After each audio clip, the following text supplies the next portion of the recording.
He was nothing more than an ordinary third-rate swordsman. Yet in just 1 week, he was supposedly going to lose his mind and mercilessly turn his blade on his own classmates. After that, the entire empire would issue an order to hunt him down. That was the bizarre future described in the anonymous letters Jan Perkos received every morning. At first, Jan naturally doubted such an absurd story. But then the events written in those letters actually started happening in real life. Jan gradually accepted the truth and began using those limited clues to change his future. Unfortunately, nothing went the way he expected. The moment Jan interfered, the course of events immediately shifted, dragging him deeper into despair. If he did nothing, he would die. If he acted, he would still end up dead. So could Jan Perkos really escape the future waiting for him? Deep inside a forest, Jan Perkos stood surrounded by wolf corpses. Blood covered the ground while raging flames turned the area into a scene of death. He calmly pulled his sword from a wolf's body as deadly crimson energy swirled around him. But Jan's battle with the pack was far from over. 2 enormous wolves cloaked in vicious energy now faced him, snarling as they prepared to attack.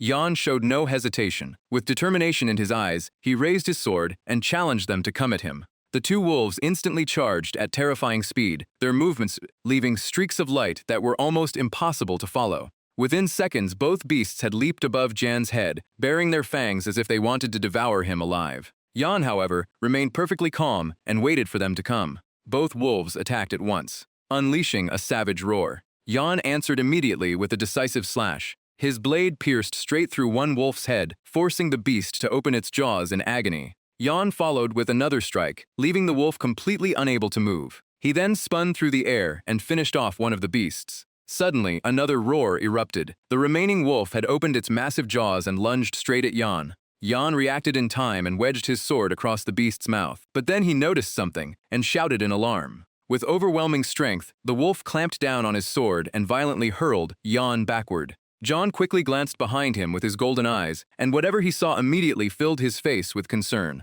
As Jan was being forced backward, another wolf suddenly appeared behind him, leaving him trapped in a deadly situation. He quickly summoned an axe and gripped it tightly. Without hesitation, Jan swung the axe with all his strength at the wolf behind him. The blow instantly took it down, but the other wolf was still driving Jan backward. Showing surprising intelligence, the beast slammed Jan hard into a massive tree. Despite the pain, Yanchan seized the opening when the wolf released his sword, immediately raising the blade to strike. Jan aimed directly for the wolf's eye, then repeatedly brought his axe down as well, sending the beast's blood spraying everywhere. Before long, the forest fell silent. Jan staggered forward and gave the corpses one final remark, "Thanks." But one wolf was still alive. Purple energy surrounded its body, and a blood-soaked piece of cloth hung from its mouth as it growled threateningly. This monster alone was as huge as all the previous wolves combined. The enormous beast blocked Jan's path and bared its razor-sharp fangs. All Jan could mutter was, "Damn mutt." Jan stared fearlessly at the gigantic wolf and spoke.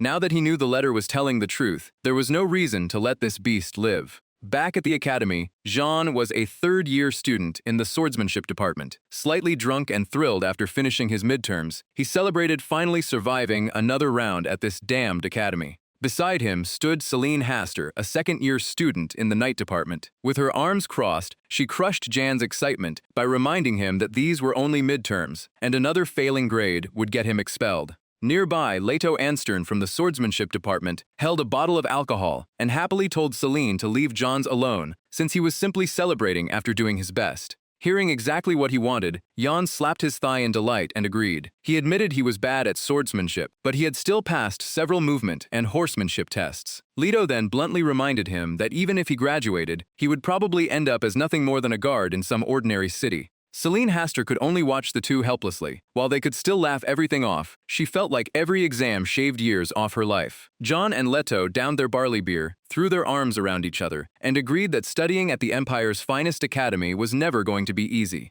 Celine finally snapped at them, saying that was obvious. Jan immediately fired back, asking who had started complaining in the first place, while Leto Anstern could only laugh helplessly as the two argued. Not wanting to waste any more time arguing, Celine turned to leave and reminded Jan that tomorrow's first period was practical swordsmanship. Being late would cost him points, so he needed to go home and sleep. Jan headed back to his room while complaining about having practical class right after exams. Even with the moon high overhead, the three were still talking. Seeing that Jan had lost interest, Celine said it was nothing important and headed home, promising to see them tomorrow. A drunken Jan loudly said goodbye, while the much less energetic Leto simply yawned and left. Jean finally reached his room and wearily opened the door, swearing that he would never choose another morning class. He immediately jumped into his warm bed and tucked himself in, still muttering under his breath, "Never again." After such an exhausting day, Jan finally drifted into a deep sleep. Suddenly, a strange voice seemed to call out, "Delphi Rem." A horrifying scene appeared before Jan, with corpses scattered everywhere and a lone figure sitting amid the sea of bodies.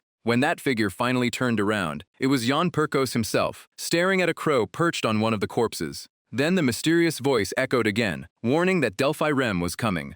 Jan's expression suddenly changed. His eyes glowed brightly, yet there was no focus behind them. He simply stared blankly into the distance. The mysterious voice urgently shouted that he had to be stopped. Meanwhile, Jan stood in the middle of a sea of flames. Meteors continued raining down around him. Jan suddenly jolted awake from the nightmare. His face was drenched in sweat, and he looked terrified and completely confused. Sitting dazed on his bed, Jan wondered what kind of dream that had been. After all, wasn't Delphi Rem supposed to be a figure from legend?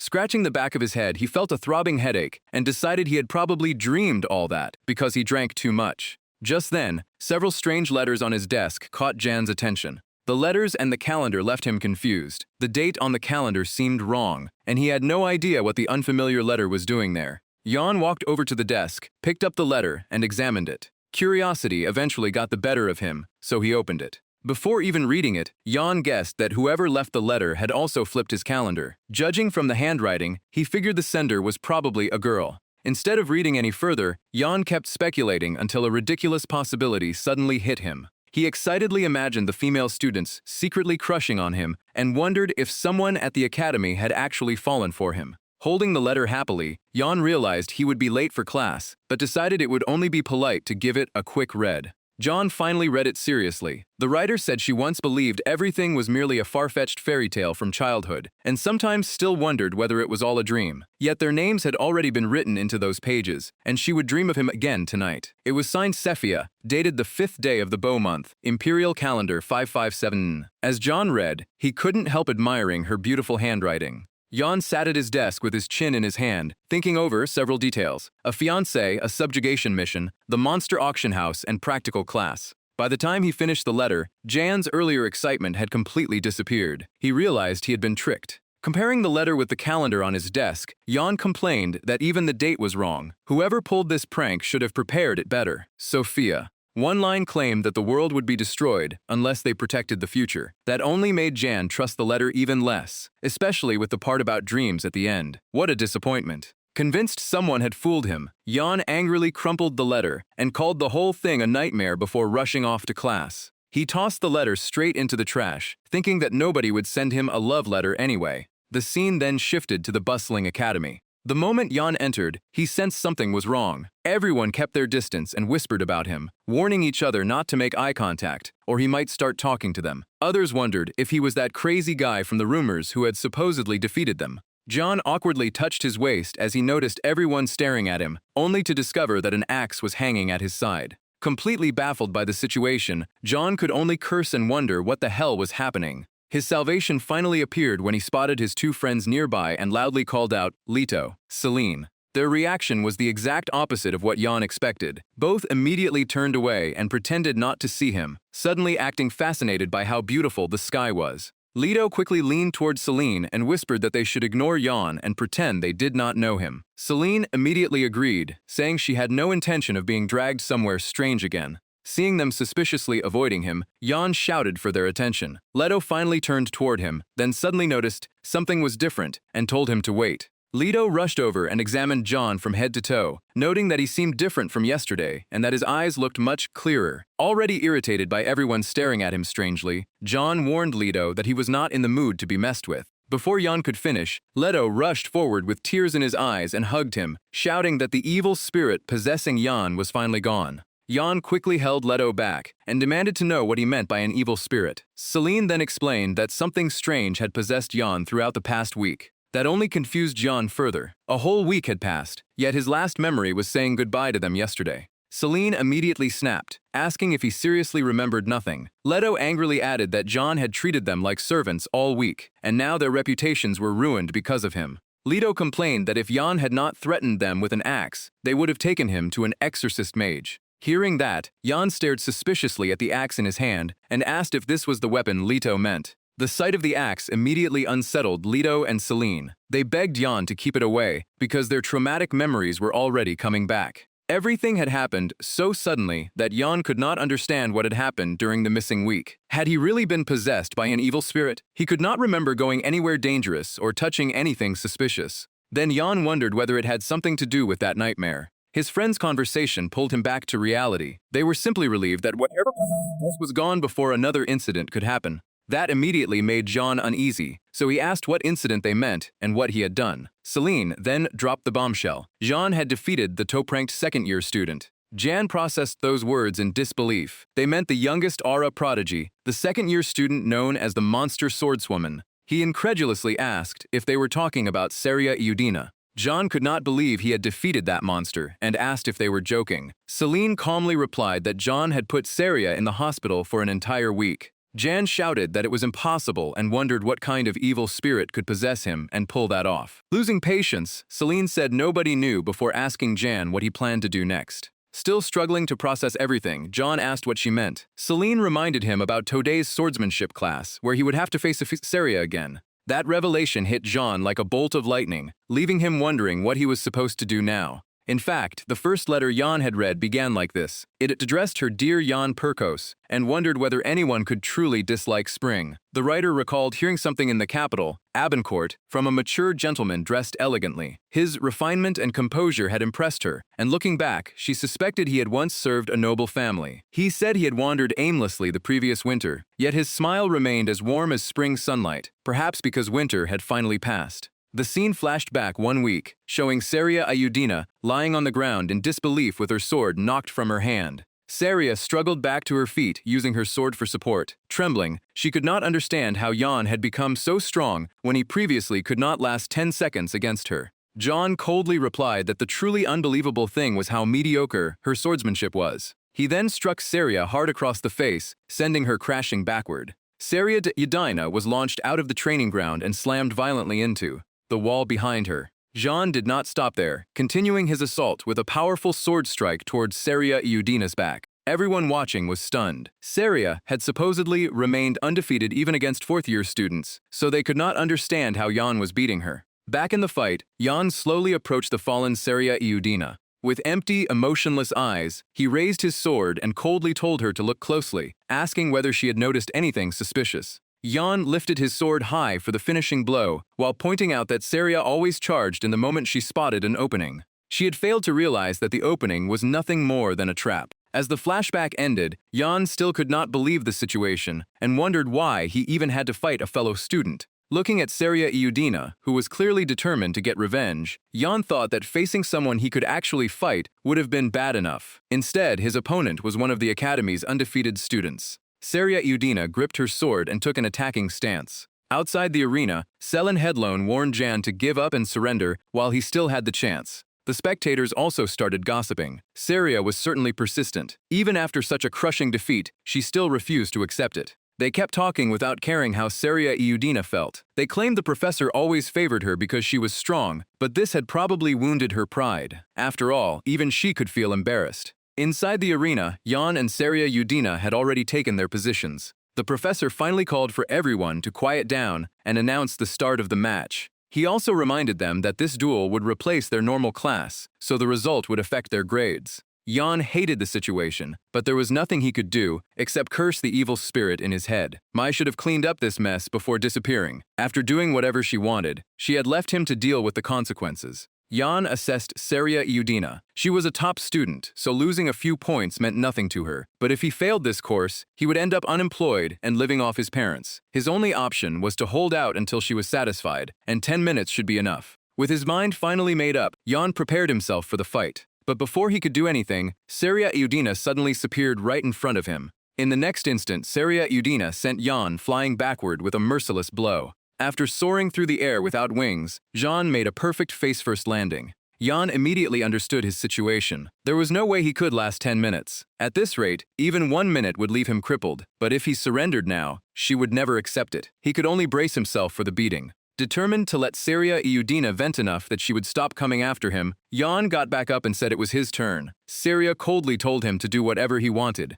Jan immediately charged straight at Seria Iudina. He leaped high into the air, twisted his body, and brought his sword down with complete commitment. Yet even Jan was confused by his own movement. His body suddenly felt unbelievably light. Jan seemed like a completely different person as he unleashed a powerful slash. He had no idea what had happened during the period he could not remember, but now his body moved exactly the way he wanted. Seeing exactly what she had been waiting for, Seria Iudina smiled in satisfaction. She finally had the chance to get even. Seria Iudina's gaze instantly turned sharp as an invisible pressure filled the arena. She effortlessly neutralized Jan's attack and knocked the sword straight out of his hand. Jan collapsed to the floor in pain. He had thought he might somehow manage, but there was no hope at all. Seeing him like this, Seria Iudina wondered if he had deliberately exposed that opening. Jan's current performance made no sense to her. Just last week, he had brushed her aside effortlessly, as though he had only been playing with her. Jan finally snapped under the weight of all the trouble that had fallen on him. He shouted for everyone to shut up about last week, because hearing about it one more time was going to drive him insane. His outburst only made Seria Iudina angrier. Gritting her teeth, she demanded to know whose fault it was that she had become everyone's laughingstock. With that, Seria Iudina gripped her sword and unleashed her full strength. She jumped high and brought down a fierce opening strike, pouring all her humiliation into the attack. Jan immediately raised his sword to block the sudden blow, and at that moment he realized something important. There was no doubt about it. His perception, movement, and reaction speed had improved, putting him at least on Seria Iudina's level. Thanks to that improvement, Jan could now counter Seria Iudina's attacks. Before long, however, Jan was sent flying again and slammed hard into the arena floor. The two repeatedly charged at each other like robots locked in combat. This time, though, Jan could instinctively read Seria Iudina's movements. When she rushed in from the side, he quickly realized her real attack was coming from below. As Seria Iudina launched another strike, Jan immediately recognized that the next attack would come straight at him. On the next exchange, Jan thought he had read her move, or at least it looked that way. In reality, it was a continuous combo meant to trap him.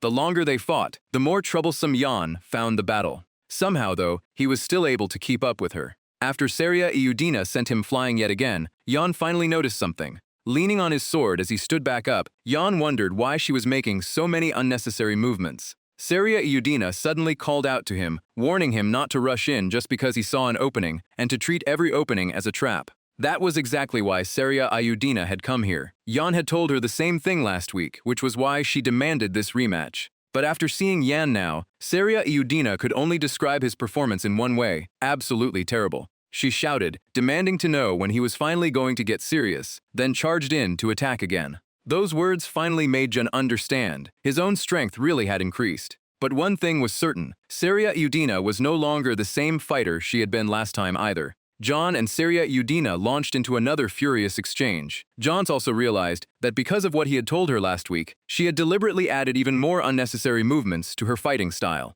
The two battled from one side of the arena to the other. Neither of them stopped for even a single second. Their swords clashed violently, but Jiang still seemed to be at a disadvantage against Seria Iudina's attacks. Seria Iudina, meanwhile, remained determined to win. Jiang figured he had fought her evenly for long enough. If he gave up now, she should have nothing left to complain about. But Seria Iudina confidently raised her sword and declared that since he was finally taking this seriously, she would show him what she could really do. She immediately charged at him, and that was when Jan saw his chance. Jan deliberately stayed still and let the attack hit him. He planned to end this grudge that had suddenly fallen on his head. After the blow landed, the professor announced that if Jan failed to get up within 5 seconds, Seria would win. As his mind grew hazy, Jan thought about being transmigrated and then dueling one of the academy's top students. They were the most unbelievable things that had ever happened to him. On the other side, the professor counted one. Before losing consciousness, Jan figured he had done enough to make amends. Now he could finally go back to being an ordinary person. But when the professor reached 2, Seria realized Jan had taken the hit on purpose. She warned him that this would not end here, and that she would demand another match if he tried to finish things this way. The moment Jan heard that, he snapped awake as the professor counted 3. Seria continued, saying that even if he refused or skipped class, she would challenge him again and again until he suffered the same humiliation she had endured. That infuriated Yan. He had been struggling, like dog, over something he could not even remember doing. He could not understand why she treated him like a sworn enemy just because he had teased her a week ago. Seeing Jan's reaction, the professor told him that this was his chance to withdraw and asked whether he wanted to stop. Jean firmly replied that he could still continue, so the professor accepted his decision. The professor announced that the match would resume and told them both to get ready. The two took their positions in the middle of the arena and waited for the signal. This was exactly what Seria Iudina wanted. Tightening her grip on her sword, she declared that things could not end that easily. With no way out left, a thought suddenly crossed Jan's mind. Running away was no longer an option. Jan decided to go all in. If that was how things were going to be, he would crush that damn pride of hers. While Jan steeled himself, Seria Iudina swiftly closed the distance and attacked. This time, however, Jan did not dodge. He simply stood his ground and watched her. Then, with only one hand, Jan successfully stopped Seria Iudina's sword. Seria froze in shock, unable to understand what had just happened. She instinctively blurted out that it was impossible. Jan stayed silent, holding Seria firmly as anxiety began to overwhelm her. Jean moved close to Seria Iudina's face and coldly said, "Got you." The second part of the first love letter read, "Whenever we do this, we think about everything we've accomplished. Saving the world and becoming heroes once sounded like nothing more than a fantasy from the fairy tales I read as a child. Even now, seeing our names written in those books sometimes feels like a dream. It was all thanks to you. No, just as you said, perhaps it was thanks to all of us." John breathed heavily as he tried to steady himself. He could not run away anymore. Jan stared at Seria as she took a defensive stance. Today he was going to shatter that ridiculous pride of hers once again.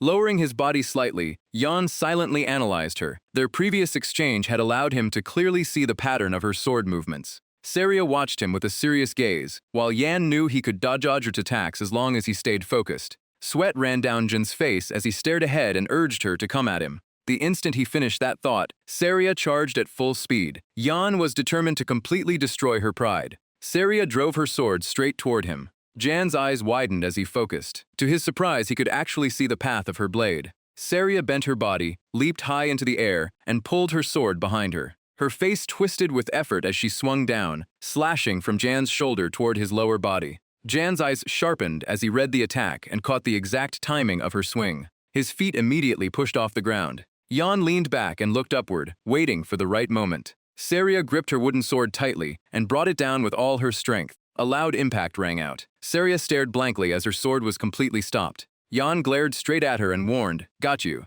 Jean immediately twisted his body and swung, sending her sword flying away as Seria watched in shock. In the next instant, he swung his own sword with all his strength and declared that it was over. Seria's eyes went wide, but she remained completely silent. Then she clutched her head and began trembling uncontrollably in fear. Jan stared blankly as he finally realized what was happening. Looking down at himself in confusion, he wondered whether doing this was really okay. John froze as another thought hit him. Why was he even dealing with something that happened a week ago? Nothing had actually been resolved, and this situation would only keep repeating itself. Jan reached towards Seria in midair. Winning or losing was no longer the point, the real issue was right in front of him. Seria frowned, only for Jan to painfully flick her forehead. Everyone watching immediately broke into surprised whispers. Grimacing, Seria dropped to her knees and demanded to know what Jan was doing. He tried to calm her down, asking why she was so obsessed with beating him when she had already won before. Seria fell silent, seemingly understanding what he was really asking.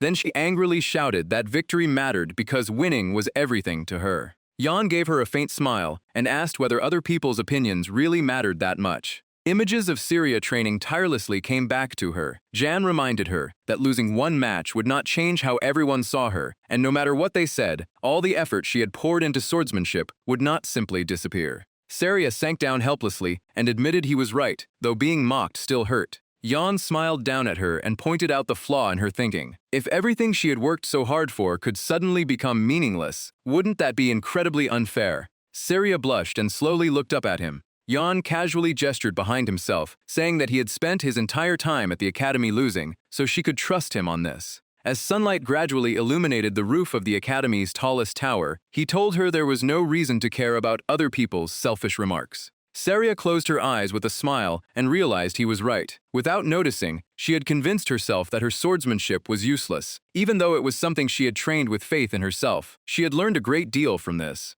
Seria gave him a slight bow before leaving and thanked him. Up in the stands, Celine realized in surprise that Jan had won. The other spectators were equally intrigued, wondering who this guy was after he had defeated the top second-year student twice. Professor Derek excitedly shouted that youth was truly wonderful before declaring Jan the winner. Jan walked away seriously, ignoring the surrounding stares. From now on, he would follow his own path regardless of what anyone said. Hope returned to his eyes as he remembered what his senior had taught him. But rumors spread almost immediately, proving that things rarely went as planned. Students began pointing out Jan Perkos, the guy everyone was talking about. People behind him gossiped non-stop, claiming he was the one who humiliated Syria the first time and then forced her to admit defeat the second. Some even warned each other to stay away from him. Jean quietly reflected that he had only won because Syria had not shown her full ability. His victory did not mean he was stronger than her. Still, Jan knew he had improved considerably. His ability to detect aura and mana was far better than before, and no matter how many feints Syria used, he could never have won if his skill had been inferior from the start.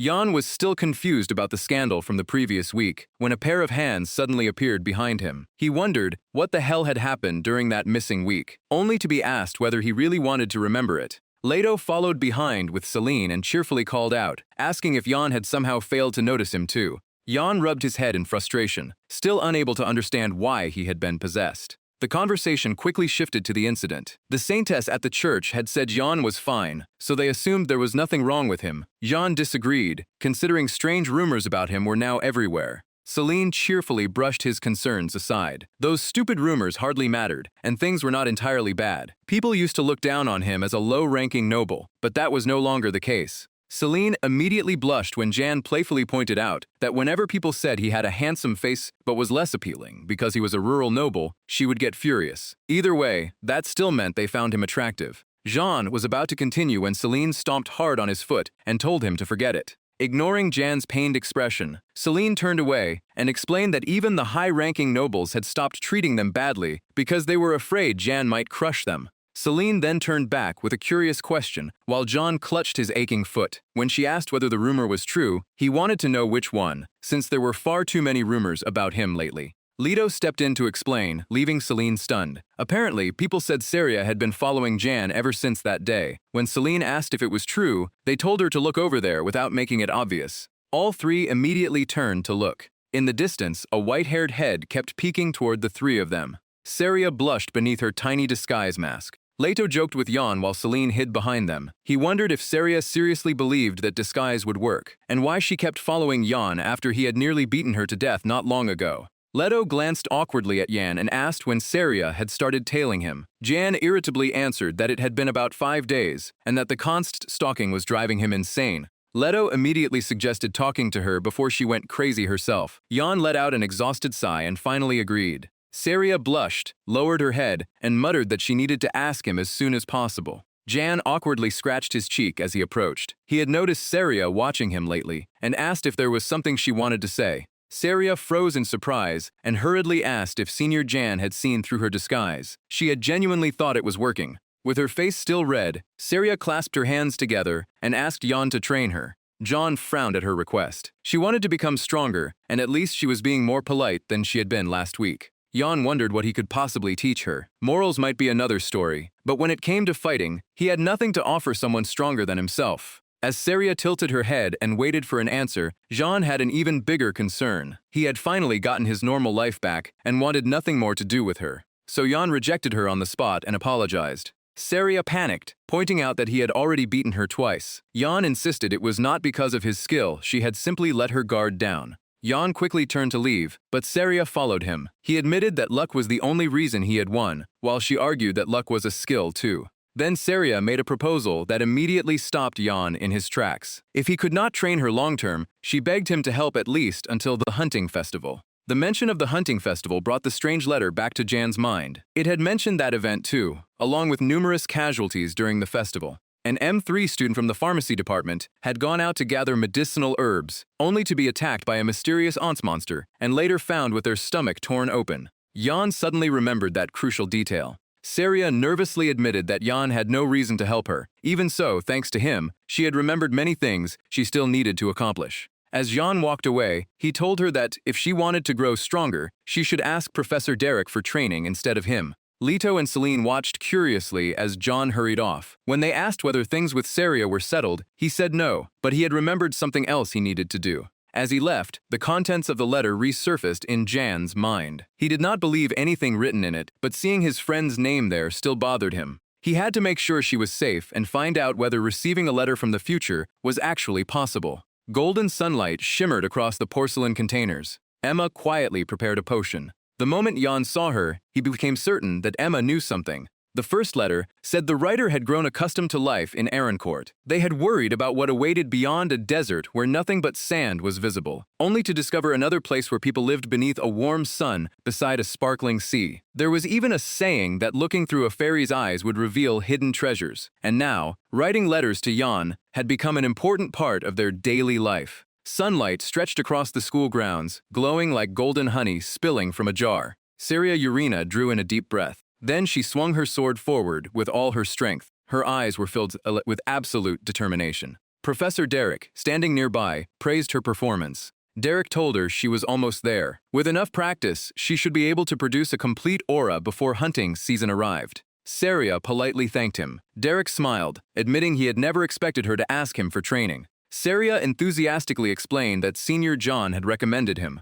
Derek immediately broke into a nervous sweat and asked if John had really said that. Saria suddenly stopped, her expression turning uneasy. She stroked her chin thoughtfully, then announced that she would leave. From the look of things, Professor Derek apparently had nothing left to teach her. Derek could only think that her social skills were as poor as ever. Meanwhile, Saria cheerfully said goodbye and promised to see him in class. The moment Saria turned to leave, Derek quickly called after her. As he approached, Derek reassured her that there was no need to rush. That kid had only placed second in the hunting festival during his second year. Saria still looked concerned, so Derek continued. Derek admitted it would be strange for a professor to tell her not to hurry when she was so eager to improve her grades. Since this would be her first hunting festival, he decided to give her a hint. He advised Saria to familiarize herself with the terrain and monsters of the southern forest, where the hunting festival would be held. He was certain her seniors had already started training. Saria was surprised and asked whether the southern forest contained powerful monsters. Derek explained that there were almost none near the outskirts, but many strong monsters appeared once she ventured deeper inside. Saria calmly replied that she would go farther into the forest next time.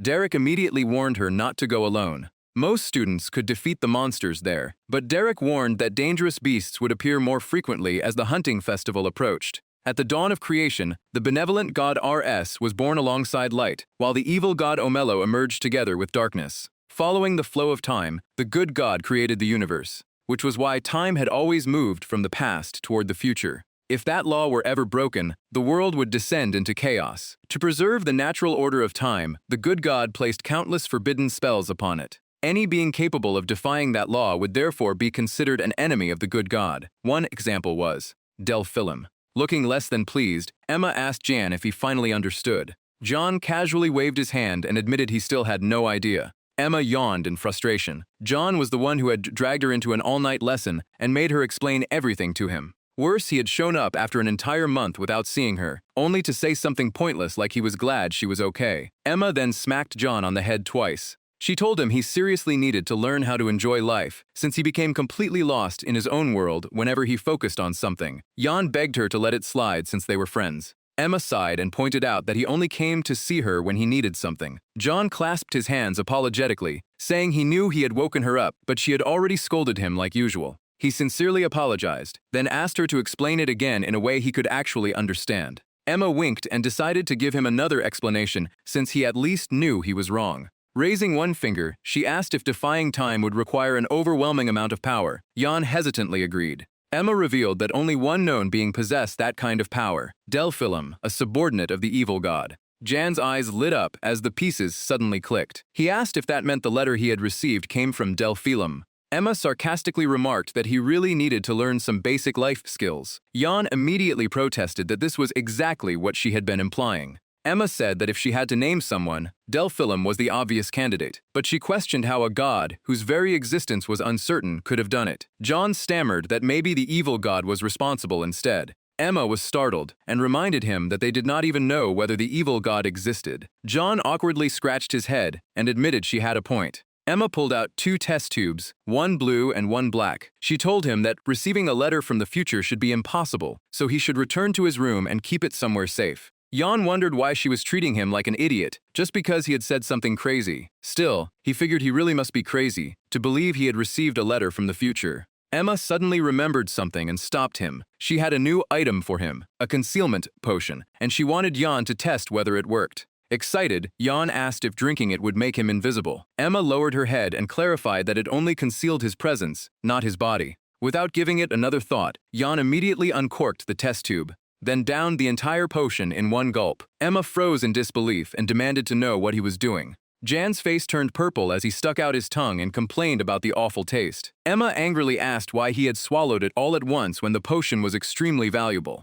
Even after Emma beat him until his cheeks were swollen beyond recognition, Jan casually said he was only checking whether it worked. He asked her to close her eyes while he found somewhere to hide. Emma closed her eyes, while Jan eagerly said a clear result would be best. She began trying to sense his presence, and at the same time, a blue glow spread across Jan's body. Jan flinched in surprise at the sudden change. Staring at his palm, he realized that even he could barely sense his own presence. It almost felt as though he had become a ghost. Jan grinned, thinking that if he could hide somewhere and remain completely silent. Emma suddenly reached out and felt around for him. Before Jan could finish imagining how much of an advantage this would give him during the hunting festival, Emma grabbed his clothes. She yanked him hard without mercy, making Jan cry out in pain. Looking up in shock, he shouted and demanded to know how she had found him. Emma coldly told him the experiment was a failure, though she had never really expected it to succeed. Confused, Jan asked why it had failed. Emma explained that the problem was his body scent. She yelled that while his presence had vanished, his smell was still there. Jan was stunned to hear that his body had a distinct scent.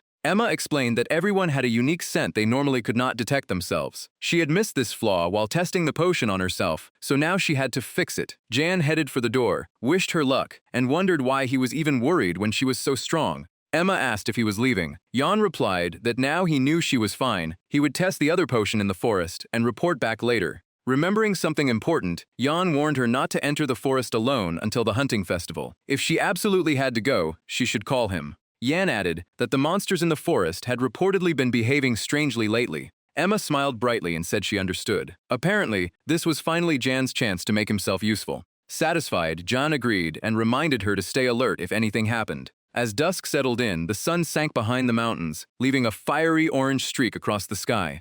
Jan picked up the strange letter and studied it closely. Annoyed, he crumpled it up, tossed it into the trash, and cursed whoever kept sending him these letters. Jan stretched out on his bed. He had already warned her not to travel alone, so he figured she would be fine. Leto Einstein walked in and immediately demanded to know where Gian had been. Leto started complaining that Gian had caused him trouble, but before he could finish, Gian cut him off and asked if he was the one responsible.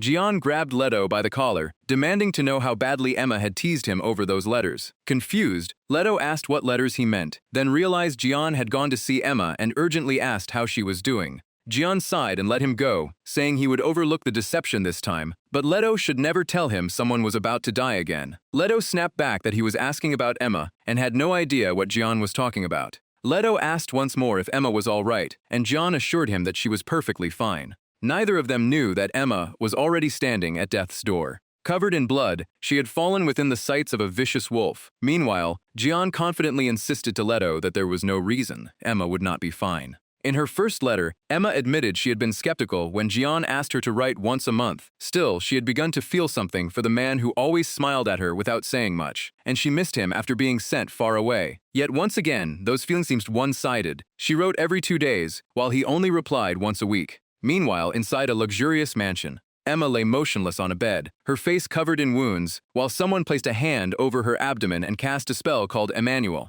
It was the Saintess. She quietly prayed for God to remain by Emma's side, calling it a blessing from the Holy Kingdom. Gian clasped his hands and prayed as Emmanuel was invoked. Someone reported that Emma had been found at the forest entrance, and their investigation suggested a monster was most likely responsible. The Saintess sadly explained that monsters rarely appeared in that area, so Emma must have let her guard down. Fortunately, after being wounded, she had taken a potion that made her appear dead, which ultimately saved her life. Jin desperately appealed to the Saintess, believing her holy power might save Emma, but she warned him that even holy power was not omnipotent. Hesitantly, she explained that, if he could provide something sufficiently valuable, as a sacrifice, they might be able to perform a miracle. Jian angrily pointed out that the daughter of an herb gatherer could never possess resources of that caliber. The saintess clarified that the sacrifice did not need to be expensive. It simply had to be something extremely difficult to obtain. Unfortunately, she also warned Jian to prepare for the worst. She added that Emma's father would arrive soon, and Jian would have a difficult time explaining what had happened. If he wanted to leave Emma in their care, he could go home now. Jian refused. He would stay because he had been the last person to see Emma before this happened. Clenching his fist, Jian knew he had to speak to her father, especially since this might be the last time they ever saw Emma. The saintess comforted Jian, telling him that no one was to blame and that he should not blame himself. She placed a hand over her chest and cast another spell, praying for peace of mind. A brilliant golden aura radiated from the saintess's entire body. Furious, Leto Einstein slammed his fist into the wall and cursed. He could not understand why a monster had appeared at the forest entrance. Without it, Emma might have managed to escape. John quietly called out to Leto. Leto turned toward him, but Jian's eyes suddenly widened when Emma's father screamed for his daughter. Emma's father broke down in tears, crying out and demanding to know why this had happened. Jian asked if he was Emma's father. The man looked surprised and asked whether Jian knew his daughter. He dropped to his knees, looked up at Jian pleadingly, and begged the young master to help them, or at least let him see Emma's face. Because of sterilization procedures, Emma's father was not even allowed to see her, and there was nothing they could do. Jian and Leto felt completely powerless. If they had powerful backing or enough wealth to offer, perhaps they could have done something. But as insignificant rural nobles, all they could do was tell Emma's father that the priests were doing everything possible to save her. Jian pulled a blue vial from his pocket and told Emma's father that she had given it to him the day before. He explained that it was a new potion Emma had proudly created, and her father deserved to keep his daughter's achievement more than he did. Overcome with emotion, Emma's father refused and begged the young master to use it instead. Gripping Jian by the shoulders, he asked him for one thing in return. Emma's father pleaded with Jian to never forget Emma, his beloved daughter. Jian's eyes filled with tears as he wondered if there was truly nothing he could do. Then he rejected that thought. Seeing Emma's father consumed by grief made Jian think of the letter. If only he had taken it more seriously, he might have been able to prevent all of this. The warning he had given her before leaving was no casual remark. He still had no idea whether this letter had really come from the future. He could not even confirm that what it described was true, but something told him he could not simply ignore it. Yan quickly reached a conclusion. He needed to find Sepia, the person who had written the letter. Yan carefully tucked the letter back into his pocket, determined to make sure the events written inside never came to pass. Letu stared at him in shock. Sepia? Had Yan finally gotten himself a girlfriend, or was someone scamming him? Letu kept teasing him, amazed that a guy like Jean could actually be interested in women. Jean immediately covered his mouth and reminded him that he was only trying to find whoever wrote the letter. Letu asked whether he had checked the student registry. Jan had already searched it, but found nothing. With his cheeks turning bright red, Letu suggested Sepia might be an alias. He wondered what kind of woman could make Jan so nervous, and joked that she must be quite the heartbreaker. Jan snapped that it was nothing like that, and he had no reason to be nervous. Jan insisted that he only had something to ask her, but Letu cut in and asked if he planned to make her his girlfriend. After Jan gave him a proper lesson for all that teasing, Letu finally surrendered and promised to stop. Then something occurred to him. Wasn't Sepia also the name of a flower? John agreed, which was why he could not tell whether it was a real name or an alias based on that flower. Since the flower was apparently common in the north, its owner might be from there. That made John think of the north, the territory controlled by the Udina family. Letu crossed his arms and said he would ask as well. Still, when it came to someone from the north, only one person came to mind. With an amused look, he turned to the side and pointed out Jan's devoted admirer nearby. He was talking about Saria Iorina, who was hiding behind a large tree with flushed cheeks while secretly watching the two of them. John admitted that Saria had been his first suspect too. Letu added that the Iorina family was the only one he knew from the snowy north, though he could not understand why she would send John a love letter under a fake name instead of confessing directly. John angrily told him to get lost. With her eyes squeezed shut, Saria nervously held up a pouch of money and said it was payment for everything Jan had taught her. Jan immediately refused. That was far too much gold for simple compensation, easily more than 200 pieces. Saria explained that after asking for his guidance last time, she realized it had been rude to offer him nothing in return. Jan assured her that she had not been rude at all, and there was no way he could accept that much gold. One question still puzzled him. Why was she so desperate for his guidance in the first place? Saria admitted that she could not think of anyone else she could still learn from. Jan had thought her social skills were improving, but apparently she was only comfortable around him. Saria added that there was plenty to learn from someone she could not defeat. Jan awkwardly reminded her that he was not capable of teaching someone at her level. Wearing a strained smile, he added that Saria was already talented enough without his help and would surely reach an even higher level someday. Before he could finish, Saria brought up the hunting festival. Saria explained that if she missed this year's hunting festival, she would never get another chance. John froze at those words. The letter had also said that Sepia would participate in this year's hunting festival. Jan placed a hand on Saria's shoulder, realizing she needed to become stronger. He seriously proposed that they train together. At the same time, Jan intended to find out whether Saria was actually Sepia. And just like that, Jan spent the next several days training with Saria. He still could not determine whether she was Sepia, but he did learn a few things about her. Throughout those days, Jan and Saria trained relentlessly together. First, Saria was absolutely terrible at communicating with people. She had earned the nickname Rude Iudina, but not because she meant any harm. She was simply awful at interacting with others. Second, as Jan quickly discovered to his horror, Saria had no concept of taking a break. Jan had heard that high-ranking nobles often trained non-stop by relying on recovery potions, and Saria was one of them. When he knelt beside her and asked if she was all right, she calmly said one potion would heal her. John gently pressed the bruise on Saria's leg and asked if she understood that potions could not fix everything. He explained that they could not remove all the stress and fatigue from her muscles and joints, so she needed to train in moderation. Jean then asked what she had meant when she called this year her final chance. He wanted to know what could possibly make her this anxious. Saria lowered her head and admitted there was someone among the fourth years she desperately wanted to defeat. Just because that person was about to graduate did not mean everything would simply end. While treating Saria's wounds, Ian gently told her she could always seek them out and challenge them if she truly needed to. Saria firmly refused, saying her chance to fight that person would only shrink as time passed.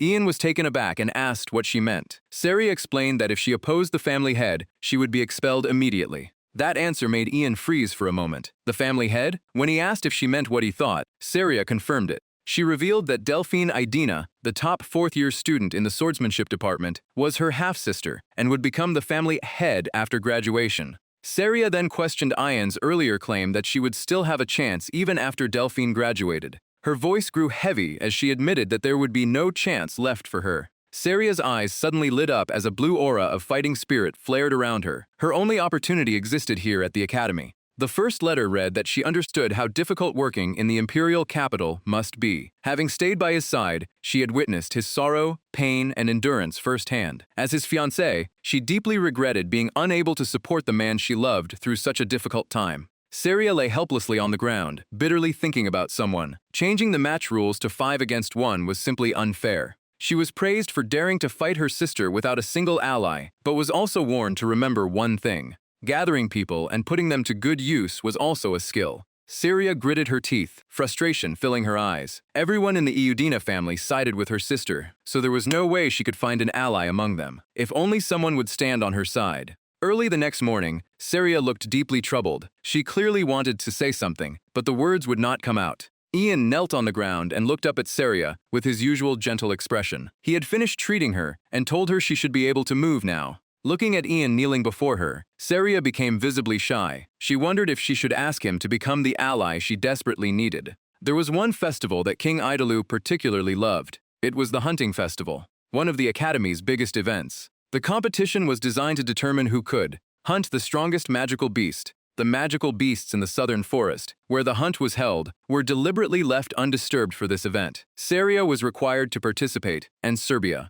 who seemed to have grown closer to him during the hunt, was also involved. Ian had no idea how any of this connected to him, yet he could not stop thinking about it. Suddenly, Celine came running up from behind and waved to get his attention, asking Ian to go with her. Ian watched Celine arrive completely out of breath and could not understand the rush. He asked why she had been in such a hurry. Celine looked up at him and pointed at him, wondering if he was an idiot and why he would suddenly ask something like that. The two walked side by side while talking. Celine remarked that normally, nobody would want to train with someone who had just lost. Ian replied that it was only one match and he had already made up for it afterward. Celine questioned what he meant by making up for it, since Saria had followed him around afterward. Ian explained that Saria only wanted to ask him a few questions and was no longer following him anyway. Hearing that, Celine suddenly became irritated and glared at Ian, demanding to know why he kept defending Saria. Ian abruptly squeezed Celine's cheeks, leaving her flustered and confused about what he was doing. Ian, however, remained completely calm as if nothing unusual had happened. Celine awkwardly asked what he was doing.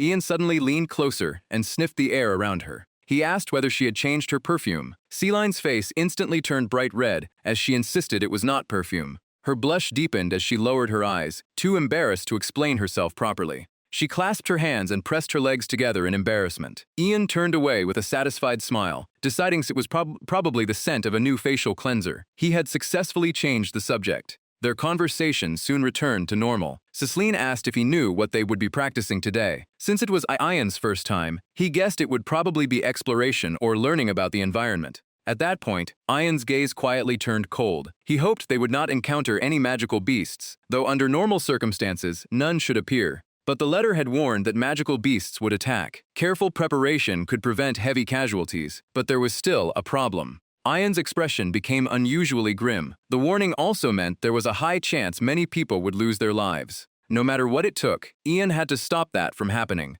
After all, he was the only person who knew about the warnings written in the letter. Professor Derek stood sternly before the students with his hands on his hips. Before they began, he ordered everyone to pay attention while he explained several important precautions. While Professor Derek spoke, Ian barely listened and instead looked elsewhere. Derek reminded the class that they had surely heard about the recent student who was attacked by a magical beast near the forest monument. Ian's eyes happened to meet Saria's as Derek continued. Magical beasts normally never came near the forest monument, so their recent appearance meant the students might encounter them as well. Everyone needed to stay alert. Professor Derek swung his sword while Ian tilted his head in confusion, and Saria shyly looked down. The forest was packed with trees, leaving little room to fight. Derek's swing kicked up a powerful gust with a loud roar. He warned that swords were difficult to use here, so they had to watch their surroundings whenever they moved or attacked. Ian stared thoughtfully at the blade glowing red. The beasts in this forest already knew the terrain, putting anyone who fought them at a disadvantage. But then Professor Derek swung his sword straight ahead.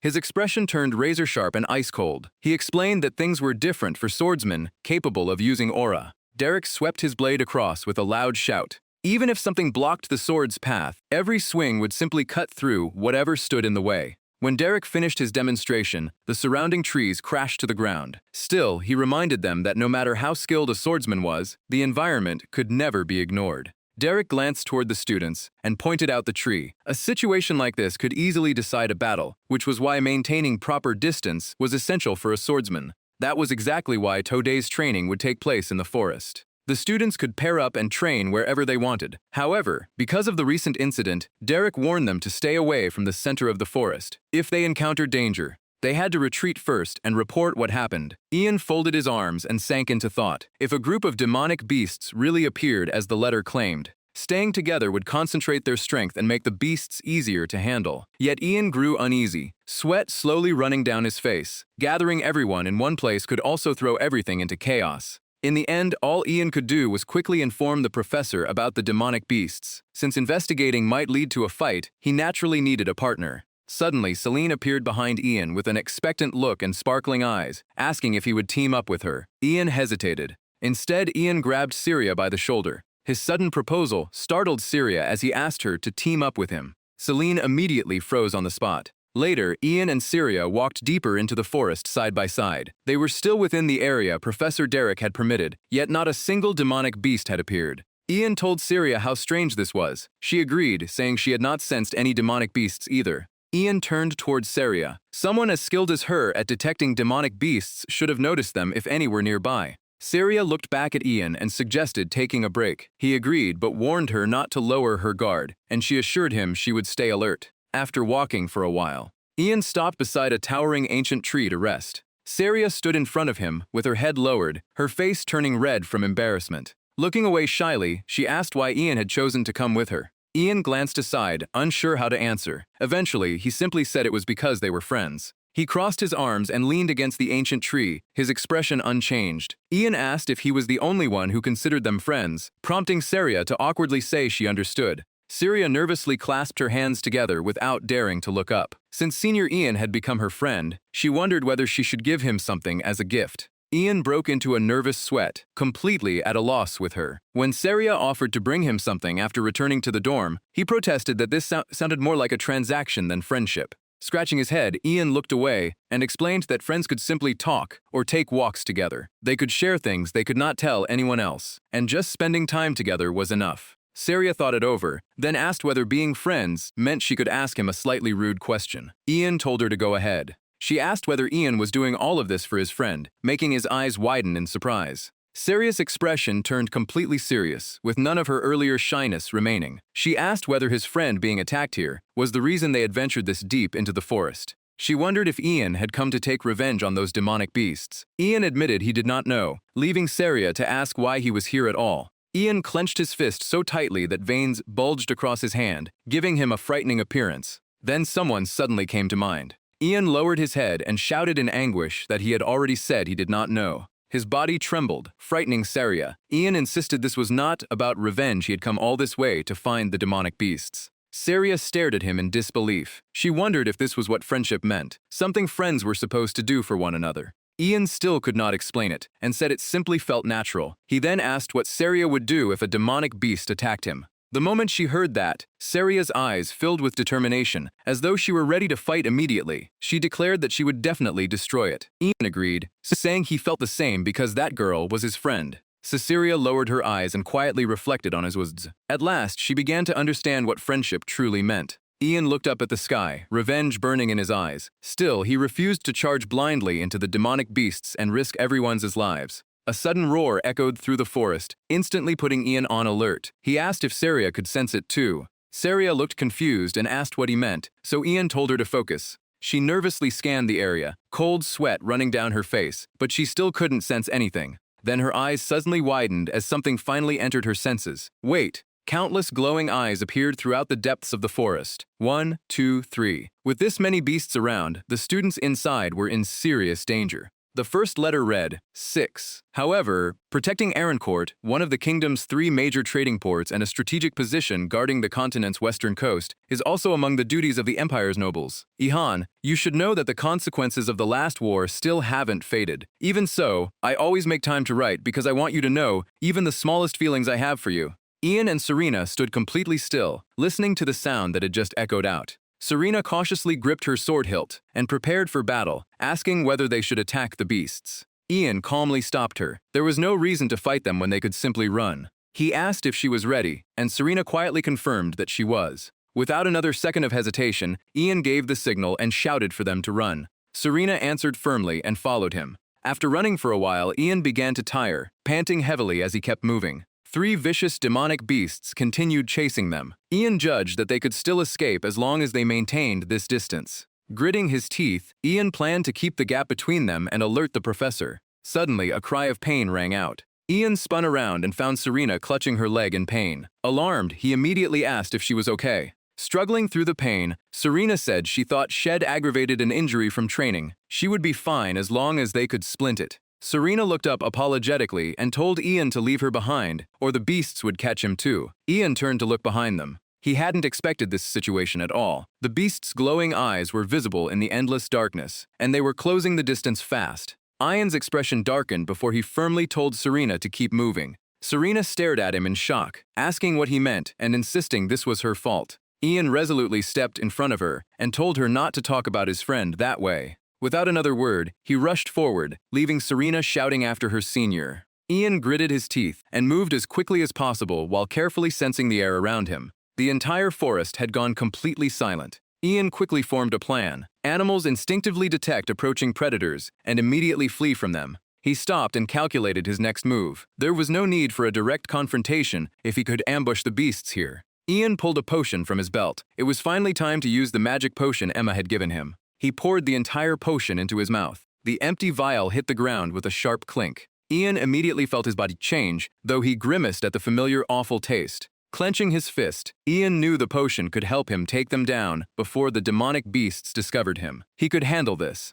He approached a small puddle and carefully prepared his trap, but realized it still wouldn't conceal his scent, so he decided to mask it with dirt and grass. After driving his sword into a tree trunk, Ian prepared himself for the final step, hiding somewhere out of sight. Ian gathered momentum and leaped upward, confident the monsters wouldn't find him there. He easily settled onto a sturdy branch high above the ground. Killing intent filled Ian's eyes as he focused on the area below, silently daring the monsters to come. A faint breeze swept through the forest. Then a paw quietly stepped into view. The demonic beast finally appeared, and Ian immediately became alert. It was here. Ian studied the creature, taking in its gray fur. It had black eyes, massive fangs, and a body larger than a grown adult. The creature was also radiating mana, confirming beyond doubt that it was a demonic beast. Watching it sniff around beneath the tree, Ian realized it seemed confused because the scent it had been following, suddenly, ended there. Ian immediately launched himself down from above. Using the momentum, he sprang forward again and prepared to finish it off. The demonic beast noticed him instantly,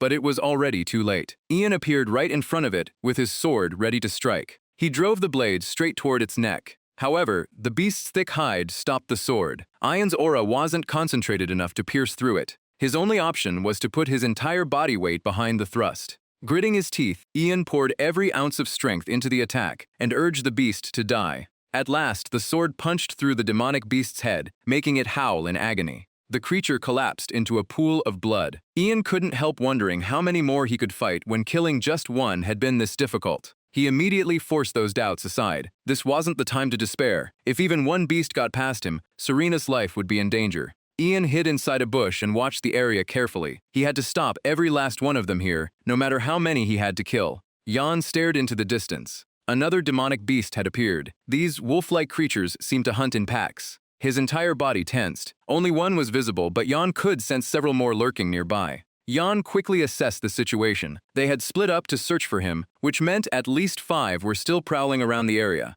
Taking advantage of one beast dropping its guard, Jan slashed across its neck. He needed to kill it before it could summon the rest of the pack, so Jan put all his strength into forcing his sword down. Jan swung his blade and sent the demonic beast flying, but it still managed to sink its teeth into his arm, sending blood everywhere. Jan clenched his teeth against the pain and endured it. If he made any noise, the others would surround him. Jan charged again and brought his weapon down with a powerful strike, its edge flashing with a cold gleam. Jan switched the axe to his other hand. Then he followed up with another slash. The demonic beast finally collapsed in a pool of blood, while Jan silently stared at its corpse. Looking down at the axe, he realized just how useful this weapon was. Jan noticed that his senses had become sharper since the evil spirit possessed him, and even his reaction speed had improved. It was the same when he fought Celia. Tightening his grip on the axe, Jan admitted that whatever the reason, the evil spirit had actually done him some good. Jan confidently looked up at the afternoon sky. At this rate, he felt like he could take down as many of them as necessary. Elsewhere, Celine angrily threw her sword to the ground and yelled in frustration.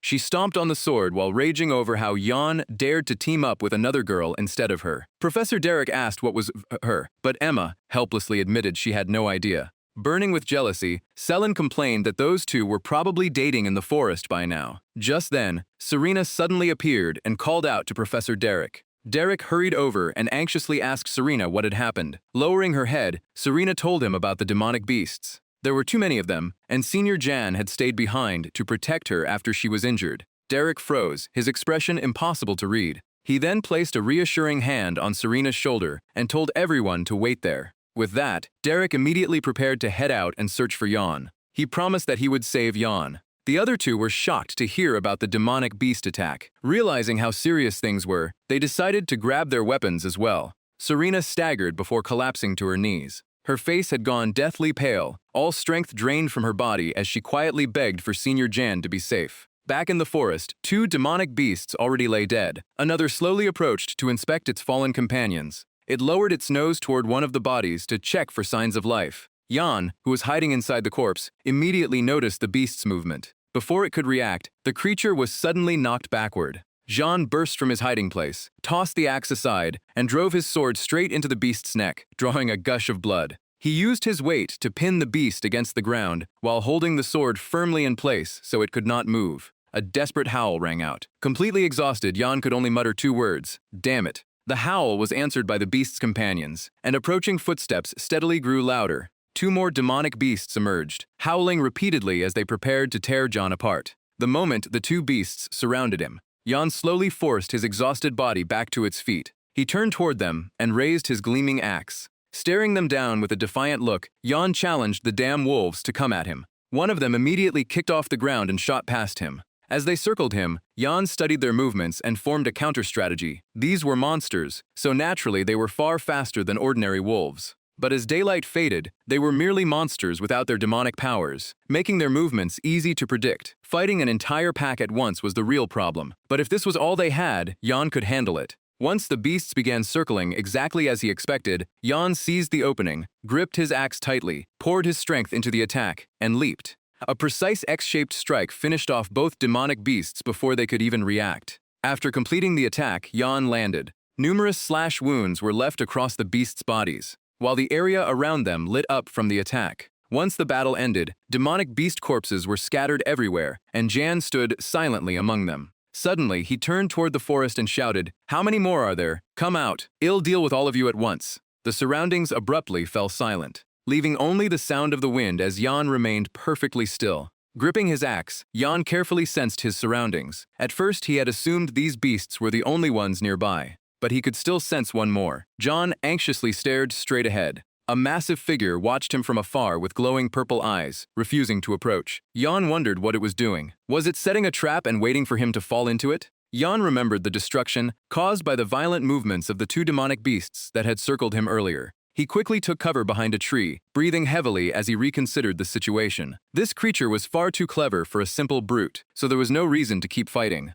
But suddenly, a strange fragrance began spreading through the air, making Jan pause. He recognized something unusual about that scent. Dawn was breaking when that familiar presence finally clicked in his mind. He froze in horror at what stood before him. There was no mistake. It was the ghost hound. Following the scent, he slowly moved closer as an old memory surfaced. He could never forget this smell for as long as he lived. He stepped over the corpses of the magical beasts, certain the scent resembled an alchemy classroom. No, it was exactly like the medicine from Emma's laboratory. What he found ahead completely caught him off guard. His stomach churned and his grip on the sword nearly gave out. Rage filled his eyes as he gritted his teeth and stared up at the creature. It was the one. This was the beast that had attacked Emma. The massive creature growled back at him, releasing a wave of power while a scrap of red cloth remained clenched between its jaws. It raised its head and roared. The blood-stained fabric told him everything he needed to know. There was no doubt about it. That scrap had come from Emma's clothing, and his fury instantly locked onto the beast. He pointed his sword straight at the enemy and declared that this place would become its grave today.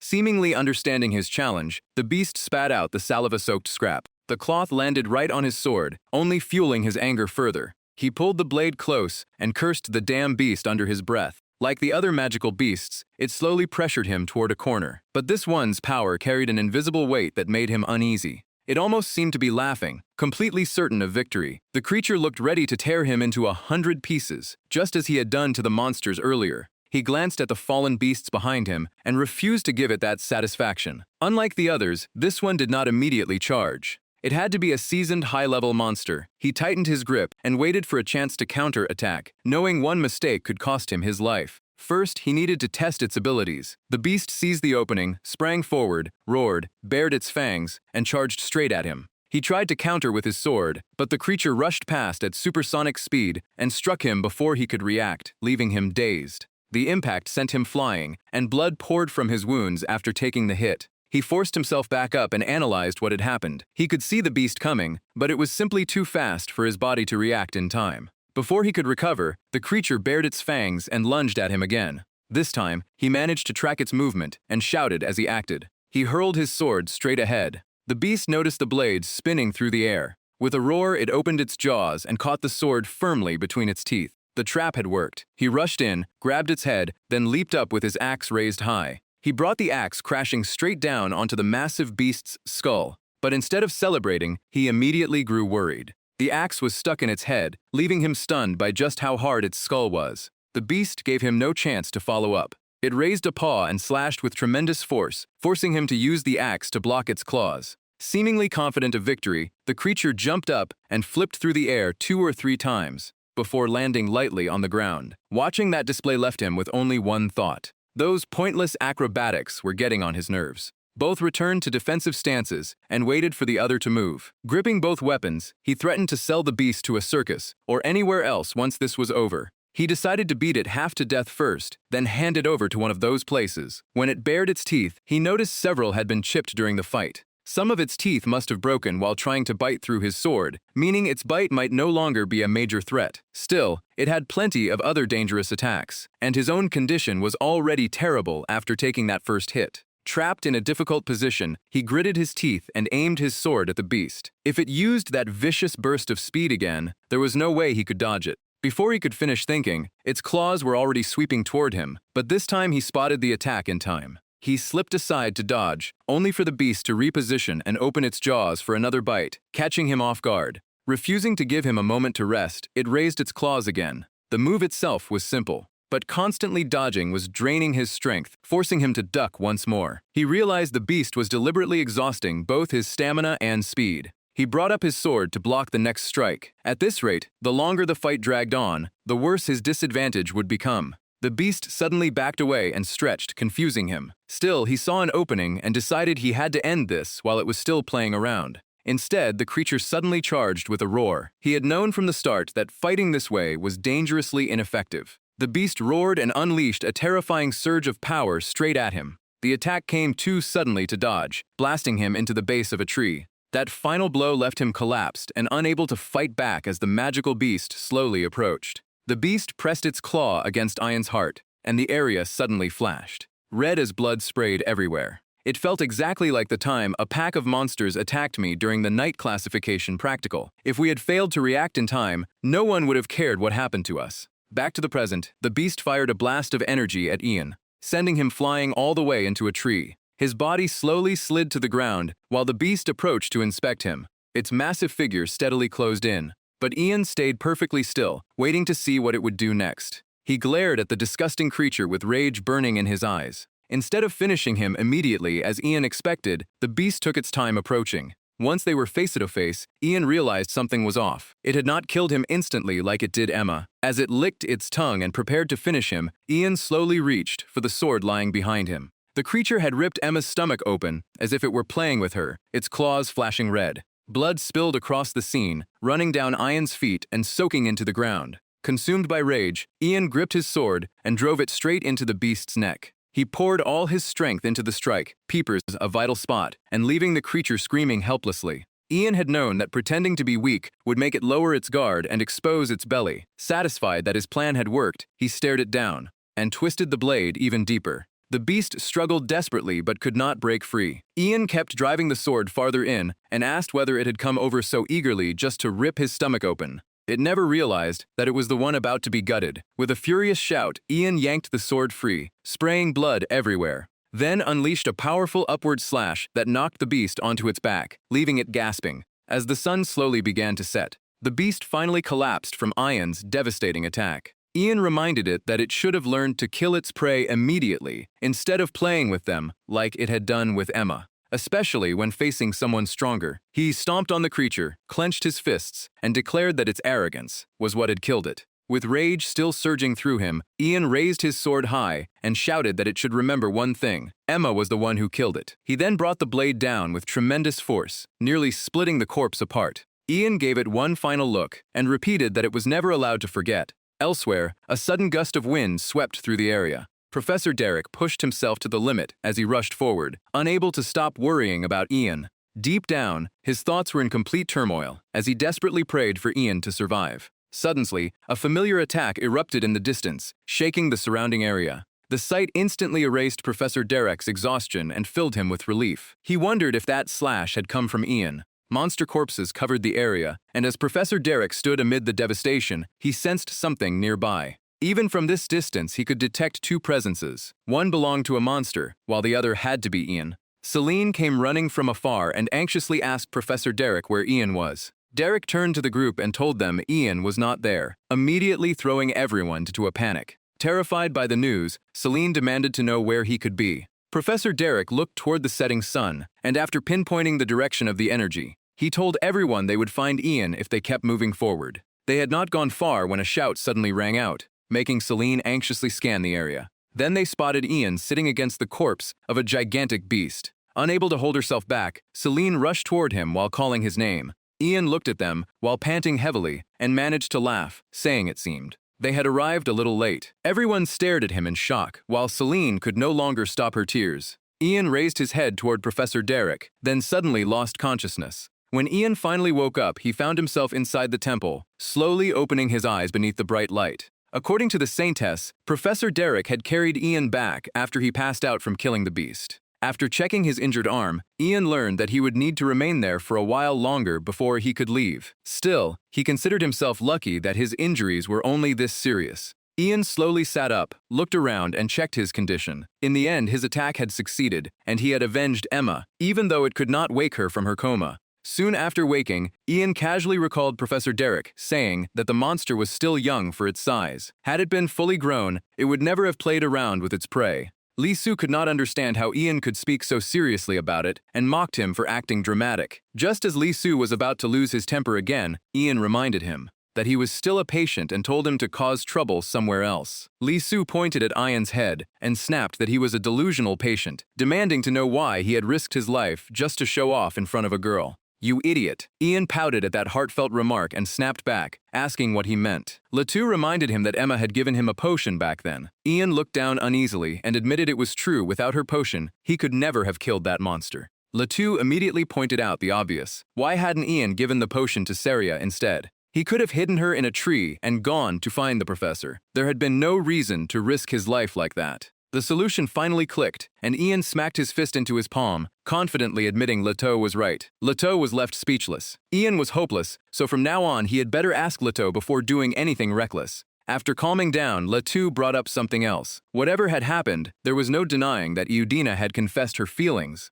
She was completely smitten with Ian now. Leto had seen her pacing around outside the temple, sometimes doing it more than 10 times a day. Ian couldn't understand why she didn't just come inside like a normal person. He figured she probably still felt guilty. Just then, someone suddenly burst into the room shouting Ian's name, making both of them turn in surprise. Before Ian could react, Celine rushed over in tears and hugged him, overjoyed that he was awake. The impact sent the injured Ian falling backward. Celine was thrilled that Ian was safe and squeezed him so tightly he could barely breathe. Meanwhile, Letatu stood there like part of the wall, completely frozen and unsure how to react. Letou could only think that Celine had completely forgotten he existed. Once Celine saw Ian was recovering, however, her relief quickly turned to anger. She demanded to know what the two had been discussing, then sank her teeth into Ian's hand and made him scream in pain. Letou quickly stepped in and claimed Ian was going to treat him, using the reward for defeating the monster. Celine finally released Ian's hand and asked what reward he meant. Letou explained that he'd heard there was a 70 gold bounty on the creature.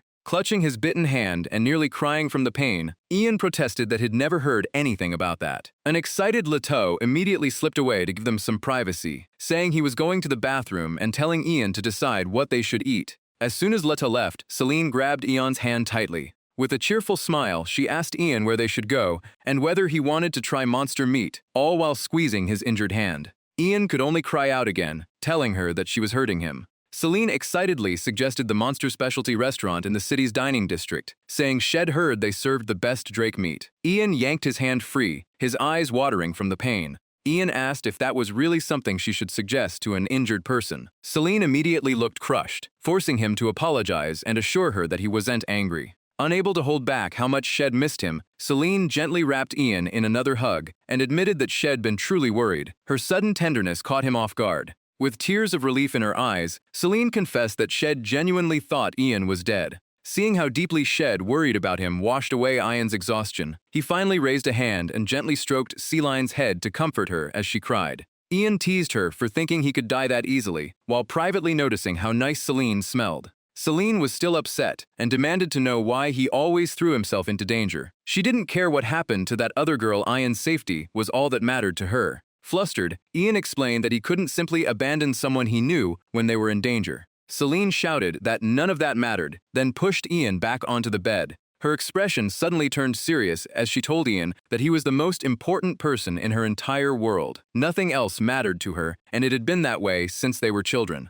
Ian was stunned by her sudden intensity. He understood that nearly losing her childhood friend must have hit Celine hard, but before he could pull away, she moved even closer. Celine insisted that this was exactly why she wanted him to take better care of himself. As her glistening eyes met his, Ian wondered whether the incident had really shaken her that badly. Suddenly, Celine pinned Ian's hand against the bed, making him panic internally. With Ian completely confused, Celine slowly wrapped both arms around his neck. The atmosphere instantly turned romantic. Celine pulled him closer by the neck and softly told him to stay still. Before anything could happen, Leto suddenly returned and ruined the moment, staring blankly at them in disbelief. Celine panicked and screamed, tossing the already injured Ian back onto the bed and hurting him yet again. Leto could only explain himself. Leto admitted he felt terrible interrupting a moment between his best friend and the junior he treated like a little sister, but thought they should know he was there. Ian immediately regretted what had almost happened, wondering what he'd been about to do with someone he also saw as a little sister. Celine's anger instantly turned into embarrassment. She yelled at them to forget everything, then slammed the curtain shut while both guys stared in confusion. Leto suddenly pointed straight at Ian and shouted at him, leaving Ian startled. For old time's sake, Leto gave him one warning. If Ian planned on getting closer to Saria, he had better keep an eye on Celine too. The world of women was far more complicated than he had imagined, and the thought left him blushing awkwardly. The two would eventually clash. Looking back, I should never have ignored Leto's warning. Because of me, their relationship had taken a turn for the worse. As people walked along the street, someone suddenly pointed her out. It was Ruth Udina, and a group of students behind her immediately started mocking her. Rumor had it that despite being the top second-year student in the swordsmanship department, she had fled when the demonic beasts appeared. Every comment cut deep. The senior paired with her was supposedly the real talent, while she only had her looks. Udina silently walked past without defending herself. Maybe she had already accepted their criticism. They were right that she had run away, and Senior Ian was the one who defeated the demonic beasts.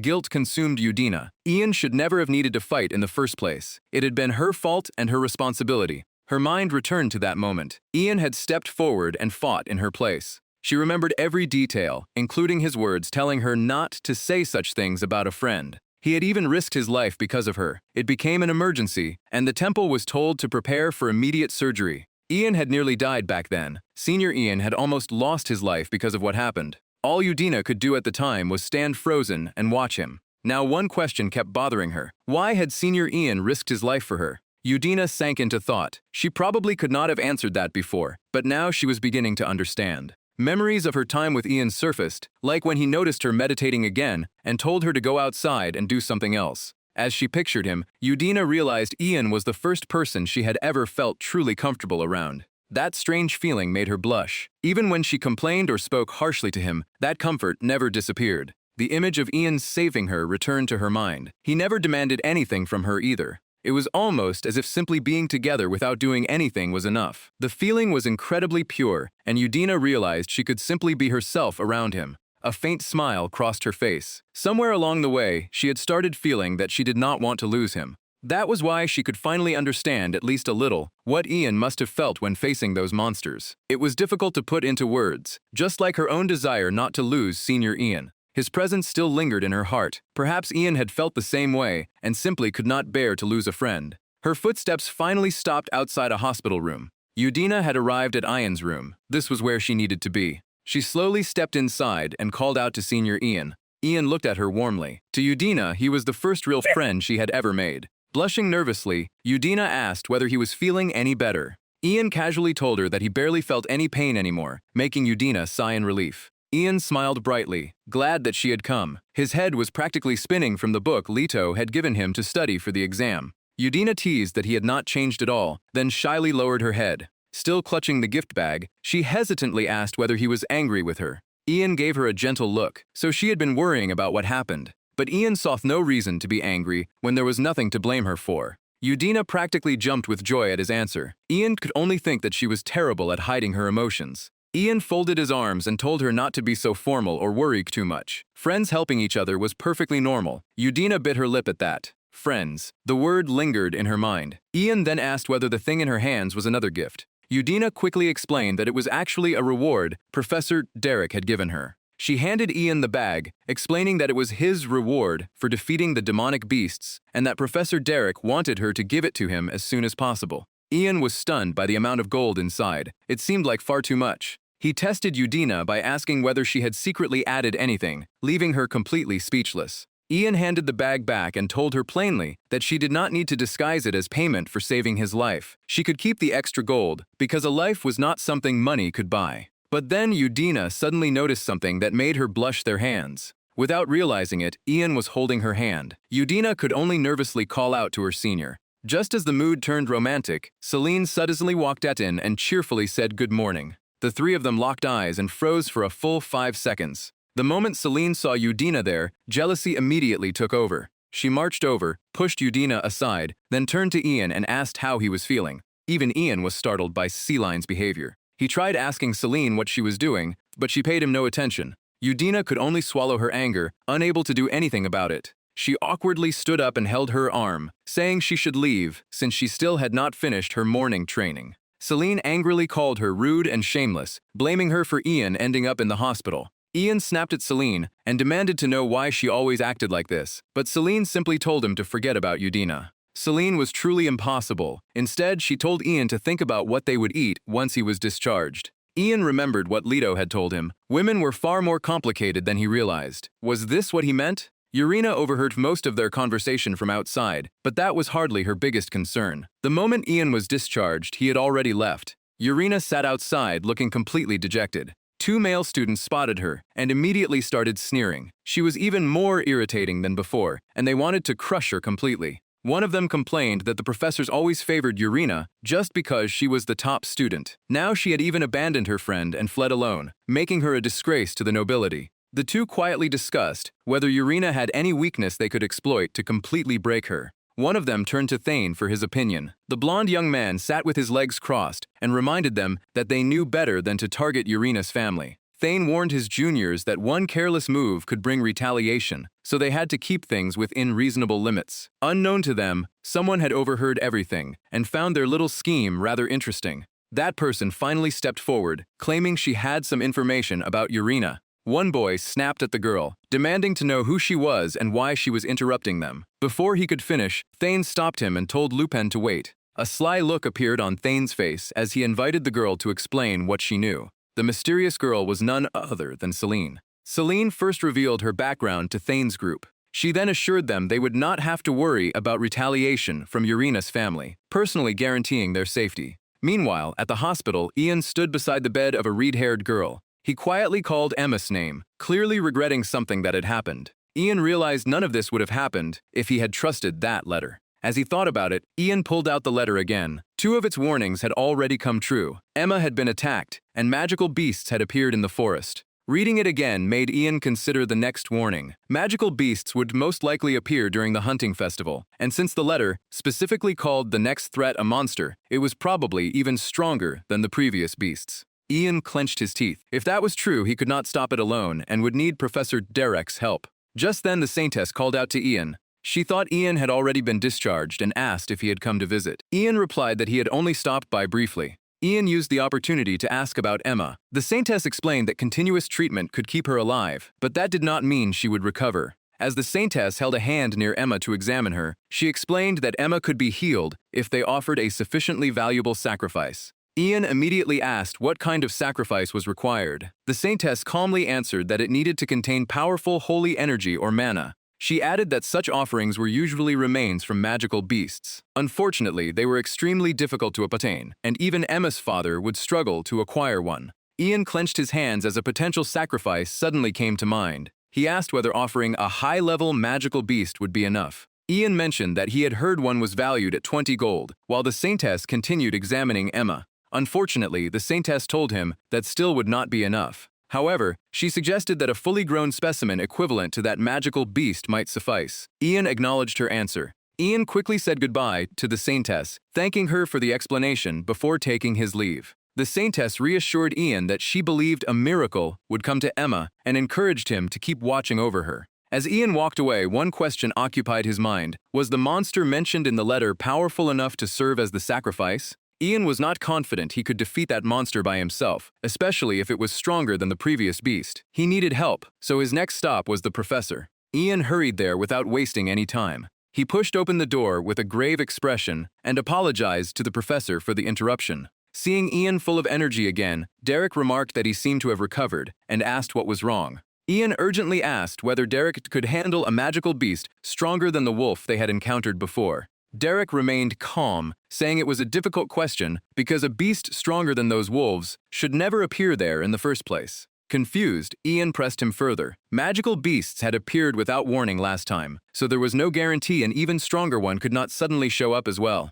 Derek folded his arms and explained that the chances of such a thing happening in the southern forest were extremely low. As the image of vicious, snarling wolf beasts came to mind, Derek explained that magical beasts could appear anywhere. They emerged alongside large concentrations of raw mana, which was why the Empire managed the regions around populated areas to prevent them from breeding. Ian still had questions. Those beasts had left the southern forest on their own, so he asked Derek whether he knew the reason, wondering if the hunting festival was responsible. The scene shifted to swordsmen cutting down magical beasts during the hunting festival. The professor agreed that the monsters were deliberately kept at a manageable population, while anything too powerful was prevented from appearing. Jan still pushed back, asking what would happen if a strong one somehow survived. Professor Leon countered that these creatures loved fighting and had an extremely noticeable presence, so staying hidden was nearly impossible. If one had actually survived undetected, it must have possessed some unusual ability. Jan clenched his fist in frustration. That was not the answer he wanted. He was worried precisely because a powerful monster had already appeared.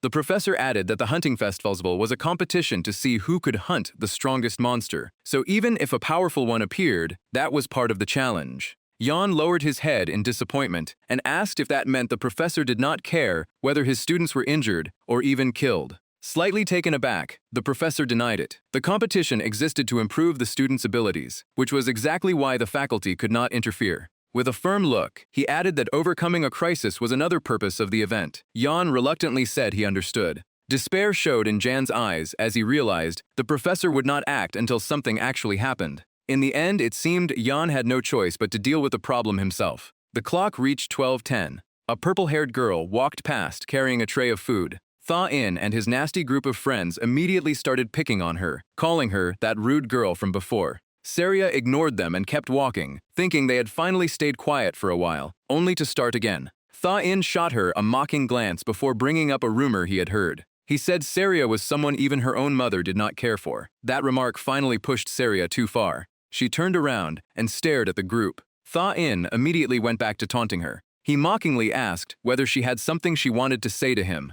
Just then, Saria suddenly remembered something. She decided to turn around and leave instead. She had no idea where they had heard the rumor, but wasting her energy on them was pointless. Thaw-In kept provoking her, telling her to go ahead and keep ignoring him. Then he rushed past her, saying that was what she had always done anyway. With one hand he shoved Saria, sending both her and her plate of beef crashing to the floor while throwing in one last insult. He sarcastically called her the clever little Ayudina as the plate hit the ground and shattered. Thaw-In and his friends simply stood there laughing as if the whole thing were entertainment. Their mockery left Saria, grinding her teeth in anger, unable to do anything else. The scene then shifted outside the academy. John walked along under the open sky in a cheerful mood, thinking about how long it had been since he had eaten anything besides infirmary food. He passed a group of students gossiping. One girl mentioned seeing someone storm out of the cafeteria in anger, while another wondered if it was really okay to ignore the situation, since that girl belonged to the Ayudina family. The mention of Ayudina immediately made Jan stop.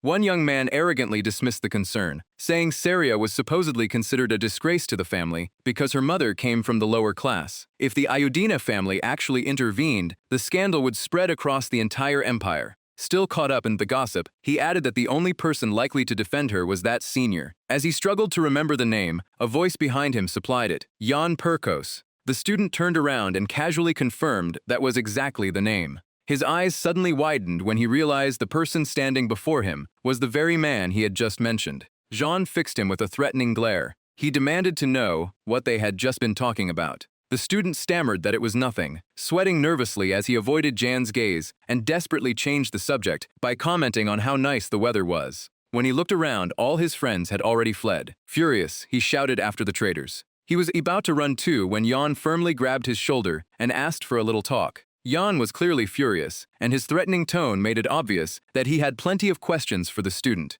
In another scene, Jan opened a door and asked why. Grimacing, he complained that even students in the swordsmanship department had to study geometry. All those areas and lines were enough to make him sick. Iso handed Jan a sheet of paper and told him to take a look. Jan stared at it in confusion, wondering what it was. After a quick glance, he snatched the paper and stared at it in shock, demanding to know what kind of article this was. The article identified third-year student Jan Perkos, 23, as the person who had driven back the monsters in the southern forest. Perkos had become a hot topic among the students after defeating numerous monsters there, with 10 kills in total. Those kills included a high-level monster, making his achievement a memorable milestone that could even prove his status as a member of the upper class. Meanwhile, Seria Iudina, 22, was a second-year student who had already proven herself among the academy's top swordsmen. Yet the article claimed she had fled in fear and abandoned her friend to face danger alone. Jean was baffled. Seria had only left to get a teacher, so why did the article make it sound like she had deserted him while praising Jean instead?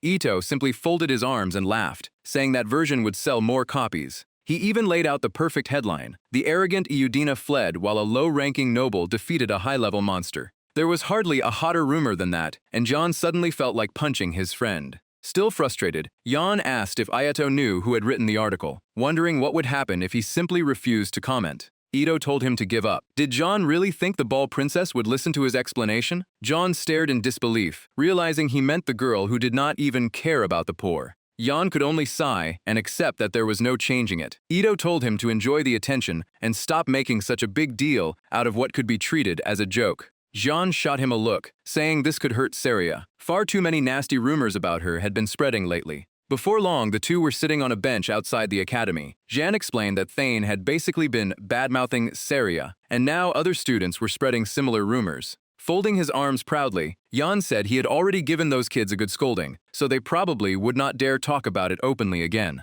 Ito asked what year those students were in. Jan guessed they were second years, because their white uniforms had brown markings. Ieto closed his eyes in thought. Thane's group were third years, yet second years had suddenly joined in as well. He had a very bad feeling about it, leaving Jan wondering what he meant. Ieto suspected someone might be manipulating things behind the scenes amid the current chaos. Someone was spreading rumors in public and quietly pushing others to bully Seria, and Thane seemed like the obvious suspect. Those troublemakers came from a northern kingdom, and they had never shown Seria any goodwill. Jan questioned whether a noble from a border region could really wield that much influence. Ito reasoned that another mastermind would make more sense, especially someone with an information network broad enough to uncover Seria's background. Jan crumpled the newspaper, equally determined to uncover whoever was behind this. At least one thing was now clear. Rising to his feet, Jan decided their first priority was dealing with Thane and his group. Those guys had to know something. By sunset, Jan's footsteps were growing faster and faster. Then he spotted Seria walking ahead and felt relieved that he had finally found her. Jan smiled, raised a hand in greeting, and asked whether she was all right since so many bad things had happened lately. But Jan suddenly froze and grabbed her arm, asking what had happened to her head. Seria was drenched in alcohol, her eyes filled with humiliation and resentment. The story then went back to lunchtime. In the academy courtyard, two idle students gossiped that Seria must have waited until mealtime before daring to enter the cafeteria again. They openly insulted Seria as she walked past them. One said he would be too ashamed to ever show his face there again if he were her. The other mocked that she still had to eat, since even someone with a low-born mother needed to survive. That insult pushed Seria's anger to the limit. They kept laughing, even wondering whether she had a different father. When the other boy noticed Seria passing by, he joined in, saying it was possible if she had simply been picked up off the street. Seria gritted her teeth and clenched her fists. She wondered how they had learned the rumor about her mother. She had ignored them last time, but this time she had to respond. As she turned toward them, the two nobles mocked the furious expression on her face. The dark-haired one sneered that they were only talking about some slow-born girl. Yet their words seemed to have struck a nerve with Seria. Seria's rage finally erupted. She glared at them through clenched teeth, unable to forgive them any longer. Seria charged, straight toward them, only to suddenly step on an electric trap. The electric trap locked around her leg, and Seria immediately realized what she had stepped on. Panicking, she tried to break free by shifting her weight onto her other leg. Seria immediately followed through, only to trigger another trap beneath her other foot. She lost her balance and realized they had trapped her again before crashing to the ground. The two nobles burst into triumphant laughter. They mocked Seria, thanking her for putting on such an entertaining show. Then they opened a bottle of alcohol and poured it straight over her head. Pretending it was an accident, they sarcastically apologized for their hand slipping and asked whether Seria was all right. Han smugly warned her that this route was dangerous, so she had better watch herself. Did she really not know that? A bottle was thrown down, leaving Seria on her knees. Anger surged through her as she remembered that magic normally could not be used without performing the proper ritual.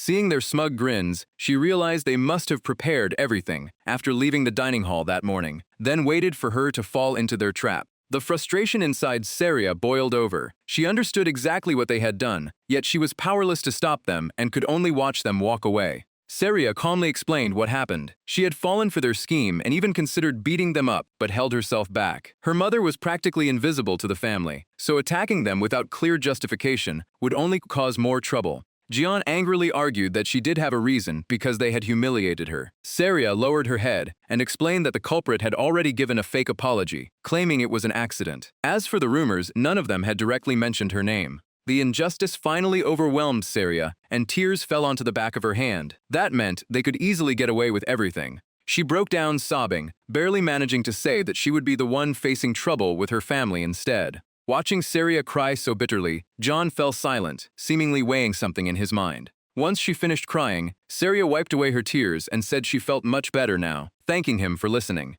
Jian immediately disagreed. She was clearly not okay at all. Saria stared at Jijin's back in confusion and insisted she was fine because he was there with her. Jijan conceded that maybe she was, then walked away with clenched teeth, but he was not okay with any of this. Meanwhile, Ichi and his followers gathered in the training arena. They bragged about bullying Saria like it was some achievement, mocking how she could not even avoid a simple spell and ended up trapped. Ichi gleefully asked if one of them had poured juice over her. The guy proudly confirmed it, joking that he had given Saria a luxurious bath she could never afford. Then something else caught Ichi's attention. Jian was walking straight toward them. His expression was dark, and his eyes carried a murderous intensity. Confused, Ichi called out to Jian Perkos. He asked what Jian wanted. Standing before the group, Jian demanded to know where they had heard the rumors about Saria's private life. They simply shrugged and mocked him, asking if that girl was his girlfriend. They refused to reveal anything, saying it was their main source of information. But before they could continue, the speaker never got to finish his sentence. Jian's fist slammed straight into his face, knocking him to the ground. Blood poured from his nose as he furiously screamed that Jian had gone insane. He insulted Jian as a low-ranking noble and demanded to know if he wanted his entire family destroyed. Jian answered with another sword strike, sending him flying, and his entire body crashed into a pile of barrels. Seeing his friend get beaten down, another guy charged from behind and tried to punch Jian while yelling that he was crazy. Jian immediately saw through his attack. He swung his sword in a counterattack, launching the attacker into the air. Both men were left motionless on the ground. Jian calmly slid his sword back into its sheath. Turning toward the others, he warned that he never expected them to reveal everything immediately anyway. With a sharp gaze and unwavering voice, John declared that he would beat every last one of them until they finally talked and apologized. As the remaining students tightened their grips on their swords, Jian quietly assessed them. From the way they held their weapons, he concluded that the magic user had been the guy he already took down. That meant Thane was the only real threat left.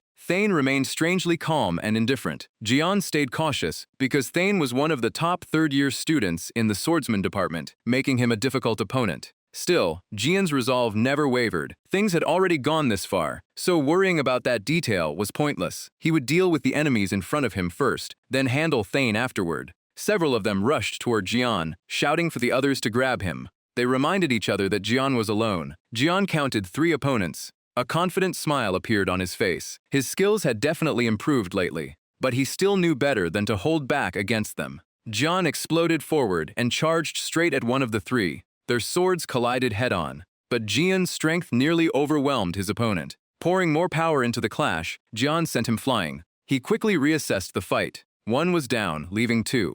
A sudden attack from behind caught Jian by surprise. He spun around, only to find the other 2 working together, leaping toward him with simultaneous attacks. Both of them shouted as they struck. They screamed for Jian to die, but he refused to back down. Jian blocked both attacks at the same time. Bracing himself, he overpowered both opponents and knocked them away. Jian immediately swung his sword again, bringing it down hard on one opponent's head. The guy had no chance to recover and collapsed unconscious. Jian seized the opening and rushed the last opponent, who had already taken a defensive stance. He pulled a club from inside his coat, then poured all his strength into the handle and smashed his opponent with a devastating blow. Soon the entire group was sprawled across the ground. Jian stood there panting heavily as he recovered from the fight. He then turned toward Thane, who had been watching from the sidelines. John growled that Thane was the only one left now. Hearing that, Thane merely narrowed his eyes, his expression barely changing. Curious about his sudden growth, Thane Ichi asked how Jian's skills had improved so quickly.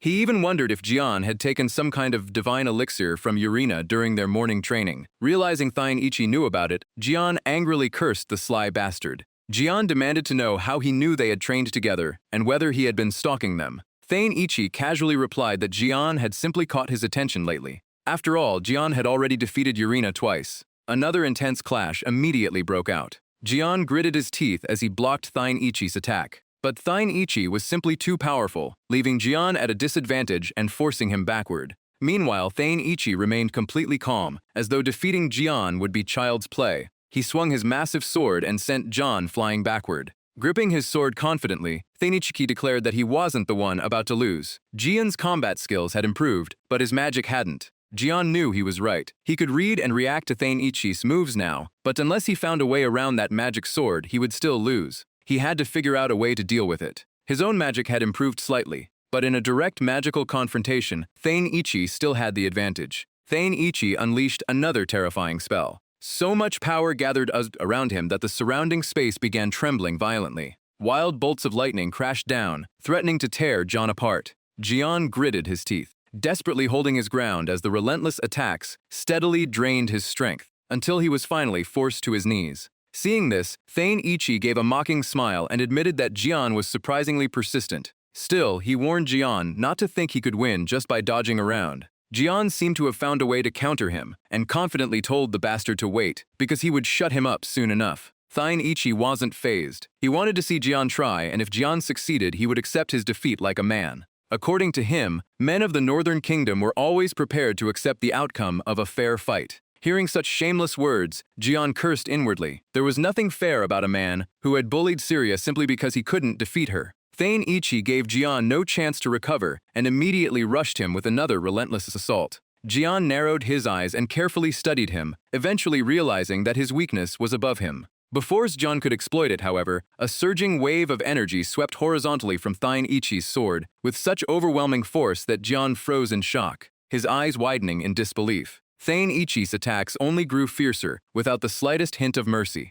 Jian eventually failed to withstand the pressure and was slammed to the ground. Fighting through the pain, Jian pushed himself up and drove his sword into the ground for support. Wondering what the hell that speed had been, Thane Ichi casually approached with his sword over his shoulder before suddenly remembering something he wanted to ask. During Jian's first match against that girl, Thane Ichi had seen him evade an attack that should have been impossible to dodge, almost as if Jian had bent its trajectory. He wanted to know how Jian had done it. Thane Ichi's question immediately made Jian suspicious. He must have been referring to the time Jian was possessed by the evil spirit. Only true masters could use spatial footwork. That thought suddenly reminded Jian of something. Wait, footwork? Looking more carefully, Jian realized the ground around them was extremely soft. His eyes lit up in surprise as he looked down. Deep footprints covered the ground, all of them left behind during their earlier exchange. This was the only way Jian could win. Meanwhile, Thane Ichi calmly continued, saying that technique had genuinely caught his interest. He repeatedly swung his blade at Jian while confidently making his prediction.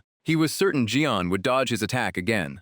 Jian rose to his feet once more, ready to face an opponent far stronger than himself. He steadied himself, knowing he only needed a little more time. Thane Ichi was starting to enjoy himself and asked Jian what was wrong. When Jian still made no move, Thane Ichi questioned him again. He wondered if Jian had already given up fighting, unaware that he was about to walk straight into Jian's trap. Jian only needed to wait for him to charge in. Thane Ichi strode forward, each heavy step sinking slightly into the soft ground beneath him. The instant his sword came swinging in, Jian twisted aside and narrowly dodged it. Thane Ichi's eyes widened in disbelief. Jian instantly seized the opening, launching a counterattack so fast that the naked eye could barely follow it. Thane Ichi was knocked backward, repeatedly retreating as he struggled to defend himself. His expression gradually changed as bruises began appearing across his body. Seeing that Thane Ichi was still standing, Jian was stunned. The fact that he could withstand those blows made him a monster. In that case, Jian gave him no chance to recover and charged like a whirlwind. His incredible speed left Thane Ichi unable to react, and the man could only gape in shock before being blasted backward.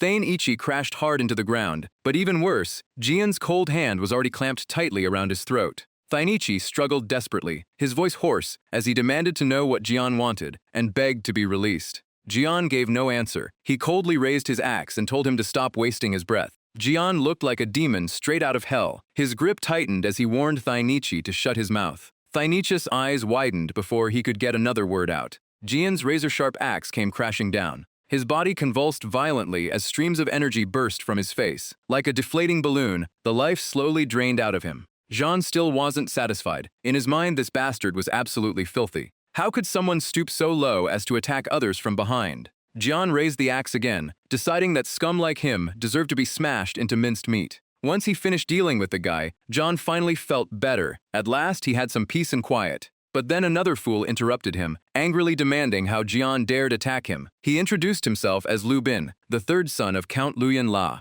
Lu Bin threatened Jian and ordered him to kneel, but before he could finish, Jian's axe was already flying toward him. The idiot simply stared in the direction of the flying axe, completely unaware of the danger closing in.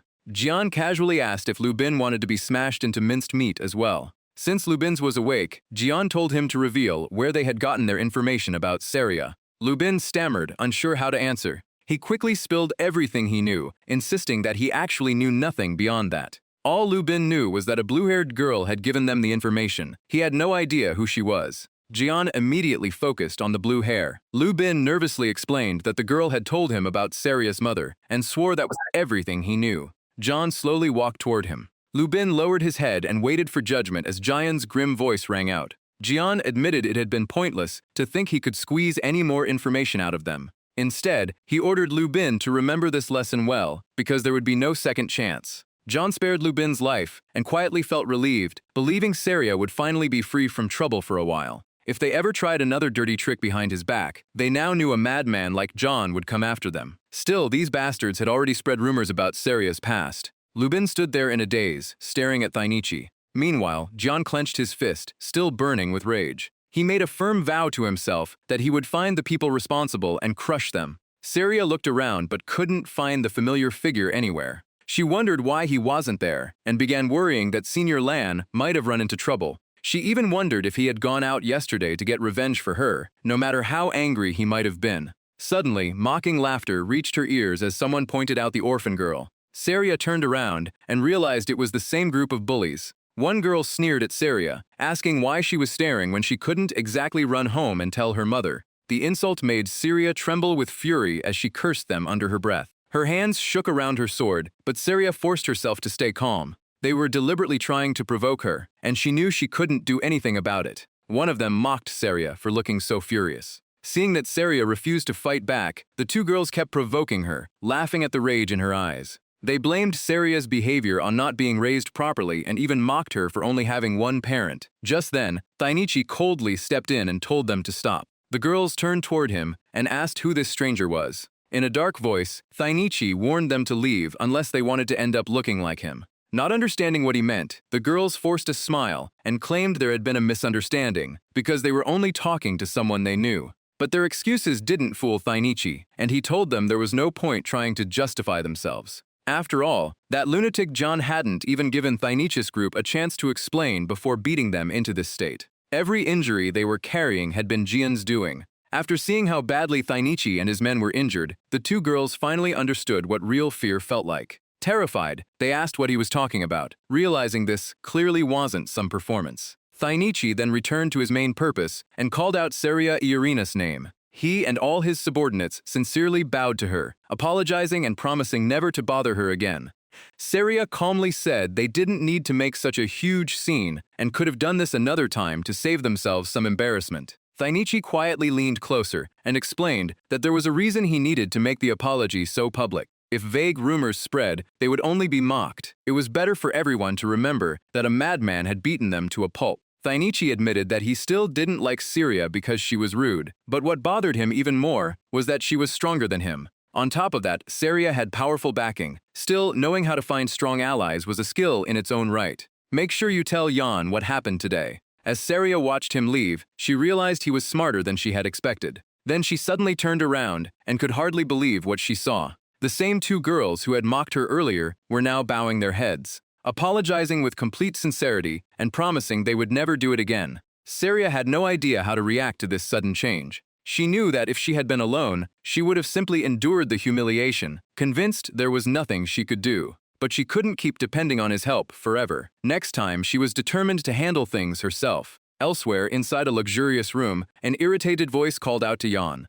The saintess asked in frustration if he actually enjoyed getting himself hurt. More importantly, she had heard that he had fought 8 people just yesterday. With a helpless sigh, the saintess explained that she had helped because John had a valid reason. Otherwise, the Ranellas family would have made a huge issue out of it. The name caught Jan off guard. When he repeated Ranellas, the saintess confirmed that the count was clearly furious. John realized the man had kept his promise, but there was no way he would give up on revenge. What worried John was what would happen if they started pressuring his family. While Jean struggled with that problem, the saintess continued, saying that she had already explained the situation properly. Since Jan had told her what happened, she naturally took his side. After all, heaven would always defend if it was right, and she still owed him a favor from before. Hearing that left Jan completely puzzled. She owed him a favor? His expression gave him away immediately. The saintess realized he didn't remember, brushed it off as nothing important, and then called him Emmanuel. Jan forced an awkward smile when he heard that name. Emmanuel?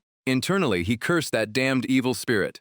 Just what had it done during that missing week? The saintess was someone Jan could never normally meet outside the academy. There was no way her so-called explanation had been nothing more than a simple explanation. What kind of favor could possibly have been big enough for her to help him this much? While Jan's thoughts were in complete chaos, a voice came from outside, asking if he had really defeated Thane and his entire gang. Celine happily rushed over and wrapped her arms around him before anxiously asking if his injuries were all right. Seeing her this excited left Jan helpless. He wondered why she jumped on him every single time they met. Celine puffed out her cheeks and complained that he cared far too much about that girl, even putting himself in danger for her every time. Jan denied it, saying he would do the same for Celine. After all, he had already promised to protect her. Soft, shimmering light filled the entire room, and Jan's sincere words deeply moved Celine. She was touched that he still remembered his promise. Jan firmly assured her there was no way he could ever forget it. He reminded Celine that powerful nobles had set their sights on the mine in her family's territory and were plotting against her uncle.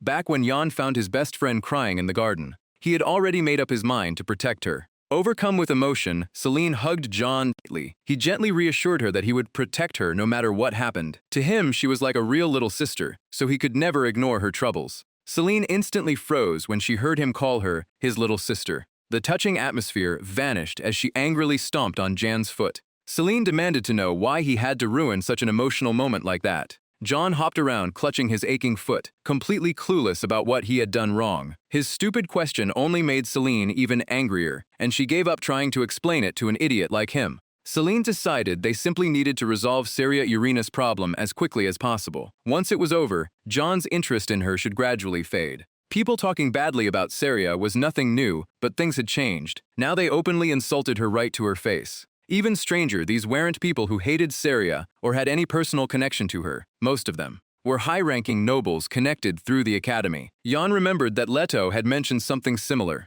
He asked Celine if she had any idea who might be behind it. Celine first ruled out the second years. An entire group had suddenly turned against Saria, not just 1 or 2 students, so she suspected someone among Thane's third-year group was involved. That left the first years and fourth years, but the first years were unlikely since they had no connection to Irina at all. Jan concluded that the mastermind was most likely among the fourth years. Celine reminded him that Leto would arrive late and suggested asking him to investigate, but Jan refused and decided to handle it himself, since Leto had plenty of connections. He quietly ran through Lubin's clues: a fourth-year student, a high-ranking noble, and blue hair. The academy alone narrowed the search considerably. Now he only had to uncover the mastermind. Walking out of the infirmary alone, John muttered that he never knew, being discharged with no one beside him, could feel this lonely. As he walked, he happened to run into someone. It was Emma's father. The man noticed him as well. He immediately bowed and respectfully greeted the young master after their long time apart. Jan raised a hand, telling him there was no need to be so formal.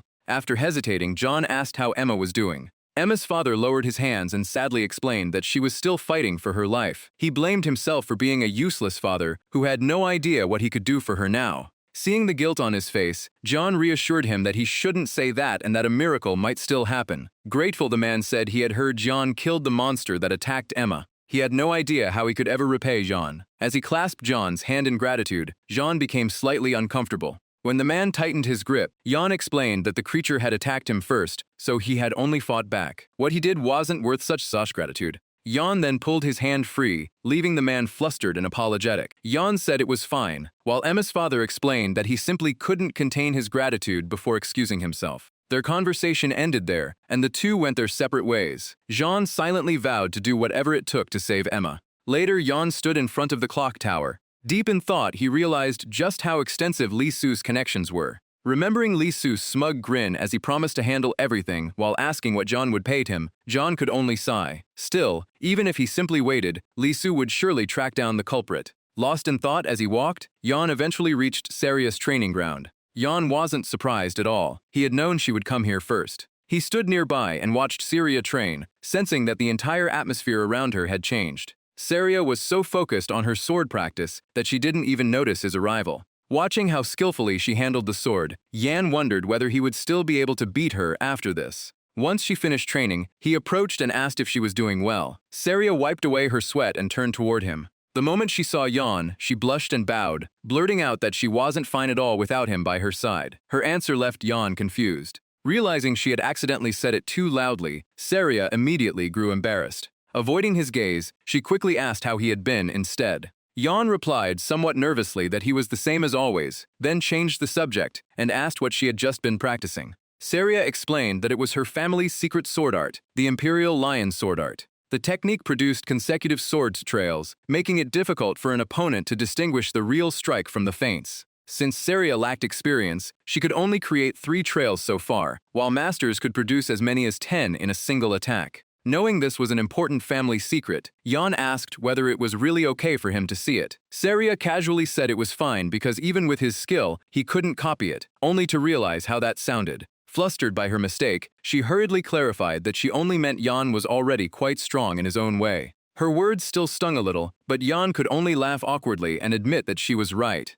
Saria repeatedly apologized, but Jan smiled and told her not to worry about it. Internally, Jan sighed. Saria had clearly gotten better at understanding other people's feelings, considering she now even felt guilty about what she had said. Beneath the full moon, the two chatted comfortably. Saria mentioned hearing about what Jan had done the previous day and sincerely thanked him for resolving the problem for her. Jan took both of her hands and told her not to worry about it. They were supposed to help each other whenever one of them needed it. With a bright smile, he added that they were friends, after all. Saria was so captivated by his radiant smile that she completely missed his next words, telling her there was no need to worry so much. Her face practically overheated as she lowered her head to avoid his eyes, thinking that maybe her situation wasn't so bad after all. Saria pulled her hands away and hesitantly added that of course, Jan wouldn't be able to understand.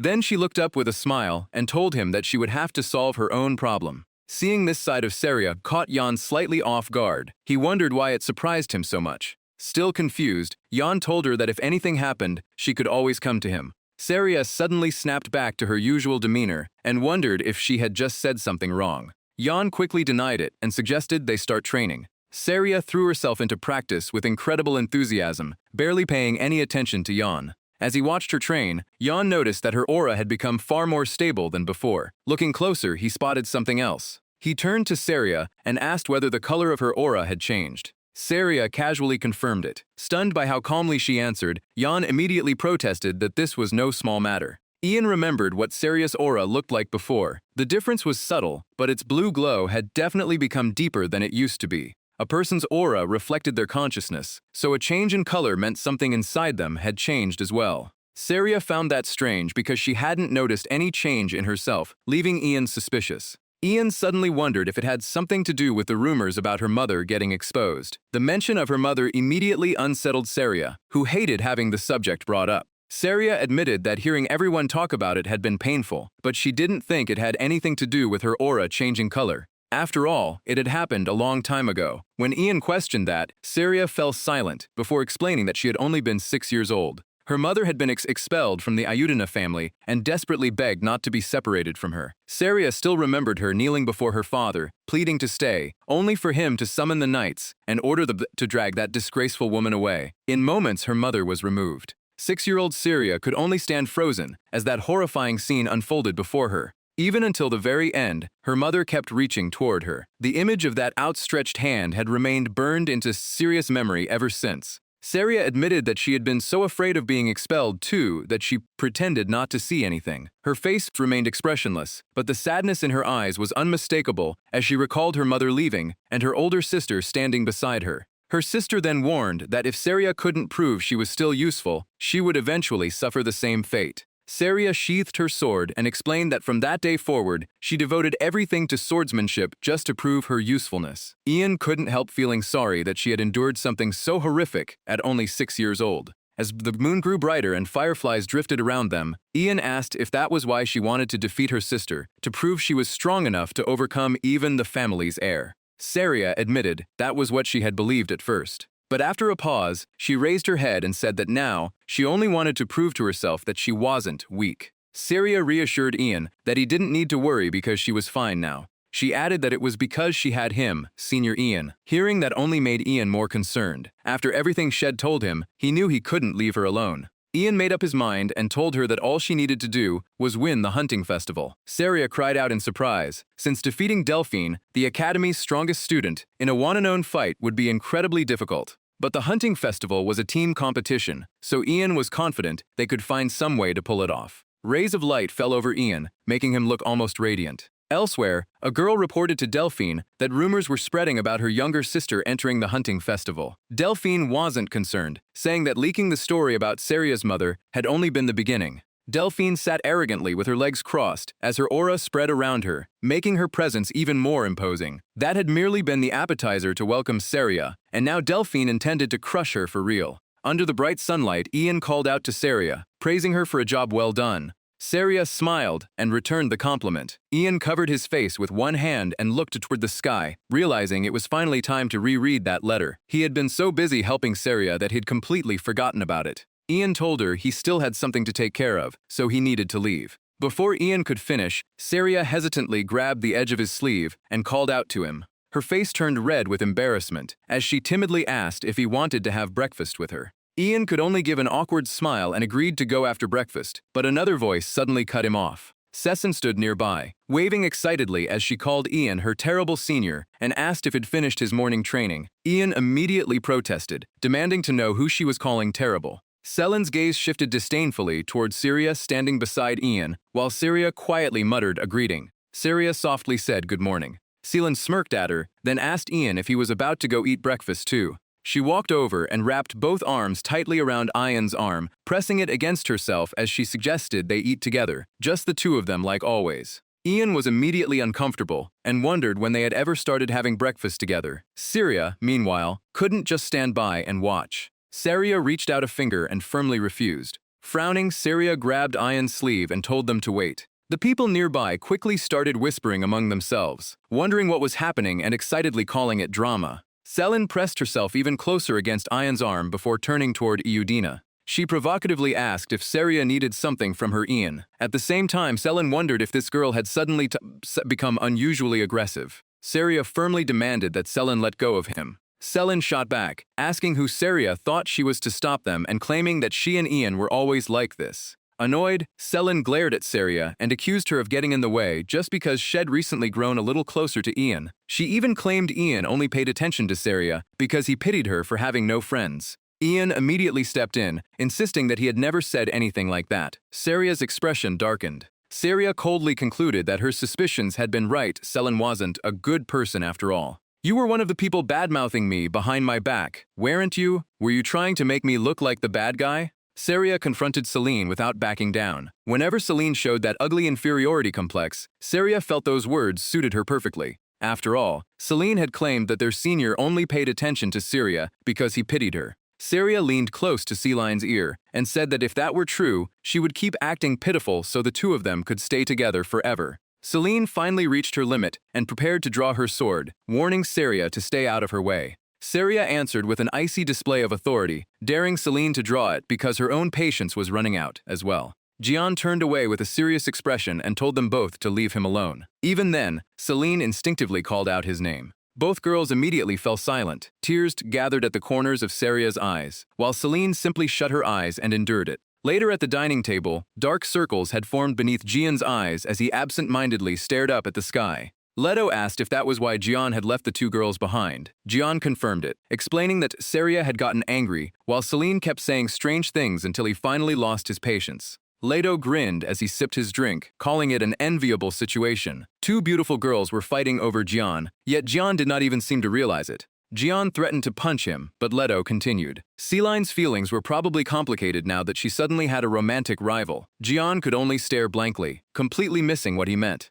Leto set down his glass with a sigh, amazed by how dense Jian was. Jian only got more annoyed since Leto was the one who had brought it up in the first place. Jian dropped the subject and asked about the investigation. Leto reminded him that he had already said it would take about a week. He had even asked his ex-girlfriends, current girlfriends, and plenty of other people to search for the green-haired girl, so Jian needed to wait a little longer. Jian called him a playboy and admitted he had not expected the search to take this long. Leto took another sip, pointing out that it would hardly count as an investigation if they found her immediately.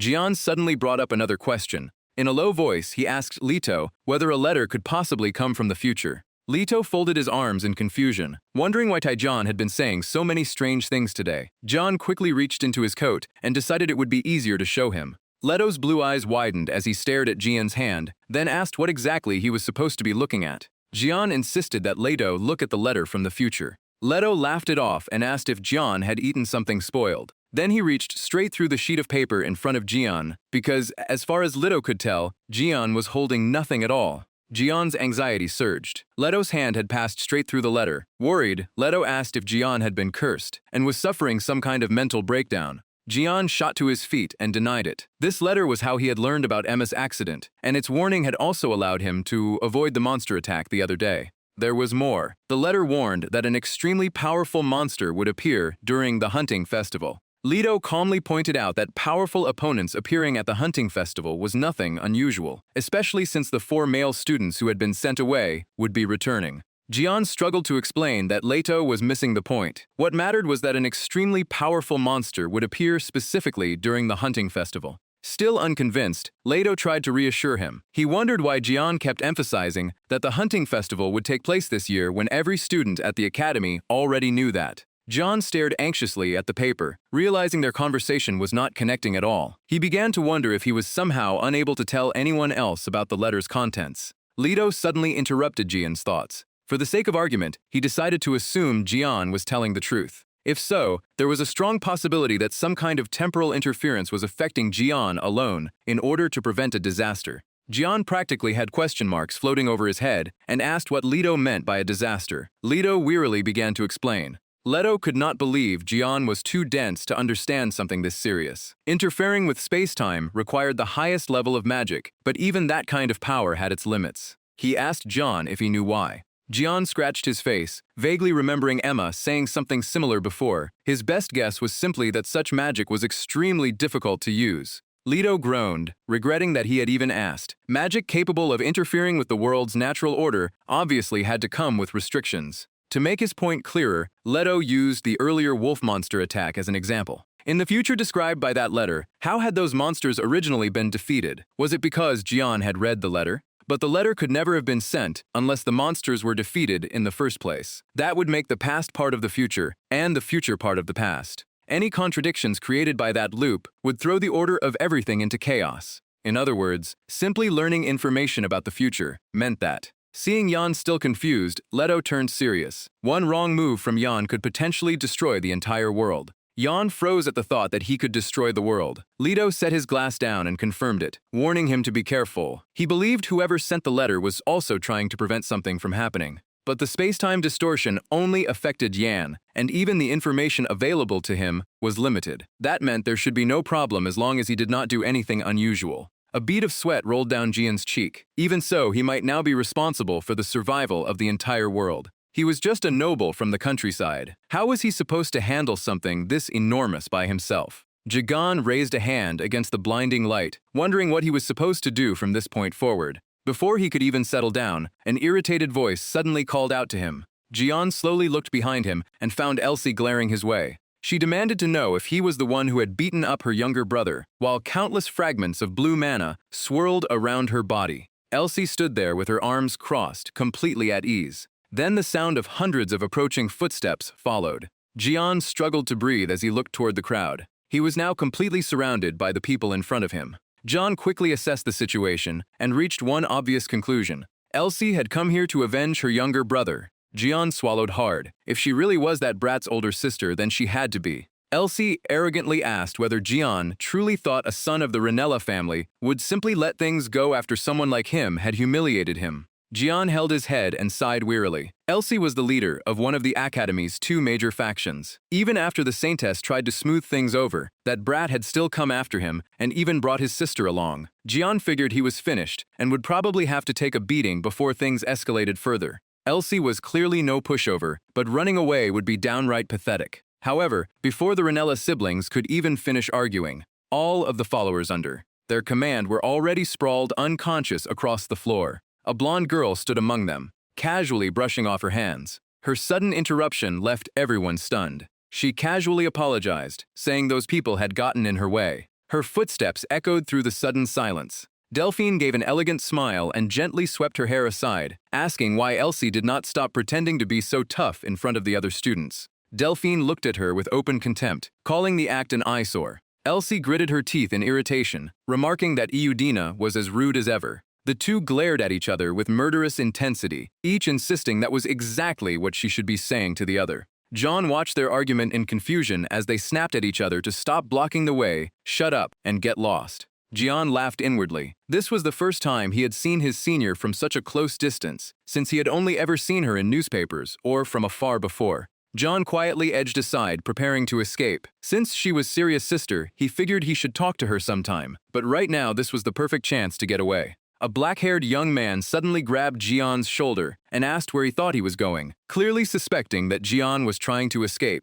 Jian quickly waved his hands and denied it, saying he would never dare. Yet his hand was already resting on his sword hilt. He truly did not want to fight, but a teasing voice suddenly made Jian freeze for a moment. Apparently, that really was the situation. Elsie planted a hand on her hip and mocked the other girl, asking if she liked that guy. Her father would not mind waiting another night, so she could go have fun with him instead. Elsie then shot Jian a sharp look and asked what she planned to do about him, especially after everything he had done to her younger sister. Before she could finish, a sudden spray of hot blood burst into the air around Jian. The sight left both girls completely stunned. Yan now held a razor-sharp axe, while a miserable student at his feet clutched his bleeding arm. Jan's voice dropped into a threatening growl as he addressed Senior Elsie. She could say whatever she wanted about him, but he would not allow her to drag Siria into this. His expression turned ice-cold as his sharp eyes locked onto her. He demanded to know how she planned to pay the price for crossing that line. The murderous pressure radiating from him made Elsie flinch. Frightened, she stepped back and lost control of her voice, realizing that he actually intended to attack her. Even so, John charged forward. He leaped straight into the air and brought his axe crashing into the blonde young man's face. The young man immediately collapsed, with blood spraying uncontrollably from the wound. Another student rushed at Jian with a furious shout, calling him a bastard. John shifted his body with ease, smoothly avoiding every sword strike his opponent unleashed. Jian then sent him flying with a powerful swing of his axe. Raising the weapon high, Jian calmly judged his opponent as far too slow. He drove the axe handle straight into the unlucky student's face. The poor guy was knocked unconscious, his mouth hanging open and his eyes rolled back. Jian stood there calmly, completely emotionless among the bodies scattered around him. Then a streak of blue lightning flashed beside Jian, and he reacted instantly. Gritting his teeth, Jian sprang away from the violent blast of magical lightning. Jian met Elsie's eyes and praised her response. Good, this was exactly how a fight should be. A satisfied grin formed on his face as he proposed a fair fight, since he had already dealt with all the annoying small fry. Elsie called him insane and demanded to know if he seriously believed he could defeat her. Jan only grew more impatient, arguing that there was no way to know until they tried. He launched himself forward with a powerful leap, tearing through the air, straight toward Elsie. In a split second, Jan swung his arm through the air. He landed, and immediately fired a surge of mana toward her. But Elsie blocked the attack with defensive magic. Panting, she mocked him for thinking someone at his level could possibly break through her shield. A vicious smile spread across Jian's face. In that case, he would simply keep trying, and see how long her precious shield could hold. The atmosphere between them suddenly fell silent. Elsie responded with an amused smile. Folding her arms proudly, she called the idea of breaking her shield completely delusional. She admitted his earlier moves had been impressive, since he had successfully taken down her attendants. But Elsie contemptuously pointed her staff at Jian, insisting that a nobody like him could never. Before she could finish, John poured mana into his sword. A sharp impact rang out, as Elsie desperately struggled to withstand the blow, letting out a strained cry. She cursed him, but by the time Elsie realized what was happening, it was already too late. Jan's hand had already reached her defensive barrier and forced her body down toward the ground. Jan raised his axe and remarked that she certainly had plenty of confidence. Losing all restraint, he hammered the shield again and again, wondering if she would still be running her mouth once it finally shattered. Elsie laughed inwardly at how ridiculous this was. She was one of the Academy's best mages. Did he seriously believe mindlessly hitting her shield would eventually break it? While that idiot focused entirely on swinging his axe, she planned to quickly cast a spell and crush him. Jean had completely lost his composure by now, relentlessly bringing his axe down again and again. By the time Elsie realized what was happening, the shield she had been so proud of shattered completely. Elsie's hand trembled around her staff. Even the students watching from the sidelines were stunned. He had literally kept hitting the barrier until it broke. Elsie's entire body began trembling, and tears filled her blue eyes as she desperately begged someone to help her. Jian raised an eyebrow in anger. Why was she suddenly begging for her life? He thought she had already prepared herself to die when she dragged Saria into her insults. With tears in her eyes, Elsie admitted that was true but pleaded with him not to actually kill her. She did not want to die. Jian raised his axe with a crazed look, telling her she should never have started this. After all, death was a necessary part of a duel where someone's honor was at stake. Stones shattered right beside Elsie's hand, making her squeeze her eyes shut in terror. Veins bulged across Jian's face as he warned that he would let her off this time, but she would not be so lucky again. He slowly straightened himself up, while the surrounding students stared at him in fear. Then a sudden voice made him stop. Delphine looked at Jian with interest and asked for a little of his time, saying there was something she wanted to discuss with him. Later, in front of the academy, Leto sat there laughing and pointing at Jian. He had wondered who everyone was talking about, only to discover Jian really was that axe-wielding maniac. John let out a long sigh and asked if Leto wanted to experience it for himself. Leto immediately backed off, joking that Jian looked incredibly cool like this. He then asked whether Jian was going to meet Senior Delphine, and Jian confirmed it. Leto wondered what she wanted to discuss with him. Jian had no idea since they were meeting that evening, so he had simply agreed for now. Jian then seriously asked whether Leto had found the person spreading rumors about Saria. Leto confirmed that he had, which was exactly why he had come to see him. Leto handed him a sheet of paper and told him to read it. Jean opened it and studied the contents in silence. Leto looked up at him, surprised that he was taking the news so calmly. Jan crossed his arms in irritation and said there was a reason for that. Looking up at the sky, Jan explained that they currently had very few clues. But once he considered why someone would bully Saria, there was only one explanation that made sense. Leto was slightly surprised. Jian had apparently used the information he provided to confirm a suspicion he already had. Jian nodded and confirmed it. Leto then asked what he planned to do next. Jian had already made up his mind. First, he would meet that person, and what he did afterward would depend entirely on their answer. In a forest filled with sunlight, Saria anxiously murmured Senior Ian's name. Looking at the report in her hands, she became slightly saddened. Once again, he had gotten into a fight because of her. Saria felt a little embarrassed thinking about it. Senior Elsie had confronted Senior Ian because he had dealt with the people spreading rumors about her. Even though Saria had said she would handle the matter herself, Ian had ended up helping her again. Jean suddenly appeared and asked why she looked so upset. Saria jumped in surprise and called out to Senior Ian. She quickly hid the report behind her back and awkwardly tried to brush it off. Saria sniffled as she apologized for what happened the other day, especially for suddenly treating Celine like a bad person. Ian looked awkward and told her not to worry. He admitted that he had been a little upset at the time too, but he was no longer angry, so she did not need to worry. Saria shyly looked up at him, saying she was always the one standing behind while he helped her. Fidgeting with her fingers, she pointed out that this time was no different. Ian had fought the people bullying her, and even Senior Elsie had gotten dragged into it. Ian's face lit up as he reassured her that it was fine and she could keep relying on him. Whenever either of them ran into trouble, they should lean on each other. Maybe next time, Saria would be the one helping him instead, and she understood. Saria pursed her lips before hesitantly asking him something. Looking innocently at Ian, she asked if she could hug him. The request completely caught Ian off guard. Before he could process it, Saria gently moved closer to him. Ian opened his mouth to respond, but no words came out. He could only think that she should wait, but it was already too late. Their bodies met beneath the sunlight, as falling leaves drifted around them. Ian blushed and stared upward, his heart pounding wildly as he wondered what on earth was happening. Saria looked genuinely happy as she held Ian in her arms. But her dreamy moment ended the instant Ian tried to speak to her.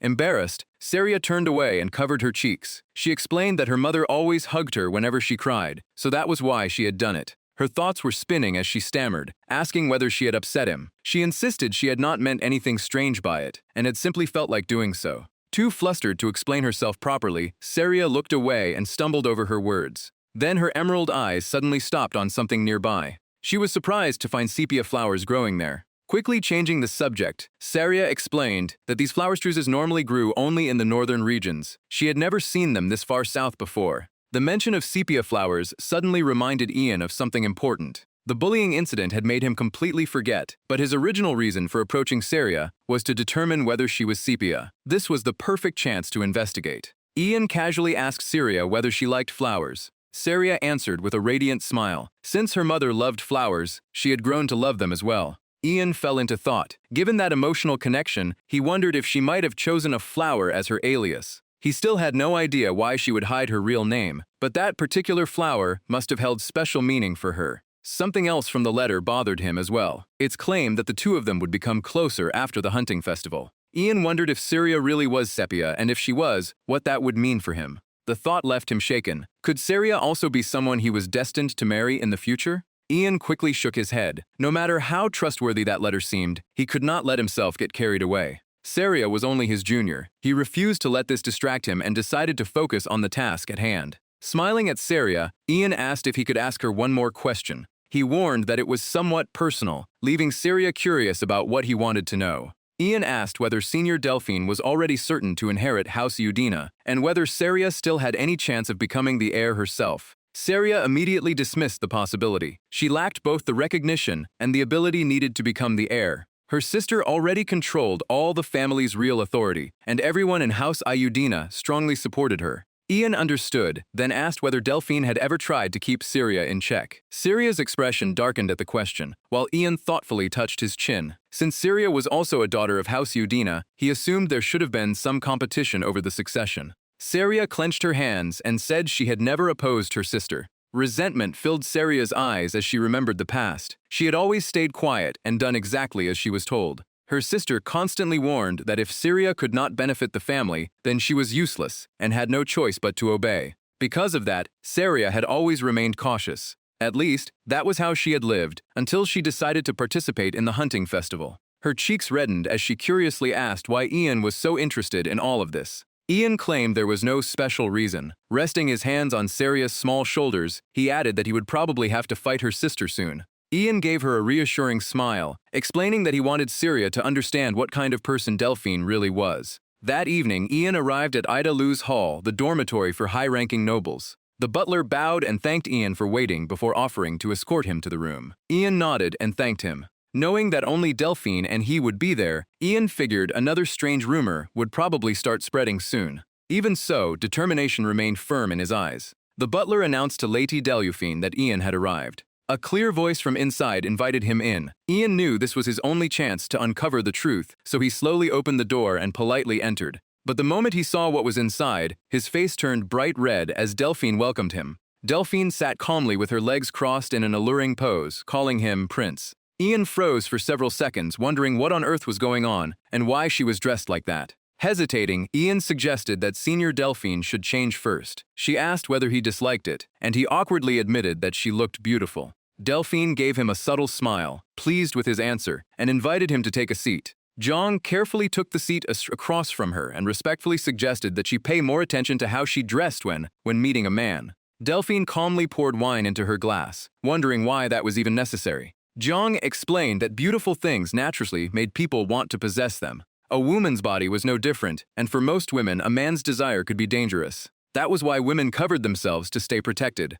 Delphine simply replied that no one could ever possess her, so she had nothing to worry about. Zhang broke into a sweat. She had a point. No one at this academy could defeat her, and this was hardly a serious issue anyway. Delphine noted that he seemed rather innocent, and Zhang admitted that growing up in the countryside had left him unfamiliar with these things. She told him to get used to it, since this would become part of his everyday life. Zhang could only laugh awkwardly inside, wondering why it felt like she was seducing him. Delphine then decided it was time to get down to business. Resting her face in her hands and tapping the table with interest, Delphine invited Prince Jiang to become her ally. Jiang was surprised, but Delphine said she had never met anyone as interesting and courageous as him. Naturally, he would also receive the best treatment among the Academy's departments. Looking down at the table, Jiang carefully considered her offer. Did she really want to recruit him simply because she valued him? There was no way it could be that simple. She had to have another reason. Before answering, Jiang said he wanted to ask her something first. Delphine waited attentively for his question.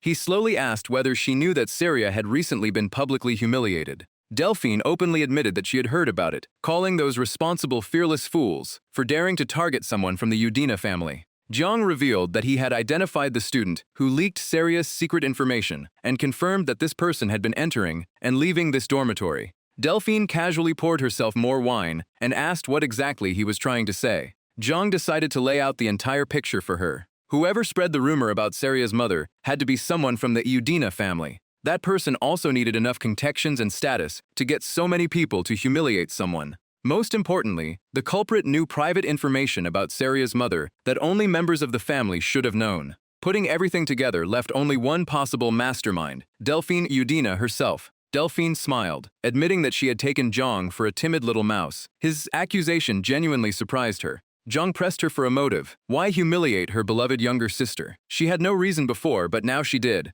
He glared at Delphine, pointing out that the normally obedient Saria had suddenly decided to defeat her at the hunting festival. Delphine closed her eyes and conceded that his reasoning made sense, but he still had no evidence. Jiang gave her a sly look and said that if proof was what she wanted, he would simply find the blue-haired student. Delphine immediately stopped him and coldly confessed that she was indeed behind it. In truth, she had originally planned to leave Saria alone. But then, Saria suddenly announced that she would challenge Delphine at the hunting festival. So Delphine decided to teach her never to challenge her master. Jiang spread his hands in confusion. Saria was not challenging some master, she only wanted to prove herself. Delphine stubbornly brushed the issue aside and asked again whether he intended to become her ally.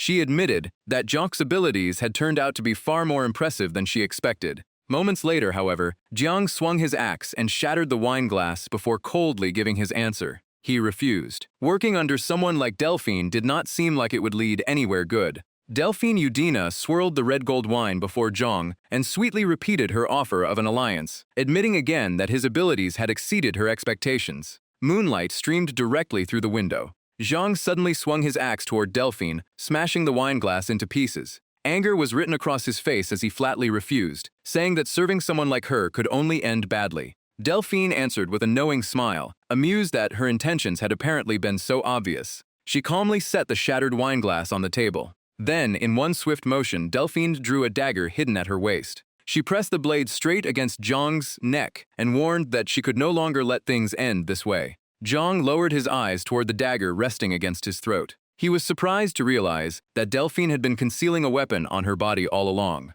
Delphine smugly replied that she needed at least something to defend herself with. She withdrew the dagger and cheerfully admitted that the more they talked, the more interested she became in him. Very few people could remain so decisive even when placed in such a dangerous situation. Delphine moved right up against Jiang with a twisted smile, saying that this only made her want to train him into her hound even more. Seeing her smugly playing with the dagger, Jiang scoffed and warned that she would regret trying. Delphine quickly regained her composure and laughed it off. Why would she regret anything? If Yan had arrived back then, she would already have been defeated. She turned away and calmly decided to end things there, telling John it was time for him to head back. John muttered that he would really like to do that, but the next second, he raised his axe and charged at Delphine, declaring that he still was not ready to let this matter go. Delphine shot him a sideways glance. She immediately raised her dagger and blocked Jan's attack. Even so, the axe blade grazed her shoulder and drew blood. Jean froze in surprise. Delphine counterattacked with a cold, murderous look, telling the axe prince that he still had a lot of training ahead of him. His axe was knocked away, and her sharp blade sliced across his arm. Delphine smiled with excitement and told him not to be discouraged. If he had tried that against anyone else, he would have succeeded. Then Delphine dropped her stance and went for a decisive blow. John gritted his teeth in shock. A wine glass crashed onto the floor and shattered. Delphine fixed Jan with a piercing stare. Her dagger stopped the instant it touched his neck, but Jan suddenly gave her a triumphant smile. Jan's sword had reached Delphine at the same time, leaving neither side with a clear victory. Irritated, she wondered how he had pulled it off. The moment he lost his axe, Jan had used the distraction from the wine to draw his sword. Thinking back, Delphine grew even more suspicious. It felt as though he had never intended to finish the fight with that earlier axe strike. Jean calmly told her she had misunderstood him by suddenly calling him the Axe Prince. His real primary weapon was the sword. Delphine refused to back down and snapped that he really had tried to kill her. Jean argued that otherwise he never could have caught her off guard. Still, Delphine warned him not to misunderstand. He had not won yet. Jan confidently fired back that she was the strongest person in the academy. If he could push her this far, then that was practically the same as defeating her. Delphine bit her lip in frustration. He was right. Even though she had lowered her guard, this was still the first time anyone had pushed her this far. Perhaps that was why she had become so greedy for victory. Even so, she smiled and flatly denied his claim. Jan could only complain about how stubborn she was. While Delphine kept talking, the tie on her nightgown had already come loose and was about to slip off. She insisted that the result of their battle had to be settled properly. Before she could finish, her nightgown slipped down right in front of a stunned Jan. Jan immediately panicked. His face turned red as he looked away and nervously stammered Delphine's name. Jean had no idea what to say, while an embarrassed Delphine hurriedly covered herself. Suddenly, someone knocked on the door. A maid asked if Delphine was all right, explaining that she had heard so much noise that she came to check on her. Delphine claimed everything was fine, but Jan's sword hand accidentally touched her wound, making her cry out in pain.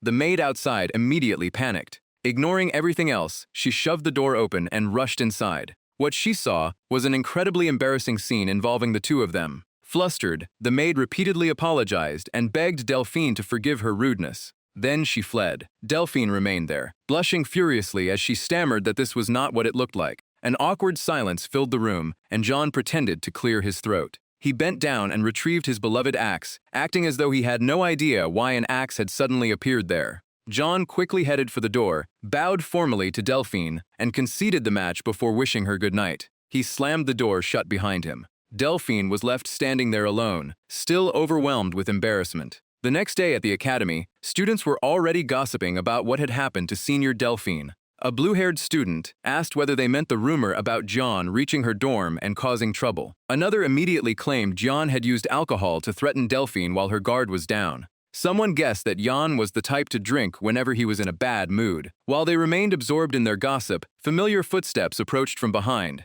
The ridiculous rumors kept spreading. A brown-haired student claimed that despite knowing John for 3 years, he had never imagined John could be so awful. In his eyes, hiding one's true nature was even scarier than hiding one's strength. Jan was already standing directly behind him. The other student noticed and urgently told his friend to stop talking. The brown-haired student initially asked what he had said wrong, only to notice Jan's figure looming right behind him. Without another word, they all bolted together, screaming that the Axe Prince was there and everyone should run. Jan sighed. Somehow, yet another bizarre rumor had started about him. Looking helplessly toward the sky, he wondered how rumors like these could possibly spread so fast. By now, Jan could only assume someone was deliberately spreading them. As he passed a notice board, he saw a crowd gathered around it and walked over out of curiosity. It turned out the hunting festival was only 12 days away. The notice announced that the festival, hosted by His Majesty Emperor Idaluz, would take place on the 30th of the month, and whoever captured the strongest demonic beast in the forest would be declared the winner. A special reward would also go to the team that captured the most demon domains. Registration ran from midnight on the 16th to 6 p.m. on the 23rd, and students from every year and department could enter in teams of 4. Since Jan had already decided to participate, he figured he should register early. But then Jan realized there was a problem. Right now, his team only had him and Saria, so they still needed 2 more members. He wanted at least 1 mage on the team, since they already had enough closer-range fighters. After thinking it over, Jan suddenly had an idea. Maybe he could ask Lasu to join. Lasu immediately shoved a finger in his face and told him to get lost. There was no way he was joining Jan's team. Jan stared at him with pleading eyes and kept begging Lasu to come along. Lasu could only protest at that ridiculous expression. Jan insisted that he only wanted Lasu on the team, but that just annoyed him even more. Sounding disappointed, Jan admitted that bringing a mage was still a good idea. If Lasu refused to join, then he could at least recommend a skilled mage. Lasu thought for a moment. There were a few decent candidates, and when he noticed the newspaper lying on the table, an idea suddenly came to him. Lasu grinned and told Jan to simply do exactly as he said. The newspaper headline was about Elsie Ranella and asked whether this was the end for the famous student. Sue happily assured Jian that his plan would definitely get him a mage. Meanwhile, a gloomy atmosphere hung over the training ground. Elsie grabbed one of her classmates and angrily asked whether he was eager to meet his grandparents. Losing once did not give him the right to mock her. She raised her fist and warned him not to underestimate people. Terrified, the student apologized and begged her to let him go. Elsie's eyes turned vicious as magical energy gathered in her hand. She gave him 10 seconds to endure her attack without screaming, and then she would let the matter go. The magic slammed straight into him, making him scream for her to calm down. Seeing the crowd, Yan approached and asked Senior Elsie what she was doing. Elsie spun around with blue light flashing in her furious eyes, gritting her teeth as she warned him not to interfere. Then she realized the person standing there was Yan. Before Elsie could finish her sentence, she instantly froze in place. Yan calmly pulled the axe from his waist and held it up in front of her with a threatening smile, asking if she could spare him a little time. Elsie immediately went silent, trembling so badly that she could not even speak. Her classmate saw his chance to escape and sprinted out of the training ground as fast as he could.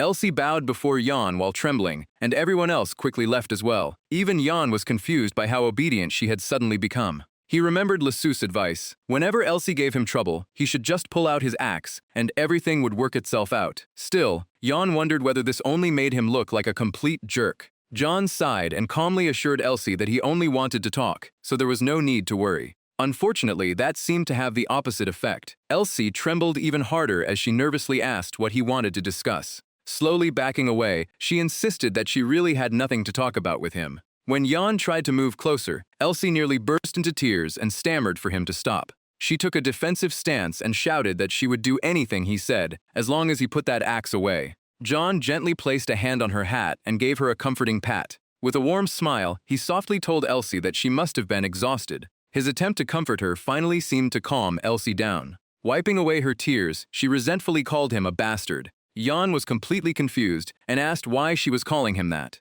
Elsie burst into tears again, complaining that everyone was laughing at her because of him. She bitterly explained that people were calling her an idiot for crying after losing to a third-year student. Instead of comforting her, Jean bluntly pointed out that she really had cried. Elsie immediately denied it, while Jan burst out laughing. Jan decided to drop the subject. Still wiping her tears, Elsie insisted that everything was his fault. Jan casually replied that he had originally planned to let her beat him up and settle things that way. Jan's expression darkened, and his voice grew heavier as he explained that someone they both knew had appeared before that could happen. The image of Delphine immediately surfaced in Elsie's mind, leaving her stunned. Delphine Iudina.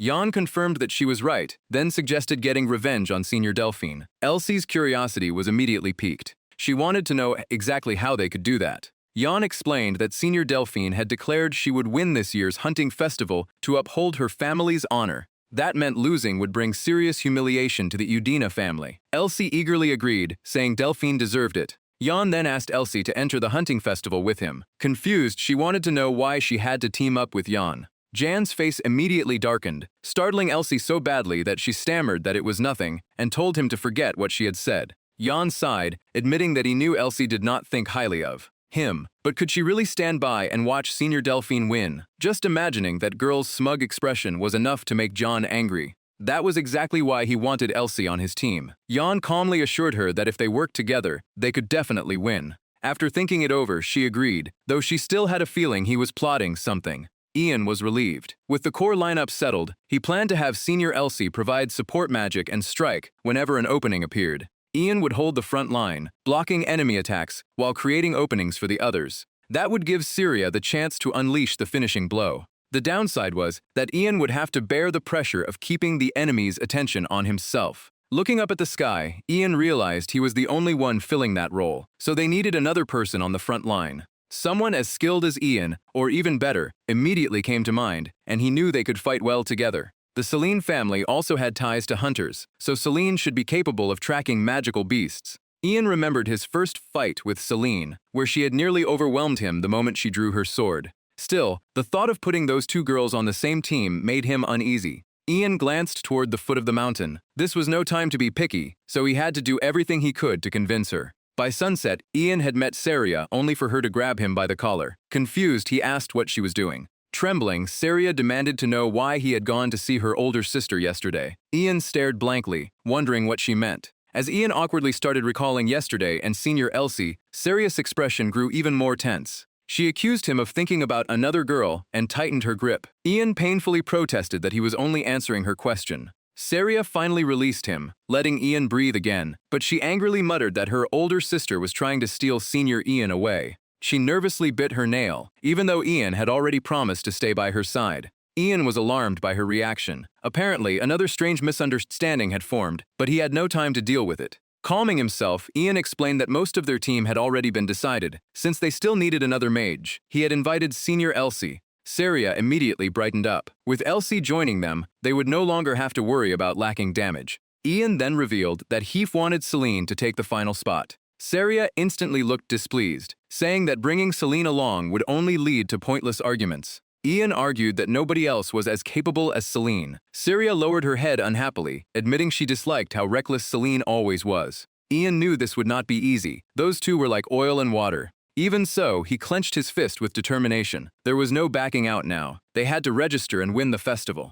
Ian placed a hand on Seria's shoulder and told her he knew this would be difficult. With a gentle smile, he asked her to trust him just this once. Feeling the sincerity behind his words, Seria finally gave in. She agreed to trust Senior Ian. Ian smiled to himself in relief. He had finally settled things with Seria. One concern remained, Celine. If she agreed to join, his dream lineup would be complete, but he had no idea whether she would accept. That evening, at the academy grounds, Celine sat quietly by herself on a stone bench when Ian approached, and politely asked how she had been. Celine looked up in surprise and called out Ian's name. She quickly stood and stammered out an apology for what happened before, but Ian told her not to worry because it was already in the past. Delighted, Celine asked if that meant they had made up. She immediately suggested having a meal together the next day, since it had been so long. Ian awkwardly agreed, but first he had something to ask. Scratching his head, he invited her to join him for the shooting range festival. Celine was confused by the sudden invitation, while Ian struggled to explain himself. He said he planned to enter with Seria, but still did not have enough members. He knew the two girls did not get along, but before he could finish, Celine considered the offer. Then she agreed to join. Ian lit up and asked if she was really sure. Celine smiled happily. Of course she was. No one worked better with Ian in battle than she did, so naturally she had to join. Ian smiled, surprised that she had accepted much faster than expected. With Senior Elsie and Seria, two of the academy's top students, damage output was no longer something he needed to worry about. Celine still wondered how Ian had known that the monster's weakness was its horn. Thanks to that letter, Ian already knew the monster's weak point, which gave him a strong chance of winning. What worried Ian now was teamwork. One teammate was always eager to fight, while another had practically zero communication skills. On top of that, Seria and Celine could barely stand each other whenever they met, so things probably would not go smoothly. After thinking it through, Ian decided their first priority was learning how to work together. He planned to start them off with some safe training exercises. Surely the two girls would not start fighting each other in a genuinely dangerous situation. Sunlight streamed through the leaves beneath a perfectly clear blue sky. The atmosphere between Seria and Celine was the complete opposite, ice cold, as both girls stood there in silence. Facing them were Ian and Elsie, who were just as silent. Ian could only think about how painfully awkward this was. Elsie was the first to break the awkward silence, though her arrogance was obvious. Crossing her arms, she scoffed that this could hardly be called a team, only to feel a finger tapping her shoulder. Then a hand suddenly raised a hammer in front of her. Elsie went pale and immediately blurted out an apology, promising she would not act up again. Ian put a hand on her shoulder and leaned in with a terrifyingly serious expression, asking if she really meant it. Startled, Elsie quickly promised she did. Ian straightened up, his expression returning to normal as he touched the tip of her hat. Things were already difficult enough, so he warned her not to make them worse. Elsie quietly asked how they were supposed to train like this, though she admitted it was not exactly impossible. Still, something bothered her. Celine stared at the two and asked what Elsie was doing, while Seria refused to comment. Celine casually added that if they were only going to stand around chatting, they might as well move the training session to tomorrow. Her words suddenly reminded Ian of something. Brightening up, he announced that a special guest would be joining them. Elsie was surprised, wondering what connections a low-ranking noble like him could possibly have. A massive explosion suddenly erupted, filling the area with smoke and dust. Seria and Celine instantly reached for their sword hilts, while the entire group was too startled to speak. Staring at the thick cloud of dust in front of them, Elsie shouted, demanding to know what was happening. A voice answered from somewhere inside the smoke, asking if they were the group in question. Once the dust cleared, the legendary monster hunter Derek stood before them. With a stern look, he asked if they were the ones who wanted to become monster hunters. Celine, Saria, and Ian bowed in greeting. Ian politely asked Professor Derek to guide them, while Elsie pointed straight at him and loudly exclaimed that he was a monster hunter. Just as Elsie started voicing her displeasure, a hand reached toward her shoulder as she began saying she had no interest in this. The moment Elsie saw Ian raise the hammer as a warning, she wisely changed her tune and declared that, of course, she would participate.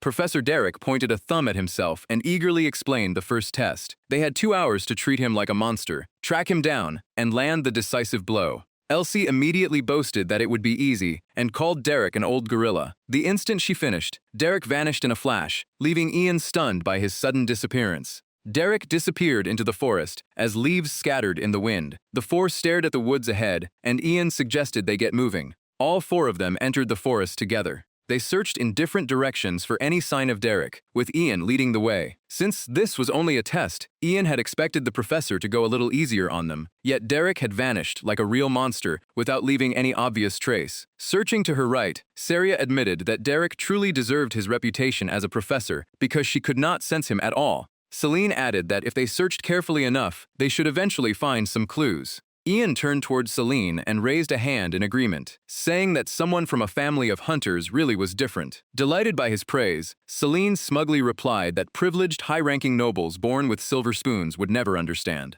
Elsie planted both hands on her hips and protested that even she understood that. Saria glanced at Celine as if she wanted to say something, but remained silent. Sensing Saria's gaze, Celine spun around and asked if something was bothering her. Saria replied that it was unfair for everyone to assume she knew nothing, simply because she was a pampered, high-ranking noble. Ian immediately raised a hand and stopped everyone. He had found a clue and urged them to come over. In front of them was a shoe print pressed into the grassy ground. Celine blushed as she looked at Ian with admiration, wondering if he had become so skilled because he used to go hunting with her. Ian gave her a stern look and reminded her that this was the time to be serious. Celine ignored him and fondly brought up the first time and asked her to go with him. Looking ahead, Saria reminded them that they were not there to play around and needed to focus. Celine turned to Saria and narrowed her eyes, asking if she was jealous because she could not join their conversation. Saria frowned and challenged that claim, asking whether Celine was sure she was the jealous one. After all, what was wrong with Saria spending time with Senior Ian?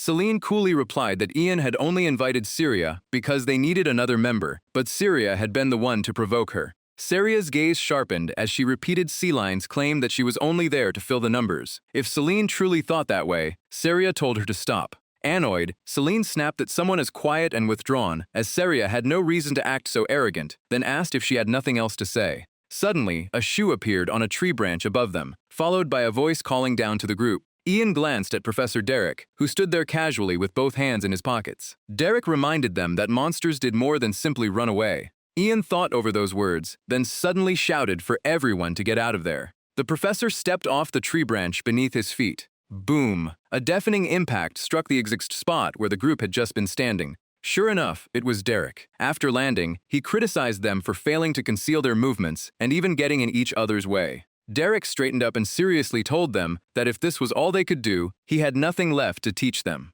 A jade-green aura now surrounded Celine and Ian as they both dropped to one knee and took defensive stances. Derek noticed Elsie supporting them with a spell from her staff. He praised the young mage for casting a support spell so quickly. Elsie smiled and pulled her staff closer, causing the energy to surge even stronger. With complete confidence, she declared that she was the 4th best mage in her class and called Derek a lousy old man. Without warning, Derek closed the distance in a flash and grabbed Elsie's staff hand, catching her completely off guard. He pointed out that the rest of her team was nowhere near her level. The moment he finished speaking, Derek struck Elsie and sent her rolling away, leaving the most important member of the team, a physically vulnerable mage, completely exposed. Watching Derek dismantle their formation made Ian curse internally. If they regrouped, they could still use their numerical advantage. But then he spotted Saria charging at Derek with her sword and immediately yelled for her to stop. Derek calmly watched Saria rush toward him and gave her a mocking smile, questioning why she was being so impulsive. With just one step back, Derek effortlessly avoided Saria's downward slash. He calmly explained that in a situation like this, she should communicate with her teammates and work together. By the time Saria realized something was wrong, Derek had already struck her in the back of the neck with his hand. Saria collapsed beside Elsie. Derek then turned toward Ian and asked what the remaining two planned to do. Ian gave him no answer. Elsie's support spell was still active on his body. Sissia gritted her teeth and struggled to recover. She had not completely lost consciousness, but the blow had clearly stunned her. Elsie could no longer fight, but Sissia might still be able to continue. After assessing the situation, Ian told Celine to go help Saria. Saria was their strongest fighter, so if they wanted any chance of defeating Derek, they needed her. Celine kept her eyes fixed ahead and tightened both hands around her sword hilt. She firmly rejected Ian's suggestion, insisting they could still win without Saria. Ian could hardly believe her response and asked if she was serious, especially in a situation like this. Celine shut her eyes and snapped that she hated how excessively Ian cared about Saria. Ian suddenly sensed someone beside him. His eyes widened as sweat ran down his cheek. A gentle yet chilling voice reminded him of Derek's earlier warning: monsters would never wait for them. Derek was already standing right in front of Ian, his expression terrifyingly serious. Once again, he reminded Ian that monsters would not wait. Above them, the sky remained clear as the wind continued to blow and leaves drifted through the air. Derek looked around at all four students lying defeated around him and sighed in disappointment. With his arms crossed and his coat still perfectly draped over his shoulders, he called the entire training session a mess and criticized their complete lack of teamwork. Derek looked down at Celine, his expression suddenly turning serious as he called her by her full name, Celine Haster. Celine tried to push herself up with both hands but said nothing, keeping her head lowered as Derek asked why she was even on this team. Leaning on his sword, Ian gritted his teeth and looked towards Celine. He had expected them to cooperate because practical combat training was dangerous, yet they had ended up fighting over trivial issues instead. Ian frowned slightly. He knew something had to be done about this. That evening, the sky above the academy was filled with stars. Somewhere inside, a faucet had been turned on, and water poured steadily from it. Celine had finally calmed down. She stared blankly at the running faucet and quietly murmured Ian's name. She remembered Ian from when they were younger, and how much he used to spoil her. He would pat her head with a smile and reassure her that everything was fine, and that she was not to blame. When Celine opened the bathroom door and stepped outside, she noticed a folded piece of paper lying by the doorway. The unexpected note immediately caught her attention. Celine picked it up and unfolded it. The message asked her to meet at the clearing in the eastern forest at 10:30 because he wanted to discuss a few things with her. She immediately recognized Ian's handwriting. Celine crouched there, both curious and confused about what Ian wanted. Maybe he planned to scold her over the training session, but she also wondered if this could be her chance to confess her feelings. At the appointed time, Celine arrived at the meeting place. She gazed up at the star-filled sky, her spirits lifting as a faint blush touched her cheeks. Maybe Celine was starting to think of this as a date. Spotting someone waiting ahead, Celine called out and asked Ian what was going on. Ian was still in uniform with a sword in hand. He gave Celine a cold look and simply greeted her. His appearance caught Celine off guard. Confused, she asked what he was doing at this hour and reminded him that he had something to tell her. Ian got straight to the point, asking how long she planned to keep clashing with Saria. Celine threw out her arms and denied starting anything, insisting that the rude girl had taken things too far. But Ian pointed out that everyone had seen Celine provoke Saria first. Celine fell silent for a moment before irritation finally took over. She admitted doing it on purpose because Saria got on her nerves. Ian's expression immediately hardened. With a sharp look at Celine, he declared that excuses were over and challenged her to a duel, saying it was the only way to settle this once and for all. Celine stared at Ian in confusion, unable to understand why he suddenly wanted a duel. Without another word, Ian coldly tossed a black sword toward her. He told her to pick it up. The sword landed at Celine's feet, leaving her hesitant and confused. She pointed out that it was a real sword, but Ian confirmed it and said there would be no room for trickery in a real duel. Celine watched Ian warily, still unable to understand his reasoning. She nervously asked why the two of them had to fight at all. Ian remained completely composed, ignoring her confusion. Talking would get them nowhere, so he wanted the winner to make the decision. Strangely, Celine's bewildered expression soon softened into a warm smile. Ian slowly drew the sword at his waist, his expression unchanged as he prepared to fight. After all, this was how they had always settled things. Celine remembered when they were both innocent children. Back then, Ian would gleefully annoy her, declaring that if he won their race, they would do things his way. Celine chased after him in frustration, knowing she could never beat Ian in a race, and complaining that he always decided everything himself. Looking at him now, Celine realized that the Ian from those days had barely changed at all. After hesitating over Ian's actions, Celine finally picked up the sword and prepared to fight him. She agreed that settling things this way might be better than staying irritated all the time. Celine took her stance, and even the simple motion of bringing the sword to her waist sent a rush through the air. Her earlier hesitation was completely gone as she asked how they would decide the winner. Ian was already prepared with his sword raised straight ahead. He answered that the fight would continue until one of them surrendered. Still holding the initiative, Ian began to signal the start of the duel. Before he could even finish speaking, Celine shot forward and launched the first strike. Ian's cool expression vanished instantly. Her attack came so fast that it left him completely stunned. At that moment, a spark of electricity flashed through Celine's eyes. Celine completely overwhelmed Ian's presence in the fight. He knew her magic was better than his, but he never expected the difference to be this extreme. Celine attacked relentlessly, leaving Ian barely enough time to dodge. Now it was his turn to panic as her assault forced him backward, making him wonder if she had taken some kind of magic potion. Celine suddenly returned to her usual innocent expression as she looked seriously at the shaken Ian on the ground. She explained that the demon spirit possessing him had taught her that it was better to pour all of her strength into a single attack. Ian slowly got back to his feet as Celine admitted she had initially thought the advice was nonsense. Ian realized it had actually worked and once again found himself annoyed by that demon spirit. Still gripping the sword firmly with both hands, Celine continued, saying that the demon spirit had been teaching Ian things he did not need to know. With that, Celine poured everything into one devastating strike at Jan. She had clearly taken the spirit demon's advice and committed all her power to a single blow. Jan slipped aside while analyzing the fight. Her attacks kept getting stronger, and one clean hit could finish him, but her movements were slowing down. Jan kept thinking while dodging Celine's earth-shaking blow. The impact sent dirt and rocks flying everywhere, and Jan finally began to see the weakness in her fighting style. Every time Celine finished an attack, she left herself wide open.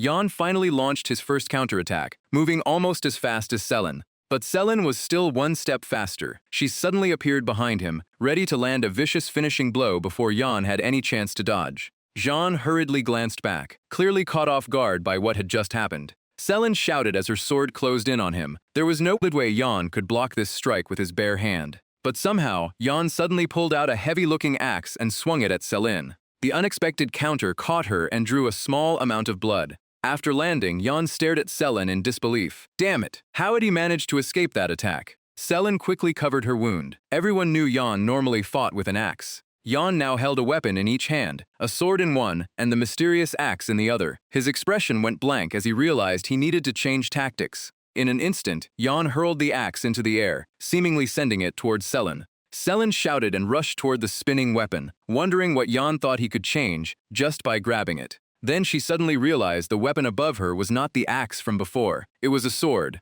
The object spinning through the air was actually Jan's sword. Celine shouted that he had gone insane. Somehow, the axe had already returned to Jan's hand. A spark flashed in Jan's eyes. His presence now resembled Celine's when she launched her opening strike, and he brought the axe down with tremendous force. The axe smashed into Celine's sword and knocked it from her hand. A blinding flash erupted from the collision as Celine was thrown backward in pain. Jan immediately rushed in while Celine was distracted. Celine frantically tried to retrieve her sword from the ground, still stunned by what had happened to her weapon. By then, Jan was already in position to thrust his sword at her. Too slow. He decided to target her arm, keeping the injury to a minimum while making sure she could no longer attack. Panicking, Celine quickly swung her sword toward the charging Jan, but Jan suddenly noticed his blade had dropped below her arm. At this rate, his strike would miss its intended target. Celine's innocent expression appeared right in front of him, and Jan realized his sword was now heading straight for her heart. Before he could finish that thought, fresh blood had already stained a blade. One of them had been stabbed.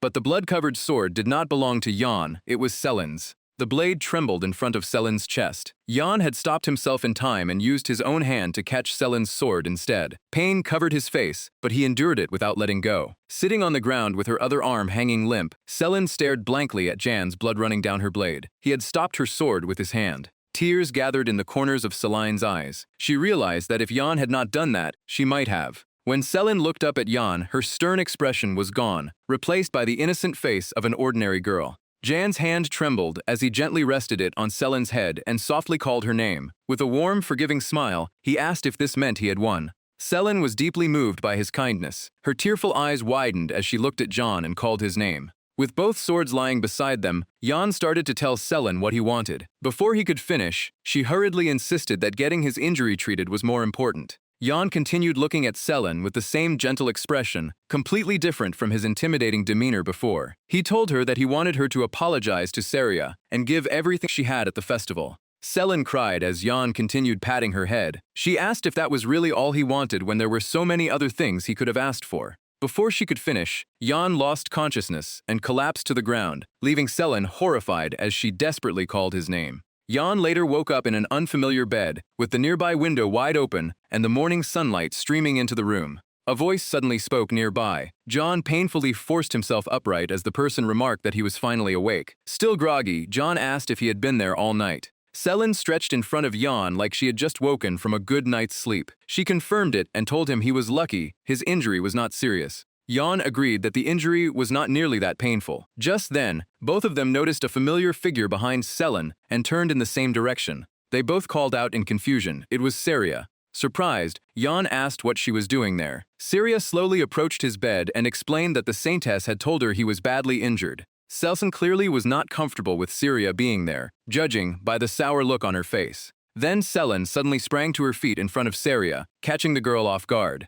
Selin's expression completely changed from irritation to remorse. She apologized for always picking fights with Saria and promised to stop from now on. Jan quietly watched everything unfold from behind them. Selin had done her part, but whether Saria forgave her was entirely up to Saria. Saria's straightforward response left Selin stunned. She said she did not care about any of that anymore. Selin began trembling and looked away, asking if she really meant it. Saria calmly confirmed it, saying things had always been like this here anyway. Then Saria's expression softened. Her cheeks turned bright red as she lowered her head and admitted that she was partly at fault too, so she accepted Selin's apology. Selin immediately brightened at those words. Saria then suggested that they put everything behind them and get along from now on. Selin broke into a huge smile and excitedly grabbed Saria's hand, happily agreeing to make peace. The sudden handshake caught Saria off guard, but she agreed as well. Watching them shake hands made Jan breathe a sigh of relief. Things had gone better than he expected, and now nothing stood in their way for the hunting competition.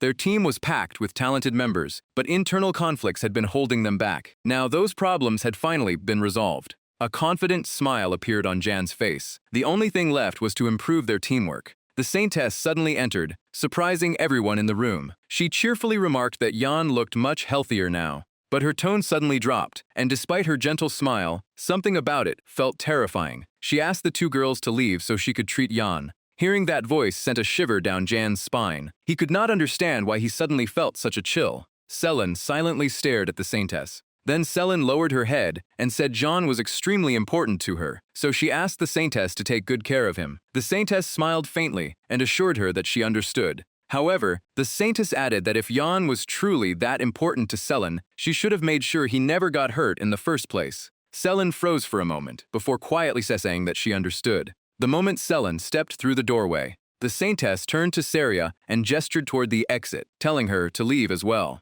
When Saria kept hesitating, the saintess asked if something was wrong. Embarrassed, Saria wondered if she really could not stay. The saintess smiled, but her words carried no warmth as she asked why Saria wanted to stay. Was she Jan's fiancé? Saria's face instantly turned red as she stammered that there was no way she was his fiancé. The saintess kept pressing, asking if she was his girlfriend instead. Bombarded with those questions, Saria became completely flustered and insisted that their relationship was nothing like that. Having gotten the answer she wanted, the saintess calmly told Saria to leave and pushed her out of the room with a smile. Saria barely had time to react. Back inside, the saintess immediately turned serious and asked Jan to hold out his hand. Jan did as she asked, though he pointed out that she did not need to kick everyone else out of the room. The saintess took hold of his injured arm and channeled energy into it, making Jan tremble. She suspiciously asked whether he had deliberately hurt himself just to impress those girls. She tightened her grip and raised Jan's injured arm, warning him not to get another injury. Startled by her rough treatment, Jan protested that at this rate, she would be the one giving him another wound.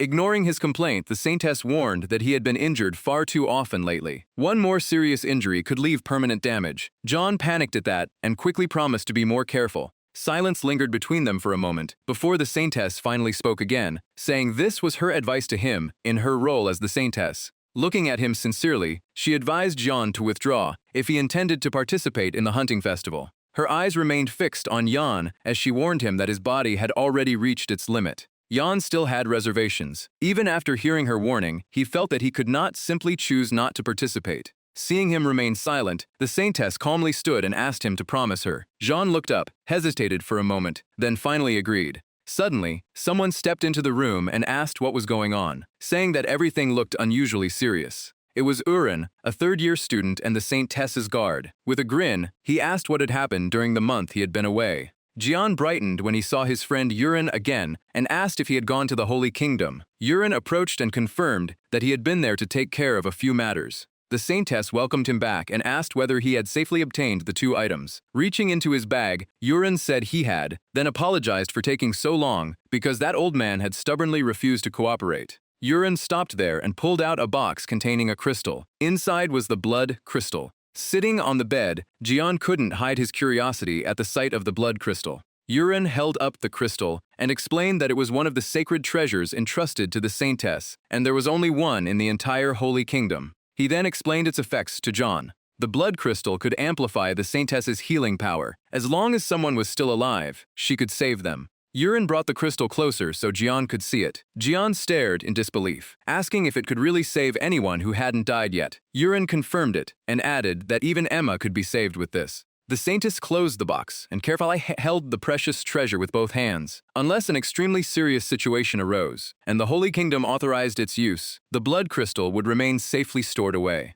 Continuing from Iron's explanation, the saintess admitted that she wanted to save Emma too, but she couldn't make that decision on her own. John kept staring at the box before saying he understood. The saintess placed a hand over her chest and excused herself, but before leaving, she reminded Jian to keep his promise. After watching the 2 of them leave through the door one after another, Jian let out a sigh. He quietly admitted that if he had a choice, he wouldn't go anywhere either. Jian touched his injured arm, but there were too many serious problems he couldn't ignore. Seria's determined expression came back to him. He had promised her that they would win. Then he remembered Emma lying in bed in agony. On top of that, if they encountered a high-level monster, they might be able to use it to help cure her. The bloody warning letter still haunted Jian. More importantly, he knew something terrible could happen if he simply ignored its warning. Jian lowered his head, guilt weighing on him as he silently apologized to the saintess. Gripping the bandage wrapped around his injured arm, Jian resolved to do everything he could to avoid getting hurt. The days passed with constant effort. With 8 days remaining before the event, John worked hard to rehabilitate his injured arm.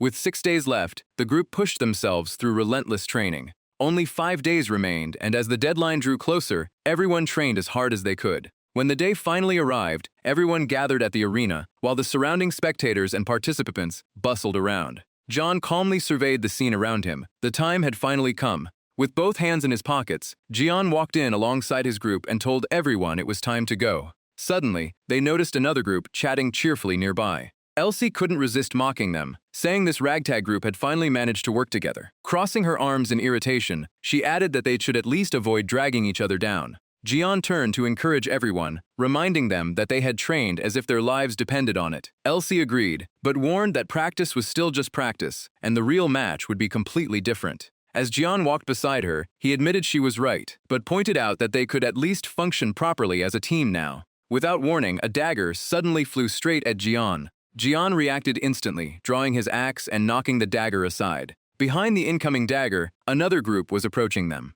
Delphi greeted them with an amused smile, saying it had been a long time. A sinister gleam flashed through her eyes as she addressed Jian as Prince. Jian snapped angrily that throwing the dagger had been extremely dangerous. Delphi remained completely unfazed and casually accused him of overreacting. Jian frowned as Delphi pointed out that he could have easily dodged it anyway. Delphi walked closer and extended a hand as if seeking peace, claiming she had only come to say hello. After a brief pause, her expression darkened as she added that she also had a few words for her younger sister. Hearing herself mentioned, Saria immediately froze in alarm. Delphi's face curled into a sinister smile. Delphi told Saria to give up and move aside, just like she always did. Every word seemed to crush Saria under unbearable pressure.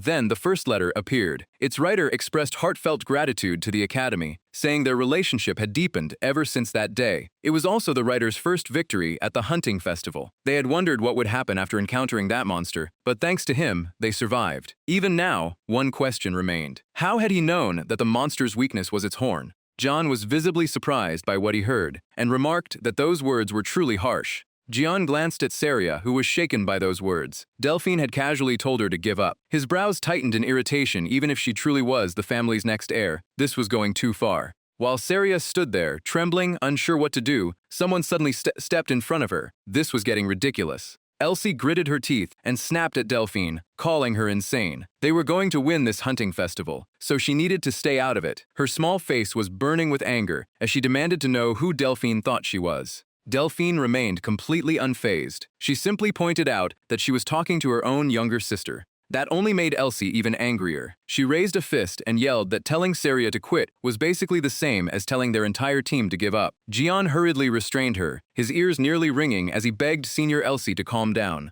Jian held Elsie's shoulders and turned his face away. He had been about to say something himself, but her outburst had somehow calmed him down instead. Elsie ignored him and kept shouting at Delphine, telling an outsider like her to leave. Delphine showed no fear before the furious Elsie and calmly repeated that she was speaking to Saria. A memory Saria thought she had buried suddenly resurfaced. Delphine's words echoed in her mind, reminding her that she would never be able to defeat her. Delphine's sinister voice continued haunting Saria. If she couldn't prove herself useful, she had better prepare to suffer the same fate as that woman. The image of Saria's mother, along with Delphine's threats, continued tormenting her mind. Saria couldn't stop trembling as another warning echoed through her head, telling her never to resist Delphine. Then a voice suddenly pulled her out of that painful memory by calling her name. Saria snapped back to reality and looked up, searching for the person who had called her.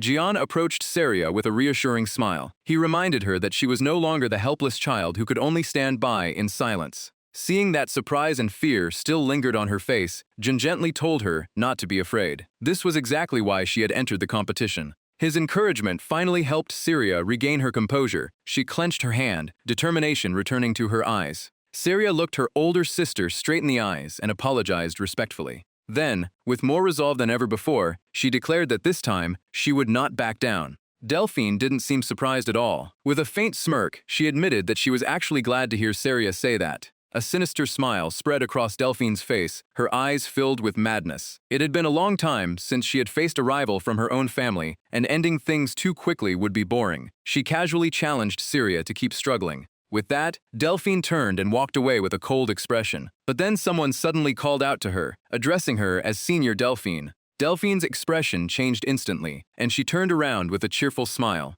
Jian quickly hurled her dagger back toward her, saying she had forgotten it. Before Delphine even had to react, Anma suddenly appeared and intercepted the dagger. He blocked the dagger with his axe, sending it flying straight back toward Jian. Jian reacted quickly and caught the dagger with one hand. His expression turned cold as he asked whether they didn't want it back. Delphine smiled as though nothing had happened. She told Jian to keep it as a reward for stopping her surprise attack. Jian looked down at the dagger in his hand and fell into thought, wondering what he could even do with it. Without dwelling on it, Jian slipped the dagger into his pocket and agreed to hold onto it for now. Anma walked over and greeted him, complimenting Jian's axe skills and saying they lived up to his nickname. Jian hesitated before asking who he was. Before Anma could answer, Elsie jumped in and introduced him. Anma, known as Twin Axis, was a fairly famous mercenary among the fourth-year students. With her hands on her hips, Elsie guessed that Jian had caught his interest because they were both axe users. Anma raised his twin axes and openly challenged Jian to show him what he could do with an axe. Without waiting for Jian to respond, Anma demonstrated a few basic moves himself. Jian stared at him like he was watching a clown, wondering what this guy wanted and whether he should simply knock the axe out of his hand.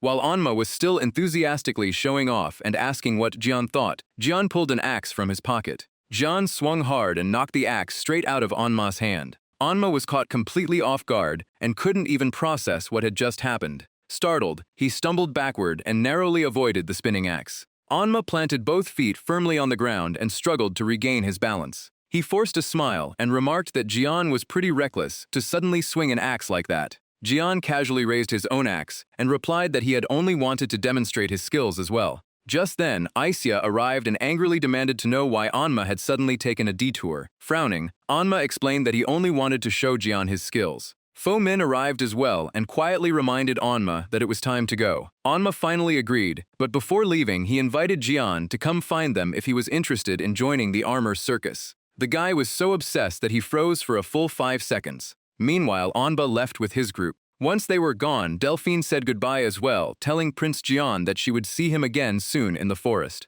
Selena walked over to John and asked why those people had come. Were they trying to challenge them? John frowned as he watched them leave, saying that even he had no idea what that woman was thinking. At the gathering area, the organizer's announcement came over the speakers. Before the competition began, they went over the rules one more time. Elsie listened eagerly. As everyone knew, the festival rules were simple. Each team had 8 hours to capture magical beasts. Jian's group listened carefully as well. Afterward, the judges would evaluate the ranks of the captured magical beasts and use them to determine each team's placement. Everyone stared toward the forest as the organizers ordered all contestants to gather at the starting point. Once the signal was given, Jian figured that capturing the monster in the forest would finally free him from those annoying letters. Jian's expression turned cold. He was determined to destroy that creature and win the competition. 3 hours after the festival began, Jian's group was making its way through the forest. Every member stayed alert and carefully watched their surroundings. Elsie planted her hands on her hips in frustration. They needed to catch something soon, or they could kiss the championship goodbye. 3 hours had already passed, yet they had done nothing but wander around without finding anything worthwhile.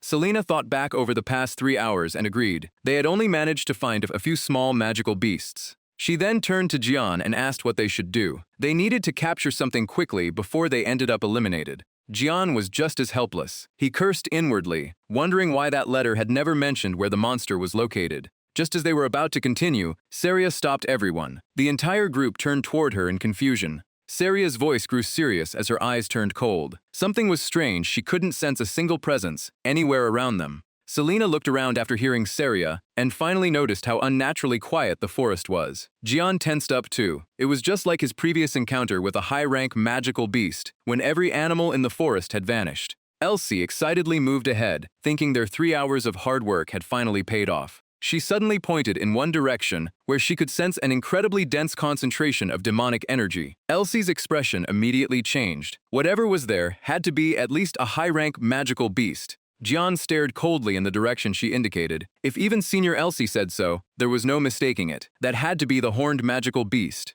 The group immediately formed up back-to-back, their faces tense. Everyone stayed on high alert. The 4 of them cautiously pushed deeper into the forest. Then they abruptly stopped in their tracks. Animal carcasses were scattered everywhere in front of them, with blood splattered all around. Jian examined the scene, but before he could figure it out, Saria spoke first. These weren't just ordinary animals, there were magical beasts among the corpses too. What had happened here? Jian's group searched the area and realized the high-rank magical beast that had attacked Emma was also responsible for this massacre. Suddenly, the entire group stopped and looked up at something. Jian thought about that monster and finally realized something. He had always assumed it tortured its victims simply to flaunt its strength. The group quickly hid behind the bushes and watched 2 monsters fighting each other. Jian kept thinking and realized he had never expected the creature's parents to behave the same way. The horned wolf suddenly seemed to pick up their scent. Bearing its razor-sharp fangs, it charged wildly toward Jian's group. Jian immediately shouted a warning for everyone to get ready. The horned wolf leaped up and used the bear it had been fighting as a stepping stone. It then hurled itself straight toward the group. Jian steadied the team, holding his sword in front of him as he prepared to engage. He told everyone to follow their training, then ordered Senior Elsie to provide support magic. Elsie agreed and immediately raised her wand, casting a protective shield. She told everyone to stay cautious at first and observe the creature's characteristics. Selena calmly analyzed the surroundings. With no fallen or damaged trees nearby, the beast was clearly extremely agile. Jian gritted his teeth and decided they needed to fight it in an open area. Support magic flowed over the team as they surged forward, and Elsie called out. She boosted their speed while the shield immediately moved with them for protection. At that moment, Jian turned to his senior and revealed that the creature's weak point was its horn. Elsie questioned how he could possibly know that, but Jian firmly told her to trust him. Saria immediately took aim at the horn protruding from the beast's head. She brought her sword down with a powerful slash. Sensing the incoming attack, the demonic beast reared up on its hind legs and towered over them. From below, they looked like tiny specks compared to its monstrous size. Enraged, the beast swung its claws straight at Saria. Saria reacted instantly, ducking beneath the strike. She told herself that everything would be fine, as long as she kept this up. But before she could plan her next move, another massive claw came crashing down from above, too fast for her to react. Then Selen's voice rang out, telling her not to be afraid and to keep moving. Saria immediately regained her focus, slipped away from the attack, and charged the demonic beast with her sword. At this distance, she might actually have a chance. Cold sweat ran down her tense face as someone cried out in disbelief. Saria's strike unleashed a powerful blast of air, yet the demonic beast dodged it with ease. Everyone stared in shock. There was no way that should have been possible. While Seria's sword was still lodged in the beast's body, its neck suddenly stretched several meters. It shot straight towards Selen, who was standing behind them. Ian's expression tightened in shock. So this was how the creature could move so freely through the forest. He swung his sword with all his strength and shouted for Selen to dodge. But Selen had already reacted, thrusting her sword straight into the mouth, charging toward her. The sword was knocked away, and Seria quickly caught it. At the same moment, the beast's limbs suddenly stretched out and attacked them. Selen and Seria immediately retreated to a safe distance, unable to make sense of this bizarre creature. Selen figured everyone was already exhausted. She couldn't even track its attacks, and keeping all of its attention on them was proving extremely difficult. They needed a way to deal with these bizarre attacks fast. Seria anxiously asked what they should do, since fighting according to their training would be difficult here. Ian had no better solution either, so their only option was to gamble on Elsie's magic. Determination flared in Ian's eyes. Instead of attacking, they would focus entirely on drawing as much of the beast's attention as possible. The demonic beast suddenly charged and fired a magical attack at them. Ian reacted immediately, shoving Selen aside to protect her. The magical blast shook the entire forest. Even the trees were shattered into pieces. Ian was blasted into a tree, and everyone anxiously checked on him. Using his sword to force himself upright, Ian realized that reckless attack was exactly like the one used by its offspring. Ian told them to carefully lure the beast over there, while Selen hurried into position. Elsie announced that she would cast the barrier one more time. Ian's eyes lit up with fierce determination. If they were doing this, they might as well go all in and finish the beast. The demonic beast charged at terrifying speed. Selen took the head while Seria moved toward its belly. Seria brought her sword down in a powerful slash, but the beast reacted in time and sent the nearby Selen flying. She slammed hard into a tree and cried out in pain. Seria shouted Selen's name. Just then, Else signaled that her magic was ready and told them to hold the beast in place. Ian and Seria immediately realized that the demonic beast had locked onto Elsie and was preparing to attack her. Seria rushed forward and called for Ian to support her. She swung her sword and clashed directly with the beast's claws. Ian seized the opening, lunging forward and driving his sword into its mouth. The collision produced a deafening impact that shook the ground. Ian immediately signaled Elsie to aim for its horn. Elsie agreed and activated a massive magic circle aimed directly at the demonic beast. The surge of magic blurred everyone's vision and made the entire area tremble. Ian was amazed. He had heard that even the Academy didn't possess a fifth-year magic circle like this, making Elsie's skill all the more impressive. Ian was certain nothing could withstand a hit like that, so he quickly withdrew his sword. But when he looked back, the demonic beast was completely unharmed after taking Elsie's spell head-on. Ian could only stare in shock. Elsie cursed in frustration, realizing there was nothing she could do. The monster had resistance to lightning. Watching it continue its rampage, Ian was stunned because the book had never mentioned anything like this. Of all things, why did it have to resist lightning? Elsie wasn't skilled with other elemental magic, Ian thought as he dodged another attack. Ian knew he had to buy more time and come up with another plan, so he carefully studied the beast. He noticed a tiny gap between its body and its horn. Ian immediately understood something and shouted for Elsie to cast her magic again. Still doubtful, Elsie reminded him that the beast was resistant to lightning. Elsie suddenly trembled as she looked behind Ian. No matter how many times they attacked, there was something coming from behind him.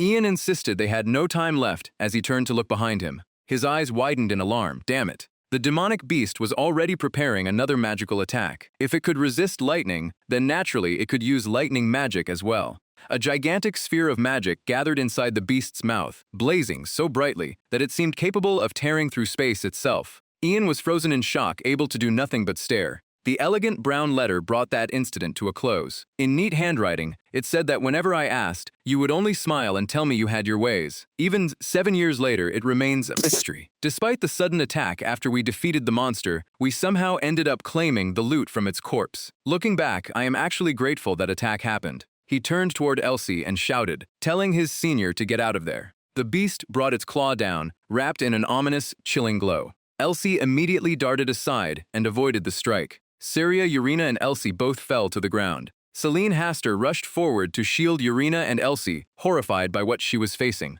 She then leaped into the air and brought her sword down on the charging beast, but clicked her tongue in frustration. Jan Perkos shouted at the creature to come after him instead of targeting the others. The beast fixed its blood-stained, razor-sharp jaws on Jan Perkos. Gathering mana, it swung its claw straight at Jan. Jan skillfully dodged the attack. Until Senior Elsie finished casting her spell, he had to keep this thing distracted at all costs. The beast charged him again, but Jan spun out of its path and prepared to meet it with his own strength. The axe in his hand struck its body with perfect accuracy, spraying blood everywhere. But Jan knew this fight was far from over. Its rage reached a new peak as a mysterious black aura spread across its entire body. Sensing something was wrong, Jan Perkos tried to dodge. Even so, the beast smashed him into the ground and sent him sprawling. Jan cursed inwardly as pain shot through his ankle. While Jan Perkos was still reeling, the beast rushed in with its jaws wide enough to swallow him whole. Panicking, Jan wondered if this was really the end. Saria Urina rushed to his aid and unleashed Urina's ultimate technique, the Lion King's sword.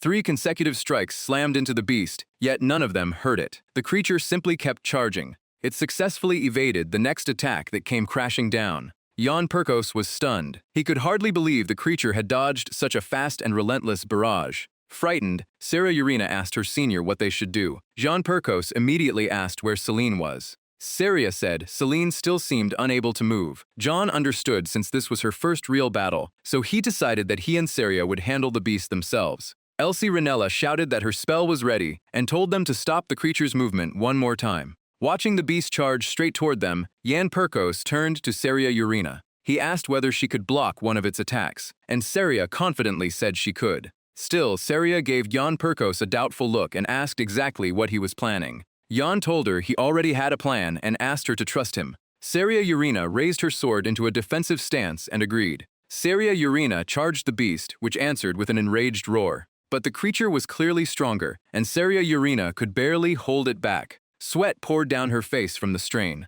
The beast was struggling against her resistance as well. Suddenly, Jan Perkos rushed forward and used his hammer to defend. The beast sank its teeth into Jan's arm. Jan shouted that this was exactly what he had been waiting for. He immediately leaped up and slashed the creature across the nose with his axe in a lightning-fast strike. Jan Perkos then jumped again, gripping the other sword still in his hand. With the beast finally exposed, Jan realized he now had a chance to drive the blade straight into it. He plunged the sword into the monster's head, sending blood spraying everywhere. Jan then launched himself high into the air as the beast looked up at him. Hatred filled its eyes as it opened its jaws wide and mana began glowing inside its mouth. Jan Perkos looked down at it with contempt and mocked it for being too slow. The beast raised its head toward the sky and fired a brilliant blue blast of mana. Completely berserk now, it triggered a massive explosion. Saria Urina and Jan Perkos managed to evade the attack. The furious beast glared at Jan.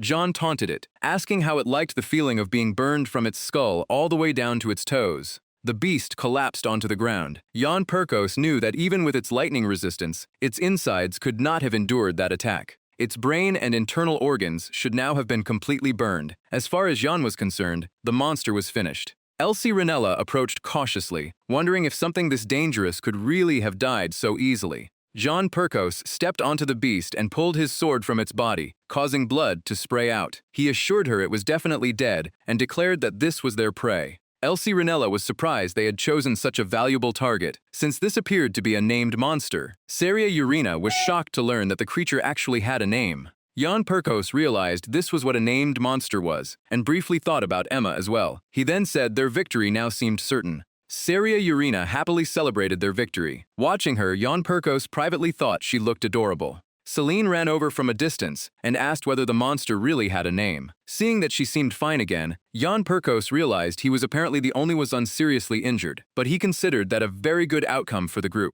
Looking at the dead beast, Jan praised everyone and said they only needed to bring it back now. Elsie Ranella told him there was no need to rush and suggested resting since they still had plenty of time. Saria Urina enthusiastically praised Senior Elsie. Jan Perkos disagreed, warning that this was not over yet because other people might still be nearby. Then something written in the letter suddenly came back to him. A man who appeared to be someone's attendant suddenly rushed in and struck Celine hard enough to make her cough up blood. Jan Perkos finally reacted, shouting Celine's name as he charged forward and swung his sword at the attacker. But before Jan Perkos could land the blow, another man with long black hair intercepted him. The long-haired man rushed Jan and slammed him to the ground. Jan was furious. Delphine Eudia slowly approached with a smug look, saying it was a shame since they had almost succeeded. Elsie Ranella was frozen in place, while Saria Urina groaned that she could no longer move. The long-haired man pinned Jan Perkos down, leaving him no chance to fight back. Delphine Eudia looked down on them and said that if they brought this thing back, they would win. Her words made Seria Urina tremble with rage. Delphine Eudia added that she obviously could not allow that to happen. Her mocking voice echoed through the deserted forest in the darkness as she remarked on how close they had been. The moment Seria realized Delphine was the one who had appeared, unease immediately set in. Everyone was still reeling from the surprise attack. This was clearly a blatant robbery, and Delphine looked down at John as he struggled helplessly. Delphine repeated that bringing it back would have made them the winners, so naturally, she would never let that happen. Delphine smugly turned toward Celia and challenged her to a fight. Celia stood there, completely conflicted. Her mind was still filled with memories of how hard everyone had worked to get this far. Celia tightened her grip on the sword hilt. Her uncertainty gradually hardened into resolve. She knew she could not back down now. Hearing that, Delphine's expression filled with interest as she called Celia's resolve amusing. Delphine immediately unleashed a relentless barrage of attacks. Every strike was powerful and decisive, forcing Celia to pour everything into defending herself. Delphine kept attacking while mockingly reminding Celia that she already knew the truth. With Celia's current skill, there was no way she could defeat Delphine. Delphine finished her statement with another strike that sent Celia flying. Despite taking a heavy hit, Celia forced herself back up and gripped her sword tightly. Instead of intimidating her into retreating, the attack only strengthened her resolve. She admitted that Delphine was right. Even so, Celia could not simply stand by and watch. She was no longer the little girl who could only cry. With that, Celia poured her strength into her sword and charged straight at Delphine. A fierce gust followed Celia's blade, making Delphine even more excited. She remarked that Celia seemed to have grown a little. The two figures shot toward each other like lightning. A single sharp sound rang out as they flashed past one another. Celia remained standing in place, with her head lowered, while Delphine emerged completely unharmed and looked at her with regret.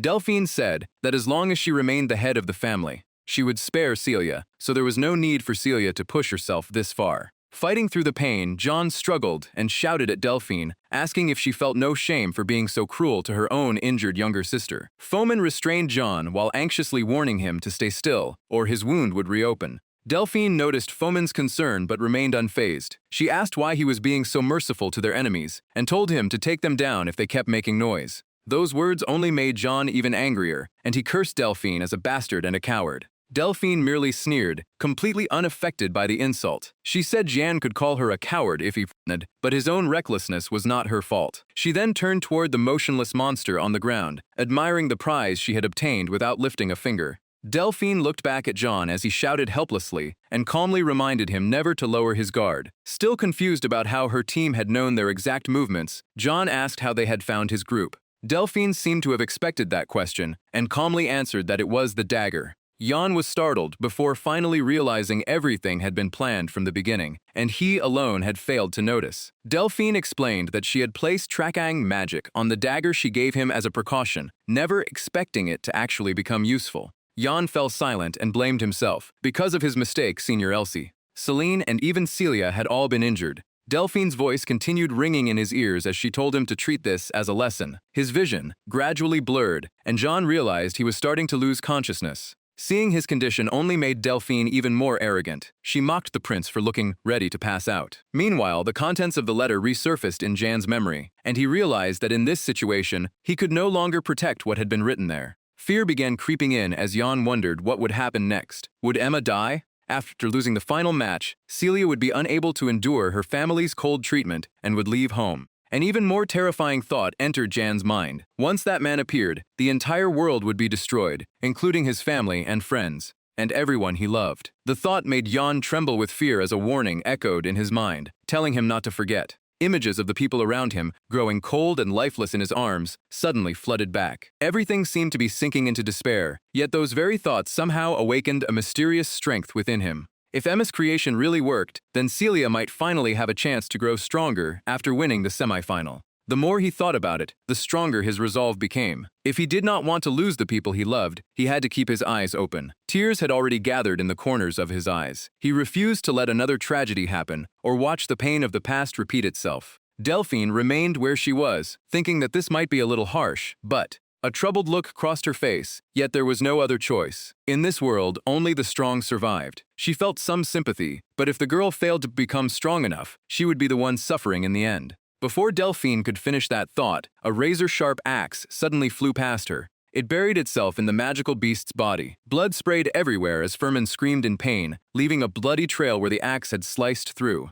Delphine spun around in surprise and saw Furman writhing on the ground, clutching his face, while Somehow Jian had already broken free and was standing tall again. His eyes burned with unprecedented determination as he challenged her to a fight. Furman was still clutching his face in front of Delphine. She stared in surprise at his torn nose as blood continued pouring from the wound. She had never expected Jian to attack like that. At this rate, blood would enter Furman's airway, leaving him unable to move for quite some time. What surprised Delphine even more was the axe from earlier. She had not sensed it at all. Even Jian could hardly believe he was back on his feet with such determination. The pain was brutal and his head kept ringing. Yet for some reason, his entire body was overflowing with strength. This condition should be more than enough. Meanwhile, Anma had witnessed everything from the side. Furious but also somewhat shaken, he warned Prince John that Anma Songdu would make him pay for injuring Furman. Before Anma could even finish, John rushed in and struck him with his sword. Anma had no time to react or dodge and was forced to take the blow head-on.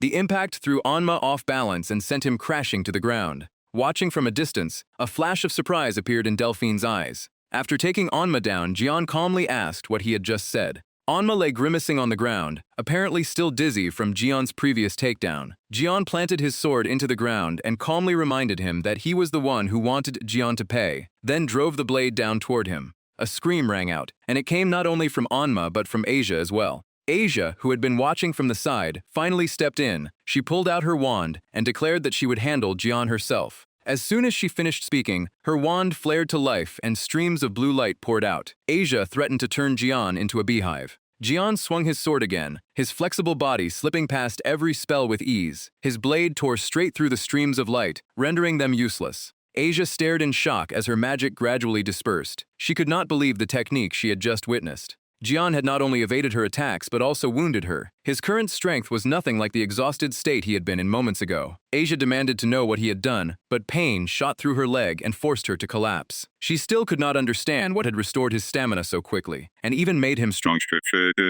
As John walked toward her, Asia began trembling and begged him to stay away. Jian showed no hesitation at the sight of her terrified face and struck her down. Asia fell unconscious, while Jian casually complained that she was too noisy and troublesome. Delphine had apparently noticed Jian's sudden breakthrough as well. She approached Prince Jian and asked how he had managed to use that technique. She was certain it was a secret art that ordinary people could neither learn nor use, so she demanded an explanation. Jian slowly picked up his sword and said he did not care whether it was some secret technique or anything else. He stared at Delphine defiantly and told her to come at him. In the first letter, she wrote that it had been the first victory of her life, even though she only achieved it with his help and everyone else's. The memory of that day became an important milestone in her life, and from then on, she began caring about him even more. He probably never realized before then just how much he meant to her. Jian stared straight at Delphine, now certain he could defeat her. He had to win and make her pay for everything she had done today, so he challenged her to fight. Faced with his challenge, Delphine tried to stop Prince Jian. She believed the martial art he had used to defeat Anma was a secret technique of the Holy Kingdom. As for the strange trajectory of the axe he had thrown from a distance, she wondered whether the Sword Association taught him that. Delphine's words brought an earlier lesson back to Jian's mind. Saria had once explained dynamic and static unity to him. Put simply, it meant bringing stillness and motion together as one, and it was a fundamental principle taught by the Sword Association. Could something like that really be possible? In the darkness, Saria looked back at him and explained that everything was still before it moved. It all began with a single touch, so he needed to observe everything around him carefully. Only when the things he saw as still and the things he saw as moving began to merge in his perception could he take the first step toward unifying motion and stillness. He wondered how he was supposed to do that. Then another question surfaced in his mind. Why did these thoughts appear so naturally, and where had these memories come from? Back in the present, Jan had no intention of giving Delphine any more answers. He insisted it was all a misunderstanding, but Delphine tightened her grip on both swords. The sword order's techniques were strictly controlled, which meant there was no legal way Jan could have learned them. Delphine drew her sword as a layer of magic wrapped around the blade. Since Jan kept calling it a misunderstanding, she figured he simply refused to reveal where he had learned those techniques. Taking a combat stance, she decided to force the answer out of him if necessary. The moment she finished speaking, Delphine rushed forward and unleashed a relentless barrage of strikes. Jan immediately took a fighting stance, but he could only wield his sword with one hand. Fighting properly like this was nearly impossible. With no better option, he kept dodging Delphine's attacks to avoid getting injured. Seeing Yan constantly retreat, Delphine warned that he would never defeat her if all he did was run away. She followed up with another slash. Zhigyan knew he could not keep dodging forever, so he finally switched to offense, swinging his axe at her. Delphine immediately saw through him, saying the axe prince's intentions were obvious. She spun her sword and unleashed a massive strike resembling a lion's claws, with attacks closing in from every direction at once. It was the golden lion sword. A powerful sword strike came crashing down, and Delphine was clearly satisfied with the technique she had just used.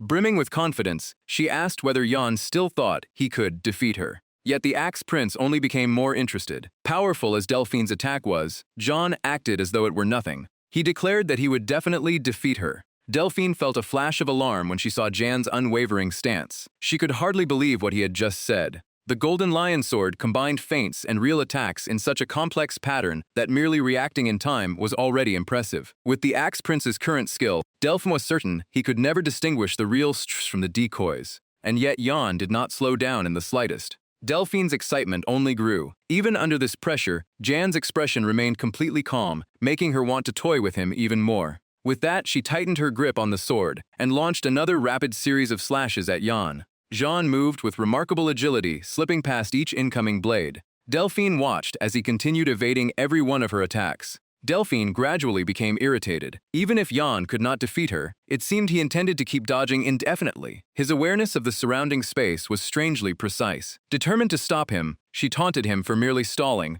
then confidently added that he would not be able to keep dodging much longer. Her words seemed to trigger something in Yan. He knew this could not continue, yet the situation somehow felt familiar. It was as though he could evade even an unavoidable attack by distorting space itself. That spatial awareness was impressive, almost as if he had developed some special space-related technique. Another memory surfaced in Jan's mind. Latu had once asked him what would happen if he combined topology with swordsmanship. Yan suddenly understood. It was topology applied to space, combined with the unification of motion and stillness. Once the idea clicked, he decisively hurled his axe straight at Delphine. Yan decided to risk everything on this one move. Delphine easily swung her sword to block the incoming axe, inwardly mocking him for throwing away his weapon out of desperation. But Jan's reasoning was completely different. Desperate? Not at all. Since he could not bend his body like a magical beast, that meant he needed to bend something else instead. Yan shot toward Delphine like lightning. As the distance between them vanished, he realized exactly what he needed to bend. In the next instant, he was already standing right in front of her. This round was his. Jan's sudden move caught Delphine completely off guard. Leaning close to her ear, he told Delphine that this time, he was afraid the victory belonged to him. By the time Delphine recovered, the tip of Jan's sword was already touching the skin of her neck. She had no choice but to acknowledge his victory. Delphine admitted defeat to the Axe Prince. She pushed the blade away, stunned that her first loss had come at the hands of an unknown nobody. As unbelievable as it seemed, she had to accept it. Delphine sheathed her sword with a faint smile. For the honor of House Eudina, she swore to leave quietly, then congratulated the Axe Prince on his victory. Before Delphine could finish speaking, a sudden pain tore through her chest, leaving her no time to react. Jan's blade had already pierced her chest, sending blood spraying out. He warned her not to end the fun on her own, because they were not finished yet. Yan kept the blade firmly pinned in place. Their earlier grudge had led to this, and since they had fought under the law of the jungle, she should remember those rules. Blood ran from Delphine's shoulder, down her hand, and dripped onto the ground. She tried to fight back but could barely move. With both arms in this condition, she could not even swing a sword one-handed. Delphine's clothes were soaked in blood as she demanded to know what Yan was trying to do. Beating someone who had already surrendered was disgraceful. Yan ignored her protests and struck again with full force, leaving another deep, bloody wound. He told her that sometimes things had to be settled properly. Delphine had no idea what he meant or what exactly still needed settling. Yan faced her with a cold stare. She had harassed Celia and injured her, so he demanded an apology. Delphine could hardly believe what she was hearing. Why should she apologize for things she had done in order to win? Yan immediately tightened his grip on his weapon and gave her a suit reason. If she refused, she would die. Killing intent filled Jan's eyes. One simple apology would end everything, and as far as he was concerned, that was already extremely merciful. Delphine realized this was no empty threat. They were deep in the forest, where disposing of her afterward would be easy. Even if she fought Yan now, her two injured arms guaranteed her defeat. Delphine let out a heavy sigh, so she had been reduced to begging for her life. Jean had no interest in dragging this out. If she wanted to survive, then yes, that was exactly what she had to do. Delphine stared at him before forcing out the words, "I'm sorry." She apologized for injuring Celia, stealing her magical beast, and everything else she had done. After composing herself, Delphine brought up Veselia as well. She admitted that the rumors she had spread about Veselia's mother and all the harassment were her fault. Delphine apologized and promised never to do anything like that again. Once she finished, Delphine looked back at Jan and returned to her usual arrogant tone. She claimed the apology was sincere enough, but when Jan stayed silent, she immediately became uneasy. She asked whether he was seriously going to claim that her apology still was not sincere enough. Jean did not argue over it. He had never expected genuine sincerity from her. In the first place, he only wanted to settle the matter clearly. Leaning close to her ear, Jan warned that if he suspected the Iodina family of deliberately taking revenge over this incident, he would not hesitate to throw her to the magical beasts as food. He made sure she understood. Jan's threat made Delphine shudder, and she cautiously replied that she understood. Beneath the evening light, the conflict was finally brought to an end.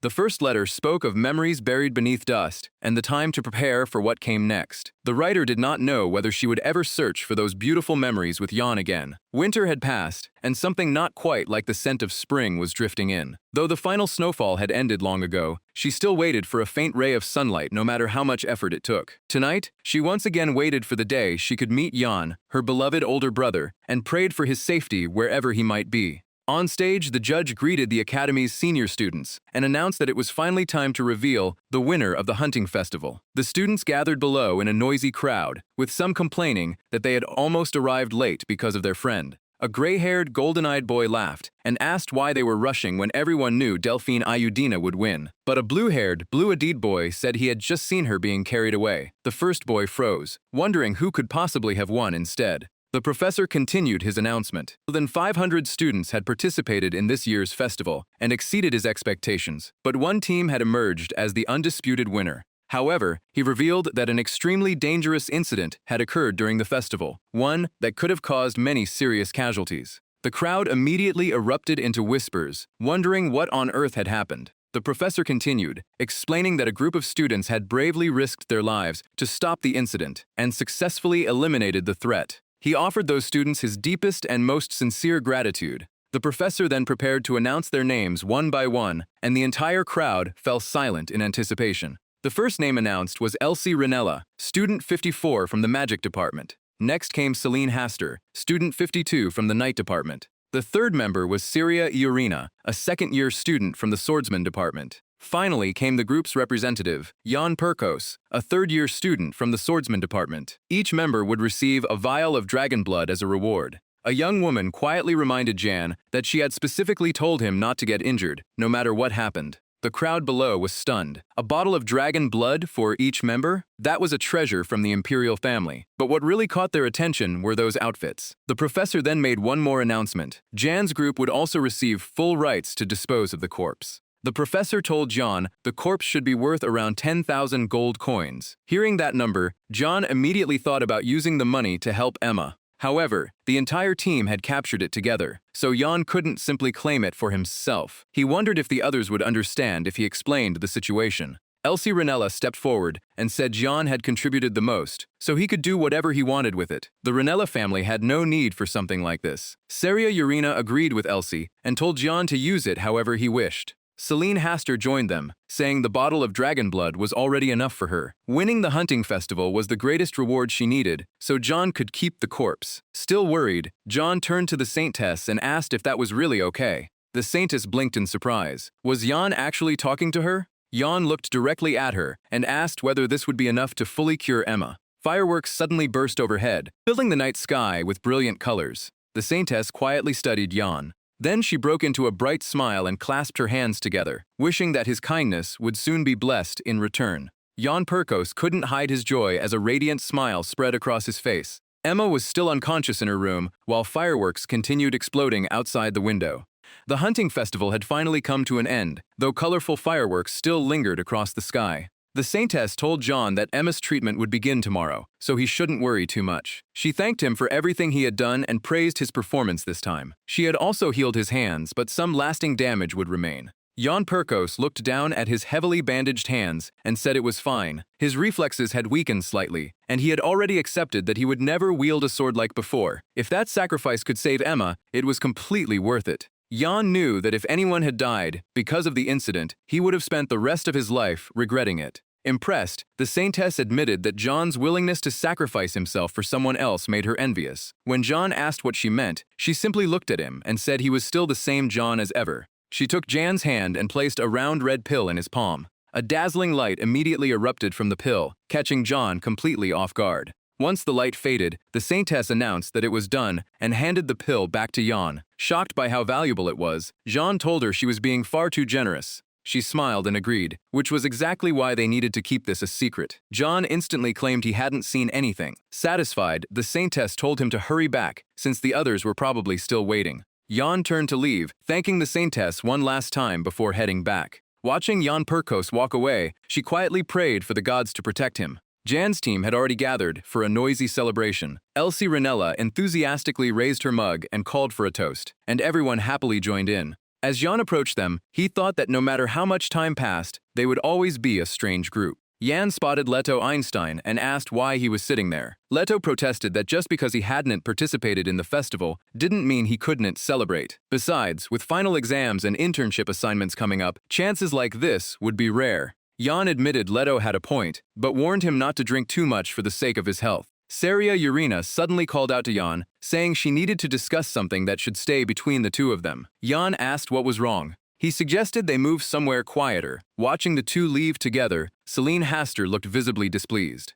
Beneath the moonlight, John asked Saria whether winning had made her feel any better. She wasn't sure, since although she had won, John was still the one who defeated her sister. John reminded her that she had proven herself either way. Saria asked if that meant her nightmares would finally stop. John couldn't promise that, but there was one thing he knew for certain. Jan told Saria that he wouldn't let her keep worrying anymore. Saria Urina's face immediately turned red. Flustered, she told Jan there was something she wanted to say to him. Jan was startled, thinking this was exactly what he had expected. Saria bowed deeply and sincerely thanked Jan for everything. Jan realized with some surprise that she only wanted to thank him. He couldn't believe a simple thank you could embarrass her this much. That was just like Saria. She went on to say that she had learned so much during their month together, while John reflected that only a month ago, they had merely been classmates. He never expected them to understand each other this well. Jan slipped a hand into his pocket. He pulled out a necklace, but Saria was still bowing and didn't notice it. She continued, saying she wanted to give him something as a gift, but had no idea what to choose.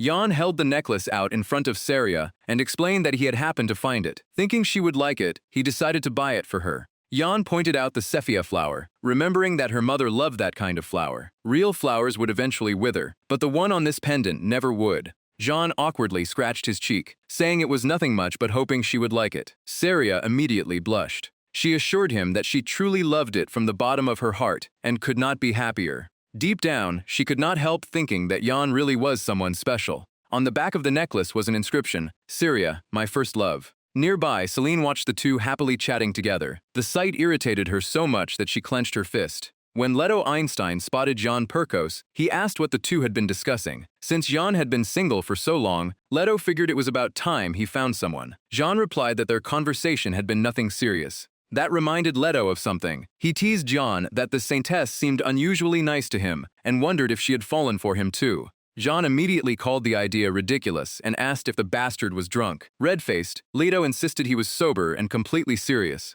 Leto marveled that if Jan kept this up, the entire academy might fall for him. Jan told him to stop talking nonsense. Jan then sent Leto away, telling him to go back to his room and sleep.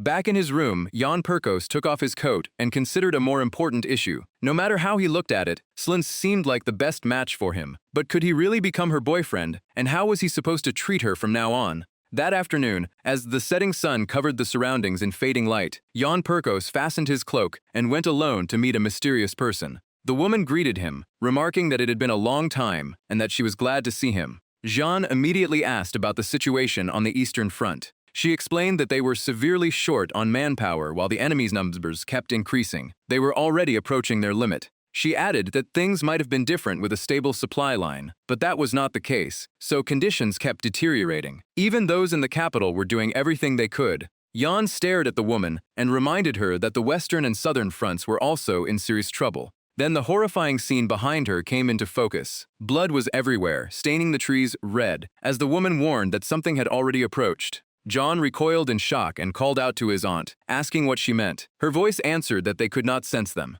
It turned out Jan Perkos had been trapped in another nightmare. He suddenly woke after hearing those words, and wondered why he kept having the same nightmare so often that he was almost getting used to it. Still, this one had been even worse than usual. Jan wondered if it was because he had drunk too much earlier. He reached for the bottle of water beside him, only to notice a letter sealed with red wax. Jan stared at it in surprise, wondering what it was. He opened it and discovered that the letter had been written by Sophia. Jan read the words before him. To my love, Jan Perkos. Have you ever thought about love? I don't know whether it's because I'm in a new relationship or because I parted from the love of my life a few months ago, but I've been thinking about it a lot lately. Holding the letter, Jan looked utterly confused and even broke into a nervous sweat. He had received another one of these letters, which made him wonder if something else was about to happen. The letter mentioned how he had specifically chosen an orphanage for that year's field assignment and how fiercely he had fought that day. Jan's expression instantly darkened in shock. Apparently, there would be a field assignment at an orphanage after the hunting festival.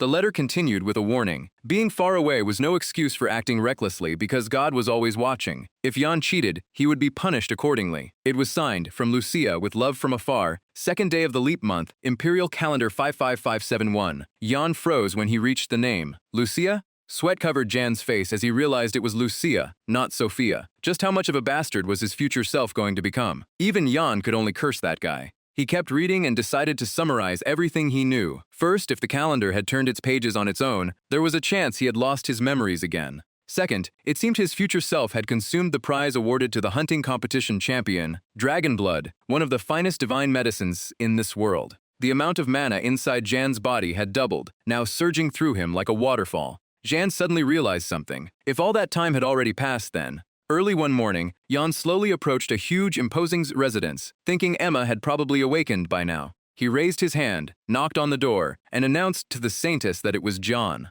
While waiting outside, Jan recalled the strange whispers he had heard from people passing by. Since nobody seemed to be staring at him, Jan figured nothing strange could have happened. The door slowly cracked open, and Jan thought he would be relieved if that really was the case. But Jan immediately froze as a flash of light streaked across his vision. Gritting his teeth, Jan drew his sword and clashed with Urine, unable to understand why this had suddenly happened. Urine slashed forward with force, sending blood spraying through the air. Still confused by what had just happened, Jan could only wonder what the hell was going on. Urine coldly told him that after coming back, Jan was actually weaker than before. Jan touched the wound on his face, looking puzzled. Apparently something really had happened. Inside the spacious residence, the saintess sat across from Jan while Urine stood sternly behind her. The saintess glared at Gian with obvious anger, her eyes full of suspicion and judgment. Gian sat nervously in his chair, sweating as his eyes darted around the room to avoid her gaze. Signs of a recent fight covered the living room, with water stains all over the walls and the mess still untouched. Gian couldn't help wondering if he had somehow caused all of this.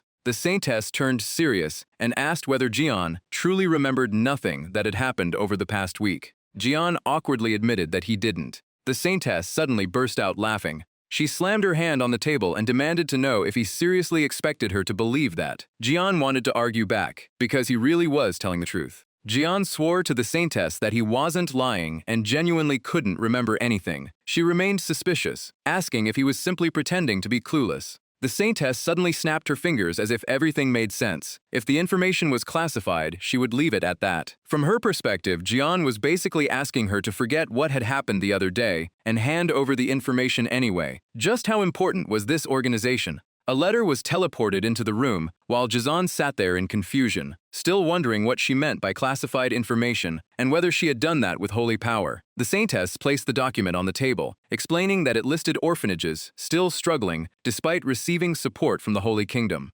Gian clenched his hands on his lap, anxiously wondering why he had requested this information in the first place. Something from the letters he had previously read suddenly came back to him. Orphanages? Gian quickly took the documents and promised the saintess that he would put them to good use. She immediately demanded to know what exactly he planned to use them for. John looked away and hesitantly admitted that he had no idea. Furious, the saintess shot to her feet and asked if that meant she wasn't supposed to know either. Purple lights appeared around the saintess as she coldly declared that all the kindness she had shown him had been wasted. She was done here. The saintess then stormed out, leaving Gian staring after her. Jian couldn't understand what had happened to make the saintess act this way. His thoughts were suddenly interrupted by someone calling his name. Yuren suggested that it looked like someone had possessed him. Jian immediately questioned what he meant by possession. Yuren explained that possession would account for Jian's missing memories. At the time, Jian's eyes had changed color, and he had also become much stronger than usual. Jian forced an uneasy smile at the thought that he had somehow gotten stronger. That meant Yuren had seen him fight, so Jian asked whether he was the one who had wrecked the place. Yuren looked surprised and pointed at his shoulder, asking if Jian seriously didn't remember slashing him there. Sweat poured down Jian's face as he awkwardly asked Yuren to explain what had happened. Yuren agreed to tell him everything exactly as it occurred. He didn't know why Jian and the saintess had been there, but the atmosphere was already strange when he arrived. So why had Yuren come there in the first place? Jian recalled the friendly, cheerful Yuren greeting him before suddenly apologizing to him. Jian's expression instantly sharpened. Because of his status, it was difficult for the two of them to meet privately. Getting straight to the point, Jian asked for information on orphanages in the East that were suffering financial problems. The request made the saintess uneasy. She asked if he meant orphanages that were still struggling despite receiving support from the empire. The saintess gently refused, saying that no matter how close they were, she couldn't hand over internal information from the Holy Kingdom. Jian abruptly changed the subject and asked whether Archbishop Angel was doing well. The saintess's expression darkened as she asked why Jian had suddenly brought him up. Jian slowly traced a finger around the rim of his teacup and remarked that he had heard certain forces were trying to bring Angel down. Jin continued that if someone was attempting to remove the conservative Archbishop Angel, it would only be natural to suspect the progressive faction. The saintess frowned at his words. Jian then offered to overlook the matter if she gave him the information on those orphanages. Standing behind them, Yuren nervously glanced toward the saintess. She had only recently begun using Angel's downfall as part of her effort to remove him. It was supposed to be top-secret information, so how did Jian know about it? Yuren watched Jian calmly lift his teacup and take a sip, wondering how he could possibly know. But that wasn't important right now. If they weren't careful, their entire plan could fall apart. The saintess also glanced toward Yuren as if silently signaling him, and determination flashed in his eyes. Jian couldn't be the only one. They needed to identify everyone responsible for leaking the information, and stop them from spreading it any further, even if that meant using force. Jian moved the teacup away and let out a faint, cold laugh. His expression gradually hardened, and his voice carried a trace of tension as he challenged Yuren to try.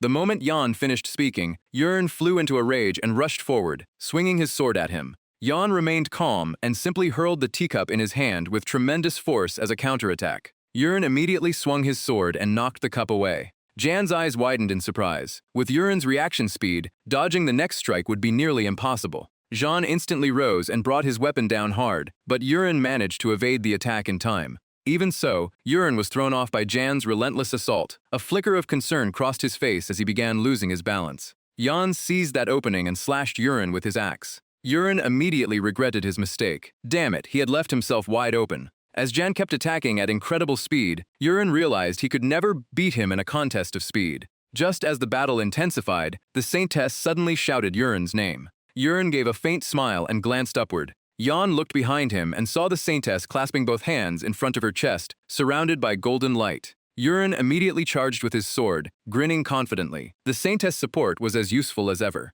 Yuren narrowed his eyes and shouted that Jan would never dodge this attack. Jan said nothing. He calmly launched another counterattack, catching Yuren completely off guard. Yuren's eyes widened as he looked behind himself, unable to understand what had happened. Gritting his teeth, he raised his sword to block Jan's axe, reassuring himself that he could stop it. But Jan's axe tore into Yuren's shoulder, spraying blood everywhere. Yuren clenched his teeth and endured the pain. The terrifyingly cold expression on Jan's face left Yuren stunned. He couldn't believe Jan knew a sword association technique. The second letter was addressed to her beloved Jan Perkos. She wondered whether he had ever thought about love. Perhaps it was because she had entered a new relationship, or because she had broken up with her former lover months ago, but love had been on her mind lately. To her, love was like a tree whose growth went unnoticed until it finally sprouted and wrapped itself around the heart. Jan immediately drove another blade into Yuren's other shoulder, making him scream in agony. Yuren looked down through gritted teeth, his expression darkening. With his arm injured, he could no longer use his full strength. The saintess slowly approached them. She charged at Jan with a power-infused punch, but he instinctively stepped back and avoided it. The saintess followed with another powerful strike wrapped in dazzling light, yet Jan remained perfectly calm as he watched her with cold eyes. Panting from exhaustion, Yurin couldn't believe it. Even the Saintess Holy Kingdom Jujutsu couldn't hit Yan, making him wonder if Yan knew that martial art as well. The Saintess prepared to charge again, shouting with determination. Jan's eyes remained frighteningly calm as he stared straight at her. He casually raised one leg and blocked the Saintess's advance. Before she could turn things around, Yan quickly seized the arm she was using to control her power. What happened next snapped Yurin to attention, leaving him staring in complete shock. Jan swung his arm, releasing a surge of red power that struck the Saintess and slammed her hard into the ground. Yurin recognized it as one of the Holy Kingdom's secret techniques. Stepping back, he urgently called out to ask if the Saintess was all right. He then shouted at Yan in disbelief, demanding to know how he could actually attack the Saintess.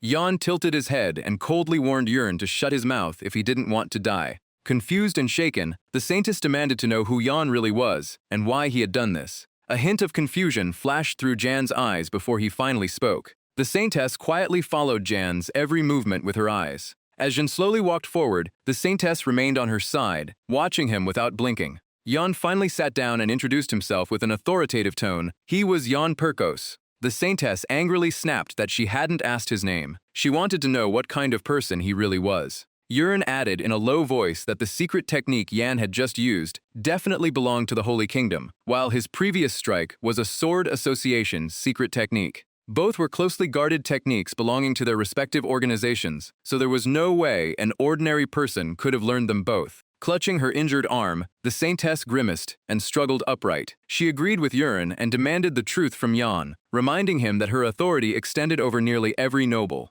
Yan showed no fear or hesitation. Red energy began gathering around his hand as though he were preparing to attack again. The sight terrified the Saintess, who stammered as she demanded to know what he was doing. The Saintess looked up anxiously and recognized a dragon. Realizing it was dragon blood magic, she immediately questioned Jan's connection to the imperial family. Jan gave no answer. He silently settled into the chair, his face stern, cold, and completely expressionless. Yurin was stunned by what he had just witnessed. Dragon blood calligraphy was a royal family secret art said to work instantly without requiring any prior knowledge. It manifested as a majestic golden sword surrounded by golden dragons, an art reserved for high-ranking members of the royal branch families and the royal guard. Since Jian could use it, he had to be connected to the royal family, which explained how he knew those secret arts and even had information about the archbishop. Yurin stared at Jian in disbelief. So that power had come from the royal family. Jizan then called out to the Saintess. Jian told her this could have been simple if she had handed over the information from the start. Her refusal was what made everything so complicated.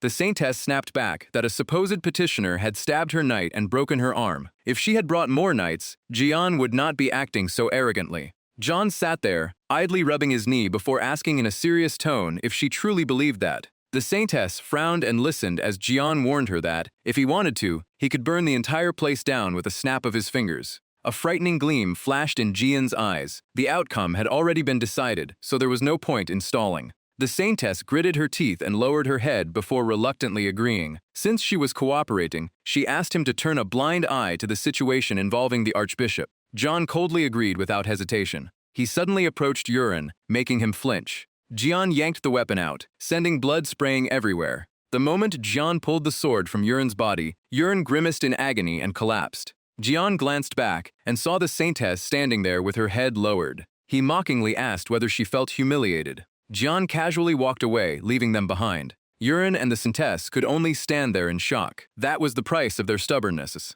Back in the present, Jian wore a strained smile as sweat dotted his face. Someone who knew secret arts from both the Sword Association and the Holy Kingdom, and even had ties to the royal family, had possessed his body. Jijan could only wonder why this was happening to him when he was supposed to be an ordinary person. Suddenly, Yurin walked over and placed a hand on Jian's shoulder. He teasingly admitted that while the current Jian was weaker and a little foolish, he was still quite interesting. Yurin waved goodbye and told him not to get possessed again. Jian hesitantly replied that it was nice meeting him. Before Jian could say anything else, Yurin hurried out and slammed the door behind him. Jizan then remembered that MAD was already gone. Jian stared thoughtfully at the paper in his hand. With no other option, he would have to handle things himself. He had just accepted a mission at an orphanage, which would also serve as his final exam assignment. Later, Jian arrived before a magnificent castle and decided to check the mission board first. He found students taking notices off the wall as they carefully chose their assignments. Their scores depended on mission difficulty, but taking something too dangerous could easily end in failure. That was why most students preferred safer missions that still offered decent points. Jian scanned the board for a while. He did not care much about points or those popular missions. He was looking for something else. Among the notices, fluttering gently on the wall, was a mission from an orphanage in the east. The place received support from the Holy Kingdom, but was currently facing a financial crisis. One notice caught Jian's attention. The client was Juforth Orphanage, requesting someone to track down and eliminate monsters in the nearby forest. The reward was 25 gold coins, with an estimated difficulty of low to medium. This was the one. With such a low rating and modest reward, most people would ignore it. Jian took down the notice and examined it more closely. The letter mentioned barely repelling a raid and destroying the monster's nest, although it looked like a simple extermination mission.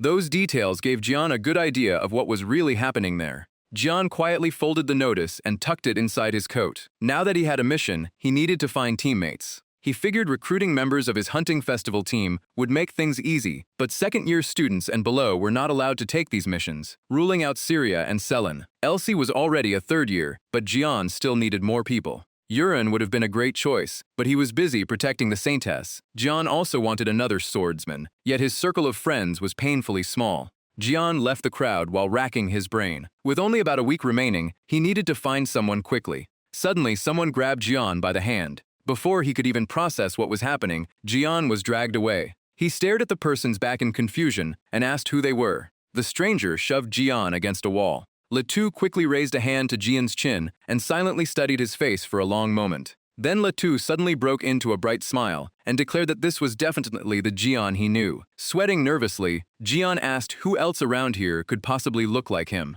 Leto's expression darkened. There couldn't possibly be another person exactly like Yan. Pointing at Yan, he asked if Yan had lost his memories again, which would mean he had been possessed once more. Yan said nothing and only forced a faint smile. Yan suddenly remembered Yuren saying the exact same thing. He immediately pressed Leto to explain what had actually happened. Leto answered seriously that he had spoken with that person before. More precisely, he had spoken to Jan's future self, while that version was possessing Jan's body. The second letter continued, saying that just thinking about how affectionate Yan had acted while flirting still made the writer's heart race. But Yan had clearly approached them for a reason. His work at the orphanage was already suspicious, and it would make sense if he had been ordered to hunt down and eliminate monsters in the surrounding area. Yet there were many other places like it, including villages within Perkos territory. Leto cornered Jan and demanded to know who he really was. Jan coldly replied that he was obviously Jan Perkos, then asked why Leto had suddenly dragged him into an alley just to question him. Leto immediately rejected that answer. His Jan was nowhere near this calm and looked much dumber. Jan admitted that he definitely wasn't the Jan Leto knew. Jan's gaze turned colder than ever. He explained that he had come from somewhere very far away, but that didn't change the fact that he was still Jan. After hesitating for a long moment, Leto asked again whether he was really Jan. With a stern look, he tested him by asking how old Celine was the last time she wet the bed. Jan answered coldly that she was 12, though Celine herself would claim otherwise. Leto then asked why he and Ariel had broken up in their second year. Jan instantly answered that Leto had been caught cheating with Ariel's younger sister, and Ariel had been so embarrassed that no rumors ever spread. Leto kept testing him, asking how much money he had lost as a new student. Jan recalled being told it was roughly 2 years of savings, so he estimated around 200 gold. Leto grew increasingly unsettled. He had deliberately asked about embarrassing secrets only he and John knew, yet John answered them. Back when John had suddenly started acting strangely, Leto had assumed he was receiving letters from the future, since John wasn't creative enough to make up something that bizarre. Lowering his voice, Leto asked if Jan had truly come from the future. He suddenly raised his fist and lunged at Jan, shouting at the bastard to explain what he planned to do with John's body. Whenever future Jan took control of present John's body, the present personality disappeared, which explained the missing memories. In other words, Leto's friend was currently being possessed by his future self. Leto kept yelling that of course he was furious, and warned him not to dismiss this as some personal issue. Jan quickly caught his arm, but Leto screamed at him to shut up, disappear, and give his friend back. Jan's expression immediately darkened. He told Leto not to worry. He wouldn't remain here for long and only intended to do what had to be done. Leto angrily turned away and demanded to know how many times those necessary actions had nearly gotten Jan killed, and how much longer everyone else would have to clean up the resulting mess. Gritting his teeth, Jan told Leto that if he hadn't done those things, everyone would have died. Those words left Leto staring at him in shock. Yan quickly released Leto's arm. He turned to leave, saying that it had been good to see Leto. But Leto still had too many doubts to let him walk away. At the very least, he needed to know why future Yan kept possessing the current Yan, so he called after him and asked why he was going this far. Growing anxious, Leto asked why Yan, out of everyone, had to return to the past. Surely there had to be some way to prevent the possession. Yan suddenly stopped in his tracks. His gaze sharpened as he turned back and explained that the reason was simple: he had failed. Back in the present, Jean was stunned and asked what Leto meant by saying his future self was different from who he was now.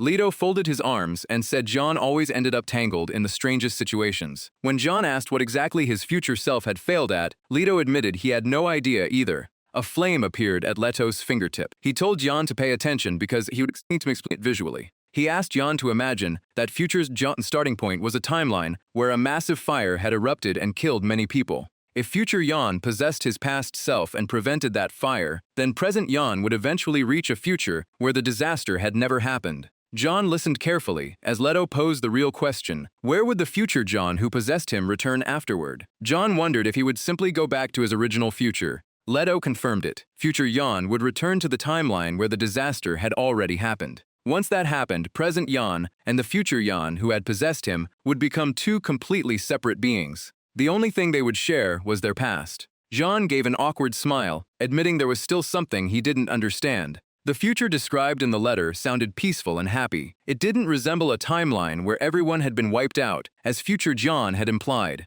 Leto brightened and said there was a simple explanation for that. That letter must have come from a version of the future that had already been altered. The future described in it was different from the one known by the person who possessed him. Since the timeline had changed once before, it could have changed again.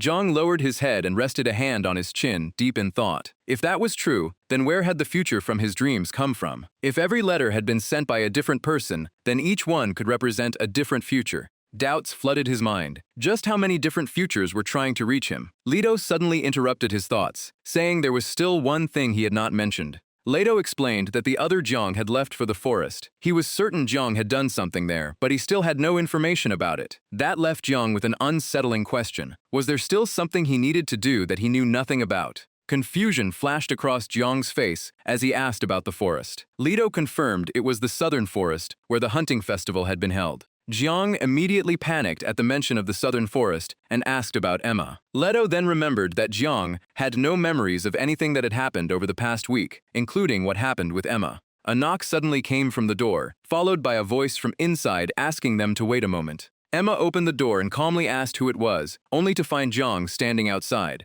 With an awkward smile, Jiang asked if she had been expelled. Emma casually confirmed that she had, then wondered why he was still standing outside instead of coming in. Zhang awkwardly realized his mistake and stepped inside. Scratching his head, Zhang asked how she had been and apologized for coming so late because he had something to tell her. Emma looked confused and reminded him that they had already met. Emma seriously pointed at her eyes and reminded him that his eyes had looked like this back then. She had even told him not to thank her present self, but the version of her he would visit next time. Jiang could only awkwardly admit that he did not remember. Emma stepped closer and took Jiang's hand. She sincerely thanked Jiang for saving her. Emma had heard everything he had done, including giving up a monster worth more than 10,000 gold to rescue her, and she had no idea how she could ever repay him.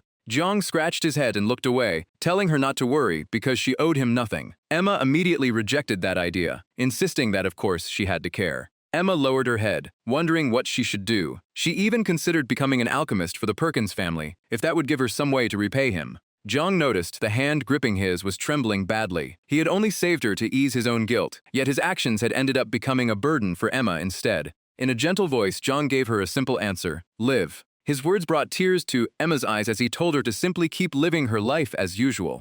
Jiang gently told her to follow her dream of becoming a pharmacist who could help herb gatherers avoid getting hurt. She should earn money, graduate from the academy, and live a happy life with her father. That would be more than enough to repay him. Emma gave him a quiet smile. Then she suddenly burst out laughing, leaving Jiang confused as he asked what was so funny. Wiping away her tears, Emma said it was because Jiang really was hopeless. That was why she called him a kind-hearted idiot. If he kept acting this way, one day a girl like her might take advantage of him. She leaned a little closer and asked if there was anything she could do for him now.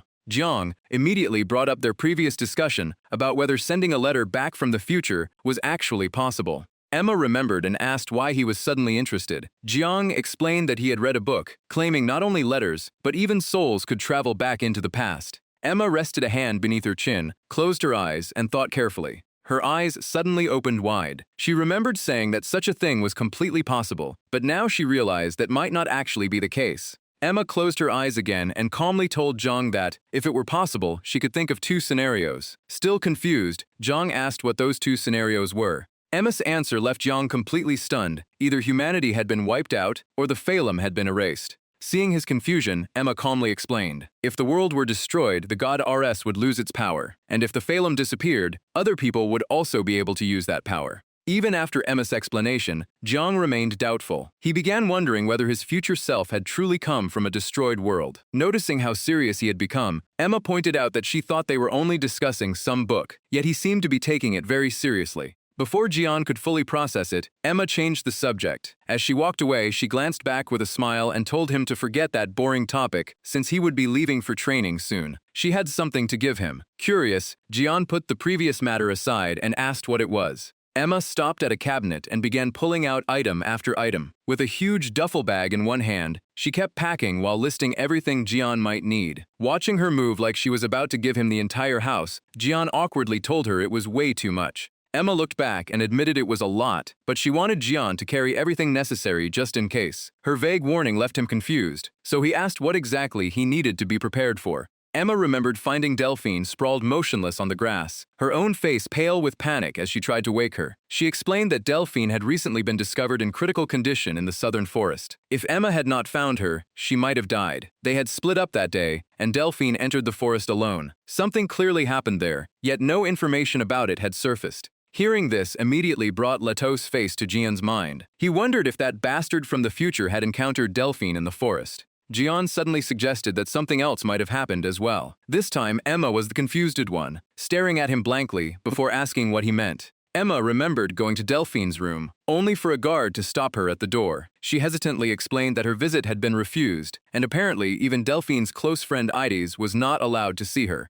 Janjan's expression immediately darkened, and sweat began running down his face. He simply told Emma he understood, but inwardly he was panicking. Had that bastard defeated Delphine again? If so, John had no idea how he was supposed to clean up this mess. A little later, Jian was already at the door with Emma's enormous duffel bag in one hand. Smiling, he thanked her for the medicine and said goodbye. Emma came out to see him off, warmly telling him to visit whenever he needed anything. Before he left, she also warned him to be careful in the forest. Before closing the door, Emma gave Jian a bright smile, her cheeks turning red as she told him she was really looking forward to seeing him again. The next day, Jian's footsteps echoed through the palace corridors as he made his way forward. Jian eventually reached Delphine's room. Dressed in white and covered in bandages, she sat on the bed staring out the window. Jian remembered that he had originally been denied permission to visit as well, until a single letter changed everything. Jian uneasily stared at the letter from Yen Pox lying on the bed. It told Delphine that if she did not want to suffer any further, she should accept the visit. The message did not surprise Jian at all. Just as he expected, his future self was behind this.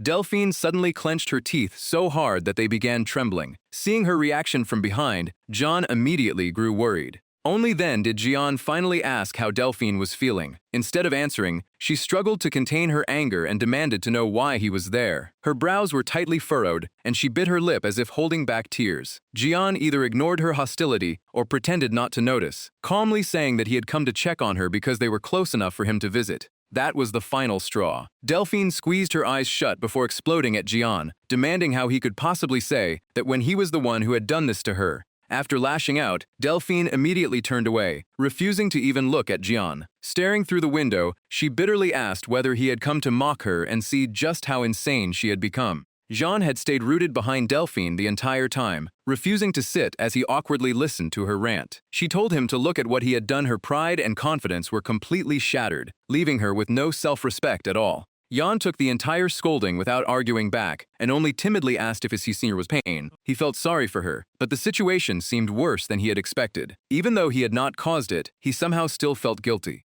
Delphine could not believe he had asked something so obvious. She shot Jan an irritated glare and snapped that of course it hurt. Yet the moment she finished yelling at him, Delphine's anger suddenly faded. Flustered and drenched in sweat, she quietly admitted that it hurt a lot. Delphine quickly turned away and wiped her tears, unwilling to let John see her cry. Watching her sniffle, John felt sorry for her, though he could not understand why she was acting like some tragic heroine. But John quickly pushed that sympathy aside and confronted her seriously. Celia only cried when talking about her mother, yet Celia's own sister had exploited that weakness and led the bullying. How could Delphine feel nothing after treating her that way? Those words instantly put the bedridden Delphine on edge. She clutched the blanket with one hand, glanced nervously at Jan, and tried to stammer out an explanation. Jan cut her off before she could finish. Furious, he reminded Delphine that she had not even looked at Celia while the girl was crying, so she had no right to play the victim just because she had been hit a little. He said her behavior disgusted him, and firmly told his senior so that she seriously needed to change her attitude.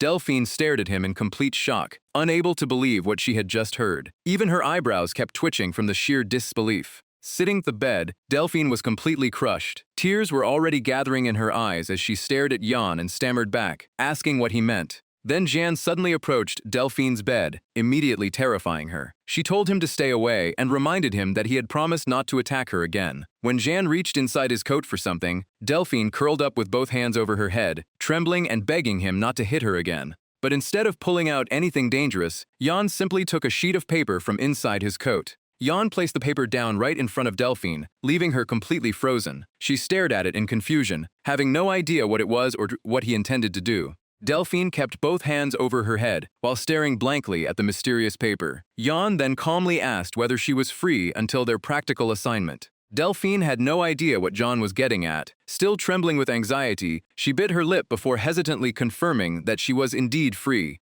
Delphine froze for several seconds, unable to believe what she heard next. Jan told her to fix her personality by doing volunteer work. With that, Jan turned around and started walking away without paying Delphine any more attention. He glanced back with a calm smile and told her to prepare because they would go next week. Still struggling to process everything, Delphine instinctively called after him to wait. But Jan remained completely unfazed. He left the room, shut the door behind him, and walked off with one hand in his pocket, thinking to himself. He had no idea what the future held for him, but this was already a major victory. Among swordsmen, almost no one was stronger than Senior Delphine, so he could ask her about it next time. Still, saying something that rude to someone both beautiful and powerful was seriously questionable. Scenes from Jan's past suddenly flashed through his mind. He remembered Elsie glaring at him in fury and demanding to know why it could not be her, followed by the moment he casually raised a gleaming, razor-sharp axe and scared her half to death. As those memories faded, Jan continued thinking. After convincing her, he had also managed to recruit Senior Elsie. With that, the two strongest fourth-year students would join the mission to the orphanage. Before Jan knew it, a full week had passed. Now, gripping his bag tightly in one hand, it was finally time for him to leave. Jan arrived at the teleportation gate, where many others had gathered around a massive portal hanging in the air like a black hole, with a guide stationed in front. Passing through this gate allowed people to instantly travel to major hubs across the continent. Jan's destination was Jufer's orphanage, located far from any major city. Jan stepped forward, handed the guide a small slip of paper, and kept a firm grip on his bag with his other hand. As he walked, he figured they would still need to rent horses and travel for another half day after teleporting. Jan pictured Elsie cheerfully walking ahead, with 3 male students accompanying her. Both fourth-year students had people traveling with them, but they clearly had some matters to handle first. Because of that, Jan expected them to arrive 1 or 2 days after him. More scenes played through Jan's imagination, including one of the short-tempered Elsie standing face-to-face with Delphine. The two clearly did not get along, while Delphine stood with one hand on her hip and a smug, contemptuous smile. Jan figured that if this was the price of securing their strength, spending a few days alone was hardly a problem. Just as Jan was about to step through the teleportation gate, a strange sound suddenly came from behind him and caught his attention. Jan turned around and immediately found the Saintess giving him a disgusted sideways glance while covering her mouth, openly wondering why this piece of trash was here too. In contrast, Urin stood behind her with a friendly smile and waved at Jan like they were old friends. Jan barely noticed him though. Annoyed by the Saintess's expression, he thought that maybe he should settle everything quickly with an axe. Jan frowned, then bluntly asked the Saintess whether she really hated him that much. Inside the enormous, sunlit hall, the two bickered like cats and dogs. The Saintess claimed her disgust had merely slipped out by accident, then immediately corrected herself and admitted those were her true feelings. Seeing that she had no intention of hiding it, Jean could only point out that she was not even trying to conceal her contempt. The saintess walked ahead of Jan, then glanced back and gave him another contemptuous look. She mocked him for having no companions and said he should worry more about his own situation, since he was only reaping what he had sown.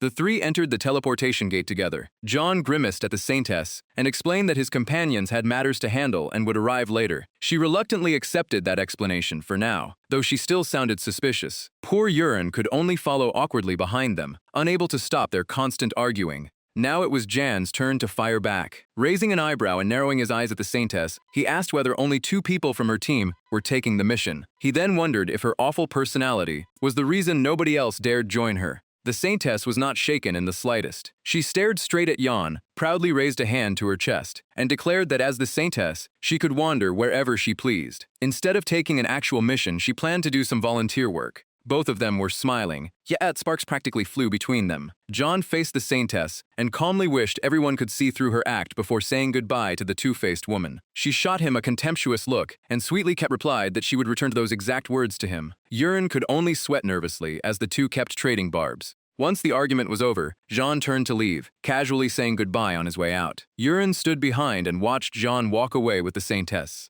But then Urine suddenly approached John and struck up a conversation. With a friendly smile, he asked where John was headed. Surprised by the sudden attention, John paused for a moment before answering that he was going to the Juford estate. Urine immediately brightened and told John that they would be traveling together for part of the journey. The saintess had the exact opposite reaction, recoiling in shock and complaining about why she had to endure such a trial. After putting up with her hostility this whole time, Jan glared at the saintess in irritation and silently cursed her attitude. She ignored his furious expression, closed her eyes, and declared that as the saintess, she would obey absolutely if this was the will of the god RS. The phrase obey absolutely suddenly echoed through Jan's mind, reminding him of something his future self had said. Jean froze in confusion and asked what she meant. The saintess's expression turned serious as she patiently explained, though she still slipped in another jab at Jan. She found it surprising that a scoundrel like him cared about divine teachings, then explained that absolute obedience meant devoting oneself until death if that was God's will. The saintess and Urine walked ahead, leaving John standing there stunned. As she headed toward the spatial gate, she lectured him that someone like him could never understand the true value of obedience. John ignored the insult and kept thinking to himself that his future self seemed to have said something similar. Even after reaching the gate, Jan remained lost in thought. His future self would never have said something so meaningless without a reason, so there had to be a purpose behind those words. Jean let out a weary sigh, wondering how he had ended up in this situation. He remembered how confused and nervous he had been while reading the letter. At first, John had assumed someone was playing a prank on him, but after seeing Emma covered in blood and collapsed on the ground, looking ready to pass out, his doubts began to fade. From Emma's ambush to the hunting festival, everything had happened exactly as the letter predicted. Then a strange, terrifying wolf had appeared out of nowhere, its mouth still covered in blood. Jan had been horrified, but those letters were exactly what allowed him to avoid those disasters. Jan kept moving forward while his thoughts continued racing. He still had no idea exactly how those letters had been sent from the future, nor whether failing to protect that future would truly lead to the apocalypse. Once inside the spatial gate, John straightened up and clenched his fist with determination. One thing was clear, he had something he needed to do. Just like before, he would follow the warning and prevent the incident. Ian slowly opened his eyes in pain, wondering what he was doing. When he looked toward his sword, his memory suddenly returned. Right, he had been fighting that thing. Standing before Ian now was Guy Fawkes, bearing a set of razor-sharp teeth. Ian forced himself back onto his feet and muttered that he had nearly died. For a moment, he had truly thought he was finished. At that moment, his opponent suddenly unleashed a dangerous attack. Despite having almost no strength left, Ian raised his sword and refused to back down. He challenged the monster to come at him, because this fight was not over yet. In the next instant, the two plunged into another intense battle. His opponent was overwhelmingly strong, but Ian grimaced and reminded himself that he could not afford to lose to something like this. The tension between Guy Fawkes and Ian only grew heavier. Suddenly, Guy Fawkes reared up and released a terrifying roar. Ian tightened his grip on his weapon and charged straight at him. With fire in his eyes, Ian thought back to what the second letter had said. A few days earlier, inside the Yen Bin building, a voice had thanked Ian for taking the trouble to come there. It belonged to the calm director of the Juford estate. He apologized that he could only offer Ian something so cheap and expressed his sincere regret. Across from him, Ian answered cheerfully that Guy Ford had already done more than enough and did not need to worry about it. Guy Ford gave a gentle smile and admitted he was genuinely surprised that more than one student from the academy had come. He then turned toward the saintess, adding that he never expected the saintess herself to show up as well. She happily replied that there was nowhere in the world beyond God's blessing. Ian quietly grumbled, wondering why she had chosen this orphanage out of all the ones out there. Remembering the earlier letter, Ian figured that if the second letter was the clue, this was the only mission connected to an orphanage. The monster extermination request fit perfectly. While Ian was lost in thought, the saintess suddenly spoke up, saying that he had surprised her as well. She turned to Ian with a smile, both teasing and amazed. Someone like him hardly seemed like the type to serve the community, so she wondered what had brought about this change. Ian could only curse her attitude in his head.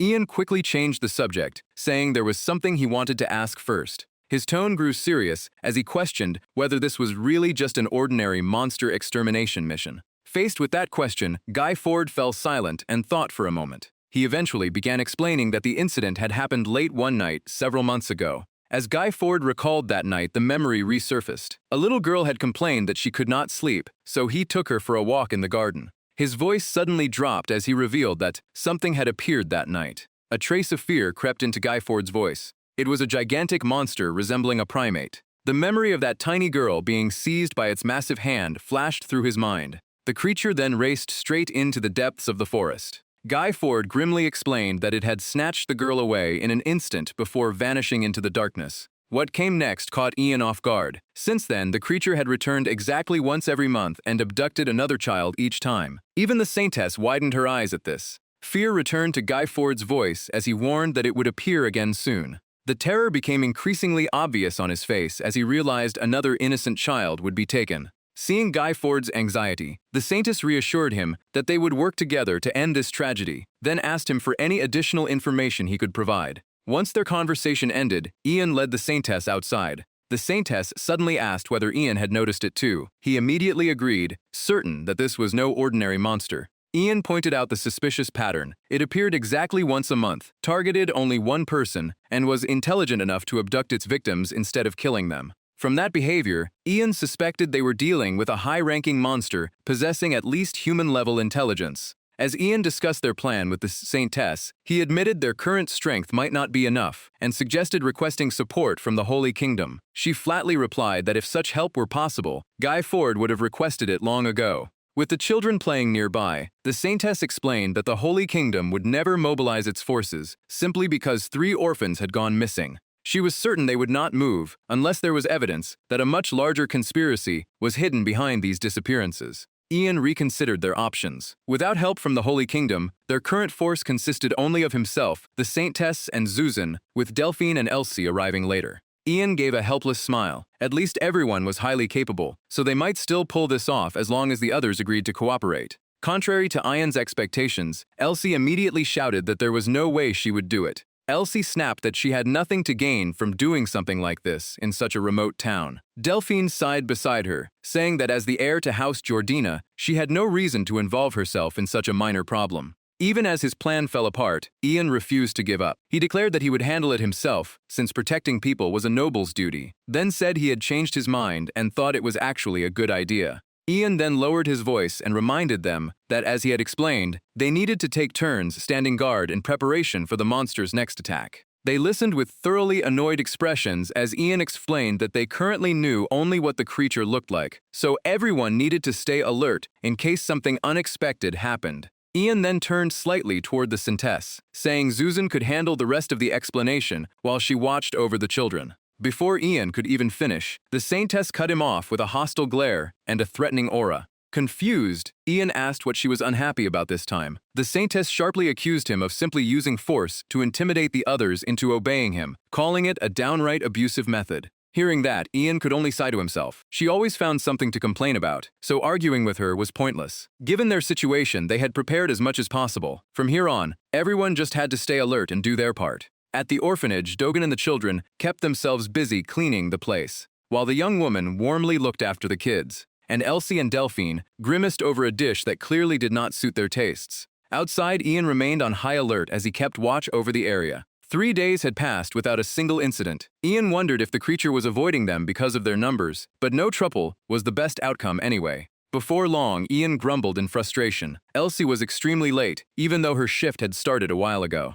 So he went inside to find her and asked Elsie what was going on since it was already time to change shifts. Instead, Ian walked straight into complete chaos. Elsie was furiously yelling at the brats to stop messing around and let her go, threatening to make them all pay. Even Jujin looked miserable as he cried out for help. Seeing the mess, Ian immediately raised his voice and called Elsie outside for a moment. Once outside, Ian told her there was no need to get so angry and that she could simply talk things out. Elsie stubbornly insisted the children had provoked her first. Ian could not believe she was being so childish with a bunch of kids. He understood her frustration, but they were still only children. Elsie bitterly shot back that he knew nothing about it. Not wanting to make the argument any bigger, Elsie dropped the subject. If Ian wanted to lecture her, he could do it somewhere else. She would patrol alone and come back afterward. Ian immediately warned Elsie not to go near any dark areas and to at least take a lamp with her. Elsie had no idea that Guyford, now in his monstrous form, was already right in front of her. She simply turned away with an annoyed expression and told Ian to leave her alone.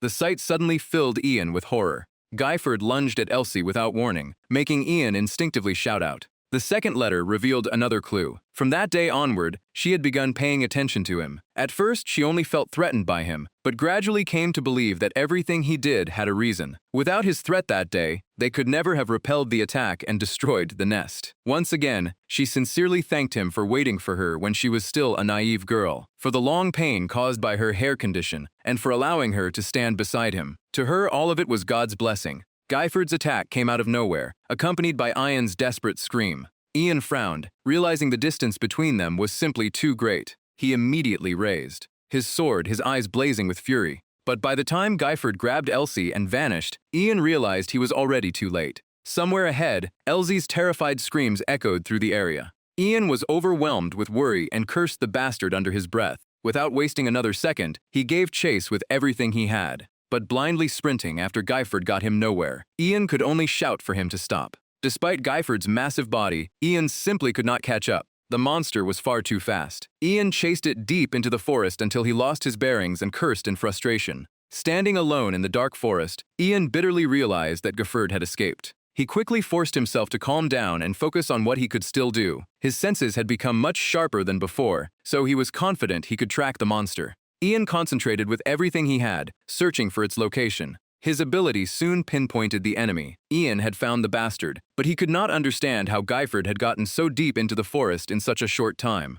Ian's pupils contracted in shock. Through his ability, Ian sensed the target moving again and wondered where it was suddenly heading. Strangely, Ian lost Guyford's trail once more. The monster's presence had completely vanished, leaving only Elsie's faint aura behind. Ian could not figure out what Guyford was actually searching for. Meanwhile, Elsie slowly regained consciousness on the cold ground. Rubbing her head, she realized she must have passed out. From her surroundings, she seemed to be inside the forest where the monsters were hiding. Suddenly, fragments of those memories resurfaced, immediately souring Elsie's mood. Those horrible memories had returned at the worst possible time. Elsie assumed the monster had kidnapped her because she looked small and harmless, but that was a huge mistake. She vowed to make them pay for provoking her. Alone in the deserted forest, Elsie noticed the monsters beginning to gather again. She had also heard that smaller monsters lived in these woods. Elsie slowly began chanting, determined to show them the power of the Hindella family's greatest genius mage. In an instant, several terrifying monsters rushed out in response to her voice. This was the power of Elsie Hindella. Her voice immediately became firm as she cast Shield. Even so, a monstrous monkey recklessly charged straight at Elsie. Furious, she immediately fired back with a burst of lightning. Elsie used that power to brutally slam the monster monkey into the ground. The others were quickly blasted away by another spell from her raised fist. Elsie did not stop there and followed up with an even more vicious attack. But without warning, something suddenly came crashing down from above. Another monster monkey had confronted her head-on, using its own shield to block the attack. Elsie flew into a rage and unleashed another surge of lightning. Then she glanced behind her and saw the enemies she had struck with lightning getting back up. This was the worst possible situation. If only they had a swordsman here to hold the monsters back. Just then, one of the monster monkeys charged at her ferociously. A slash suddenly cut across its path. It was Ian. He reached out and asked if Elsie was all right. Seeing Ian arrive just in time to save her, Elsie was secretly relieved. Ian covered their retreat as hurried footsteps raced across the loose ground. Confused, Elsie asked why they had to run. With this opportunity, she wanted to wipe out every last one of them. Ian immediately rejected the idea. The monsters had an overwhelming advantage in this dense forest, and even more could come after them. Their top priority was getting out of the woods, even if the creatures kept chasing them. His voice remained tense. He had heard that the smaller ones would not leave the forest. Even if they did pursue them, Ian and Elsie would have a much greater advantage outside. The exit finally appeared ahead, and Ian felt a surge of relief. They were almost out. He glanced back, thinking the danger had passed. The monsters had stopped chasing them, so all they had to do was return to the base. But Guyford was right behind them, baring his teeth menacingly. Ian immediately shouted that it was the monster from earlier. Without hesitation, the creature leaped down. Ian's feet moved instantly in response, with his sword in hand. Ian bravely stood against Guyford to protect Elsie. Ian's expression tightened. Guyford was unbelievably fast for something so huge, and Ian had barely managed to block the attack. Ian immediately launched a series of sword strikes, and the two clashed fiercely. From behind him, Elsie told Ian to hold on a little longer while she supported him with magic. He refused and ordered her to use that magic to send a signal to the base and reveal their location. Guyford was so powerful that Ian could barely keep up. He felt like he could not hold the monster back for even another second. At that moment, Guyford raised his massive claws, preparing to tear into Ian. Fortunately, the attack only sent Ian's sword flying away. Ian immediately drew another weapon, stunned by what he had just seen. Was this magical beast actually using combat techniques? Once again, Guyford knocked Ian's weapon out of his hands. Meanwhile, Elsie panicked and announced that everything was ready. She was about to send the signal. The moment Guyford heard that, he switched targets, and Ian instantly realized what was happening. Guyford rushed straight toward Elsie at terrifying speed. Ian could only shout for Elsie to watch out. At that exact moment, Elsie's signal erupted as a thunderous bolt of lightning. The lightning shot high into the sky, illuminating Elsie's stunned face. Right before her eyes, Ian had taken Guyford's deadly attack head-on to protect her. Despite being at a disadvantage, Ian defiantly warned Guyford to get out if he wanted to live. His friends were already on their way. Guyford's eyes widened, with a hint of fury still burning in them. He immediately pulled himself away from Ian's stab wound. Then Guyford turned and fled as fast as he could. Ian looked back at Elsie and asked whether she had been hurt. Elsie thought Ian was clearly the one they should be worried about. This was hardly the time for him to ask her that. Ian's face had already turned deathly pale, and his speech was becoming unclear. Still, he insisted he was perfectly fine, at least from the way he looked. The moment those words left his mouth, Ian collapsed onto the ground, leaving Elsie horrified. Elsie's desperate screams for Ian only grew more frantic. Then the next clue involving Ian Burkett was revealed, the second letter. She desperately wanted to see him and always prayed for his safety. In a postscript, she mentioned hearing that the Empire's brute had recently been exiled to Azincourt, in the western part of the continent, and said he deserved it. Ian should not think he was safe just because he was in the imperial capital. The gods watched over the entire world, and if he betrayed her, he would receive the punishment he deserved. From afar, she missed her beloved. Lucer, Southern Empire, year 571, month 1, day 2.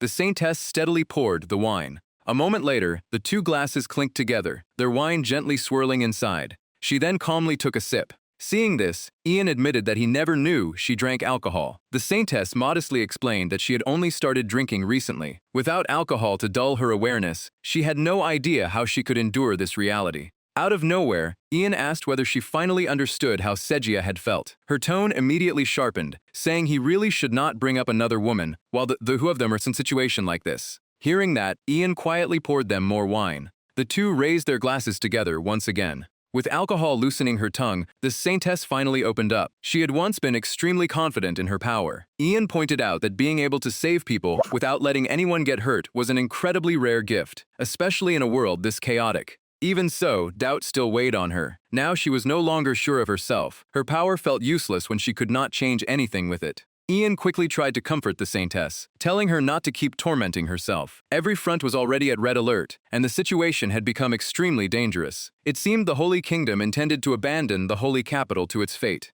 Her voice grew somber. This was undoubtedly because news had spread that the Saintess was dead. Her sadness gradually turned to anger. How had everything become this terrible? If only they had settled the orphanage incident once and for all back then. Ian immediately told her that dwelling on what-ifs would do them no good now. The Saintess suddenly clenched her fist. She understood that, but they had been left with no choice except to obey their orders absolutely. Ian's mind suddenly became hazy as fragments of memories from the future surfaced. Through his blurred vision, he saw an extremely familiar face. Then the Saintess's voice reached him, asking if he was finally awake. Ian was inside the orphanage. The saintess explained that she had just put the children to bed and was about to get some sleep herself. She continued, recounting what happened. Right then, thunder suddenly erupted from the direction of the great forest. Delphi Zem told her it was a distress signal, so she rushed over immediately. Ian gave a strained smile, saying he was lucky she had still been awake. Her expression instantly turned serious. There was nothing funny about it. Ian had been in critical condition when she reached him, and if the stab wound had landed just a little higher, he would have died. From that perspective, he had been incredibly lucky. The saintess also mentioned Guy Fawkes, explaining that the director quickly understood the situation and prepared an empty room. That allowed them to begin treating Ian immediately, without wasting a single second. Ian quietly admitted that he had caused everyone far too much trouble and did not even know how to apologize. She firmly reminded Ian that his body had not fully recovered yet. She still needed to purify the remaining demonic energy hidden inside him. Ian brightened up, saying he was fortunate to have the saintess there to help. His compliment did not soften her at all. She told him to cut the polite flattery and explain exactly what had happened back then. Ian slowly went over the incident in his mind. Several details still bothered him, starting with the small monkey beasts, which appeared to be operating as an organized pack. Ian explained that the massive leader had left the kidnapped child deep in the forest and seemingly entrusted everything else to the lower-level beasts. It had even ignored the sound of Boy Jiaoxi without trying to finish her off. Even so, Ian still could not figure out their true objective or what they intended to do with the children. Ian hesitated for a moment. More importantly, there was one detail that troubled him most. What Ian said next was enough to shock anyone. The leader beast seemed capable of using aura. The saintess' eyes widened immediately. A demonic beast capable of wielding aura was something she had never heard of in her life. Ian admitted that the creature had moved so fast that he could not be 100% certain, but from what he had witnessed, that was clearly what had happened. Her voice suddenly sounded exhausted. The list of mysteries they needed to investigate just kept getting longer. Ian fell silent in thought. A highly intelligent demonic beast that could command its own kind and even wield aura was no ordinary creature. By now he was certain some terrible secret was buried deep within that forest. The broom continued sweeping softly across the floor, but it could do nothing to sweep away the burden in Elsie's heart. She remembered that night and blamed herself. Ian had only ended up like this because of her. The thought alone made Elsie clench her teeth with guilt. Then, a familiar voice suddenly called out to its tiny big sick sister. Elsie snapped at the kid not to call her that unless she wanted a beating, but the child happily ran over and announced that Ian had finally woken up. What came next instantly made Elsie blush. The girl explained that the man who had saved her was awake, and everyone was already talking about it. Elsie immediately took off, asking the girl to cover her duty for a while. The bewildered child could only wonder why Elsie had suddenly abandoned her work and run away. Elsie's face was now glowing with relief. Ian was alive. He had really made it back from the brink of death. But once she reached his door, Elsie suddenly hesitated. Her nerves were getting the better of her, though she told herself she only needed to take a quick look at him. Then another concern hit Elsie. She had no idea what to say or how she was supposed to face Ian now. The more she thought about it, the worse her anxiety became. Why would someone like Ian risk his own life to save someone like her? Elsie was reminded of her miserable childhood, when even her own family looked down on her for being so small. She had protected her status by making others fear her brutal strength and ruthlessness, so she never believed anyone could genuinely care about someone like her. Elsie had accepted that reality from an early age. To her, it was simply the natural order of things, something she understood better than anyone. Yet that only left her more confused. If that was true, why had Ian gone so far for her? Before Elsie could find an answer, the door in front of her suddenly opened. When Ian saw her standing there, he was slightly surprised. He quietly greeted Senior Elsie, and she awkwardly explained that she had heard he was awake and only came by to check on him. Unlike the nervous Elsie, Ian simply smiled and said how relieved he was to see her. His first concern was whether she had been hurt anywhere. Faced with Ian's bright, warm expression, Elsie seemed to freeze on the spot. She quickly hid her reaction by snapping at him instead. In his current condition, he had no business worrying about anyone else. Elsie's voice only grew louder. Ian was the one who had nearly died, so how could he not understand the situation? And just because he had saved her life, he shouldn't expect her to thank him so easily. Her voice suddenly dropped as she demanded to know why he had risked his life for her in the first place. Inside, Elsie cursed herself for being an idiot, but this was the only way she knew how to communicate. Ian gently admitted that he wasn't sure whether his answer would count as a proper reason. Still, his voice turned sincere. At that moment, he had simply felt that he had to save her. Nothing else had crossed his mind. That was all there was to it. His answer seemed to touch Elsie. She complained that he was always doing stupid things, and that even his explanation made no sense. Elsie lowered her face, unable to hide her happy smile, while insisting that his answer still wasn't convincing at all. Ian then remembered something else and tried to bring up the monsters, but before he could finish, Elsie had already fled. Watching her leave without even saying thank you, the young woman could only sigh. Perhaps the unpleasant rumors about Elsie weren't entirely fabricated after all. Ian didn't mind and merely gave an awkward smile, saying he was relieved as long as Elsie was safe. Ian then returned to the main issue. He asked whether they still couldn't request reinforcements despite how serious things had become. The young woman explained that this was clearly an abnormal incident, but they still lacked solid evidence to convince the Holy Knights to mobilize over a case of this scale. Ian understood that they needed concrete proof, but pointed out that their current forces were nowhere near enough. The woman agreed that with so few people available, there wasn't much they could accomplish. Just then, several newcomers appeared outside. Confused by the woman's expression, Ian asked whether more people were supposed to be coming. She explained that after reporting Ian's accident, she had received word that they would depart immediately. Judging by the commotion outside, it seemed they had finally arrived. Several urgent voices soon came from the hallway, asking whether this was the right room and demanding that the door be opened. The newcomers were none other than Celine, Leto, and Sezia, all urgently calling out Ian's name. Ian was stunned to see them. He could hardly believe that Leto, Celine, and even Sezia had all come here in person. After seeing Ian's condition, Leto groaned that he somehow managed to get himself into trouble every single day. Celine added that they had taken the fastest ride available as soon as they heard the news, then anxiously asked whether their senior was really all right. At that point, the Saintess excused herself, saying she would give them some privacy and reminding Ian to take care of himself. Ian was stunned by how quickly she switched back to her innocent act. Just then, Sejia took Ian's hand again. She gently admitted that she had been worried sick ever since hearing he had gone hunting monsters. She never expected him to come back this badly injured.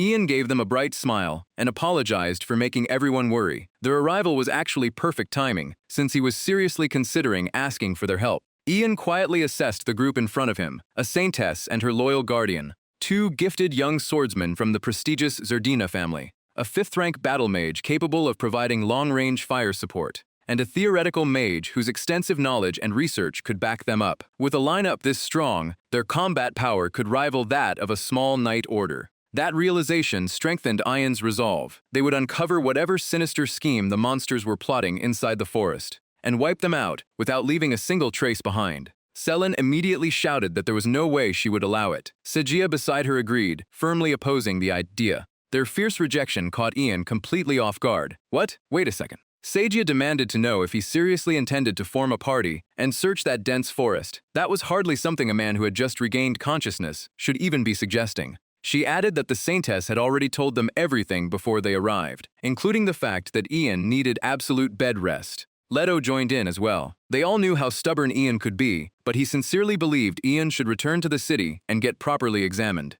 With 3 pairs of eyes watching him in equal parts concern and caution, Ian realized they had rushed all the way here simply because they were worried about him. Ian ran a hand through his hair, realizing he had recklessly brought this up before they even had a chance to feel relieved. He had been far too impatient. He apologized again for worrying them, but insisted that he still could not leave. Selen could only sigh at Ian's stubbornness, while Sejia helplessly called out to him as well. To reassure them, Ian calmly explained that he understood the danger. Even so, he asked them to trust his decision, because they needed to eliminate the threat here before it was too late. Ian's expression grew serious. If they failed, a tragedy even worse than the Heritage Festival could soon occur. Sure enough, Sejia admitted she had expected that answer from him. Selison sighed as well, saying it was exactly what she had predicted. Their reactions left Ian wondering what kind of person they thought he was. Leto explained that none of them had ever believed they could stop Ian in the first place. Hearing that, Ian could only wonder if that was really the image everyone had of him. Despite their frustration, the 3 eventually smiled and asked what they could do to help. Seeing his friends place their trust in him and choose to stand by his side filled Ian with happiness. Ian smiled brightly and thanked them. Since he had no idea what happened while he was unconscious, he wanted them to begin searching from the outer edge of the forest immediately. As evening settled in, a voice from inside the room complained that Ian really knew how to work people to the bone. On a quiet night, Ian suddenly asked whether they had found anything suspicious that day either. Scratching his head in confusion, he found the situations strange. They had spent several days combing through the forest, yet nothing had changed at all. Sejia pointed out that they had even expanded the search deeper into the forest, but still could not sense the presence of a single monster. Leto wondered if the monsters had simply fled somewhere else. Selen replied that it would be great if that were really the case. Ian immediately warned them not to lower their guard. These monsters were far more cunning than they realized, and would never run away just because a few more people had shown up. Still, Selen was growing impatient, pointing out that several days had passed without incident. Sejia agreed that if the monsters were planning something, they should have made their move by now. As Ian pieced together everything they knew, a sudden possibility flashed through his mind. Could it be? Ian tensed up as another possibility crossed his mind. The enemy might already be lying in ambush, waiting for them to arrive. Time passed beneath the stars, glittering across the night sky, until early the next morning, when Ian was walking through the forest with Delphine. Delphine suddenly asked whether he was really well enough to walk normally yet. She had heard he was still recovering, and Ian knew the Saintess would give him a serious lecture if she found out. Ian touched his wound and admitted that the demonic energy still needed to be purified, but moving around was no longer a problem. Hearing that he had not fully recovered, Delphine anxiously questioned why he was in such a hurry. Facing her stern expression, Ian explained that the enemy's previous attack had failed, yet it had remained completely silent ever since. That only made things worse, because they had no idea when it would show its fangs again. Determination filled Ian's eyes. To force the enemy into revealing its true objective, he believed they needed to put out some bait. Delphine casually suggested throwing little Elsie into the mix, since she would make the perfect bait. Ian could only give an awkward laugh, saying that idea sounded terrifying. As they continued their patrol, Ian revealed that his main reason for coming was to witness it with his own eyes. His tone grew more sincere as he explained why he had chosen Delphine as his partner. Ian believed he could trust her to watch his back. Hearing those words, Delphine suddenly took on an unreadable look. A trace of unease surfaced in her thoughts. This was the same guy who had beaten her half to death, yet now he wanted her protecting his back. She simply could not figure out what he was thinking. Just then, Ian unexpectedly noticed something. He carefully examined the ground and wondered whether these marks had been left by something passing through recently. Ian looked farther ahead. The grass in this area was growing poorly, and the trail continued deeper into the forest. That meant this had to be a path. Ian immediately called Delphine over to inspect the suspicious tracks, but she suddenly signaled for silence and told him to wait. In an instant, a dense wave of killing intent spread through the area like a burning spice in the air. Delphine's expression tightened as she warned Ian to get ready. Ian also turned serious when he realized they were dealing with demonic beasts. Watching the faint movements dart through the surroundings, Delphine confirmed that a large number of them had appeared. Surrounded by suffocating demonic energy, Ian realized they had been encircled in the blink of an eye. It seemed the beasts really had been waiting for them. Ian remained extremely alert, wondering whether the leader of these demonic beasts was absent because it was deliberately hiding itself. Without warning, Ian spotted an attack hurtling toward him. He quickly swung his sword and cut down the monstrous monkey in a single strike, refusing to let it escape. Amid the spraying blood, Ian noticed just how much his sensory abilities had improved. Both the quality of his mana and the density of his aura were now completely different from before. Before he could think any further, another vicious, monstrous monkey charged him. Ian confidently challenged the rest to come at him together. That confidence vanished almost immediately. Ian panicked when the monstrous monkey grabbed his sword and desperately tried to wrest the weapon away.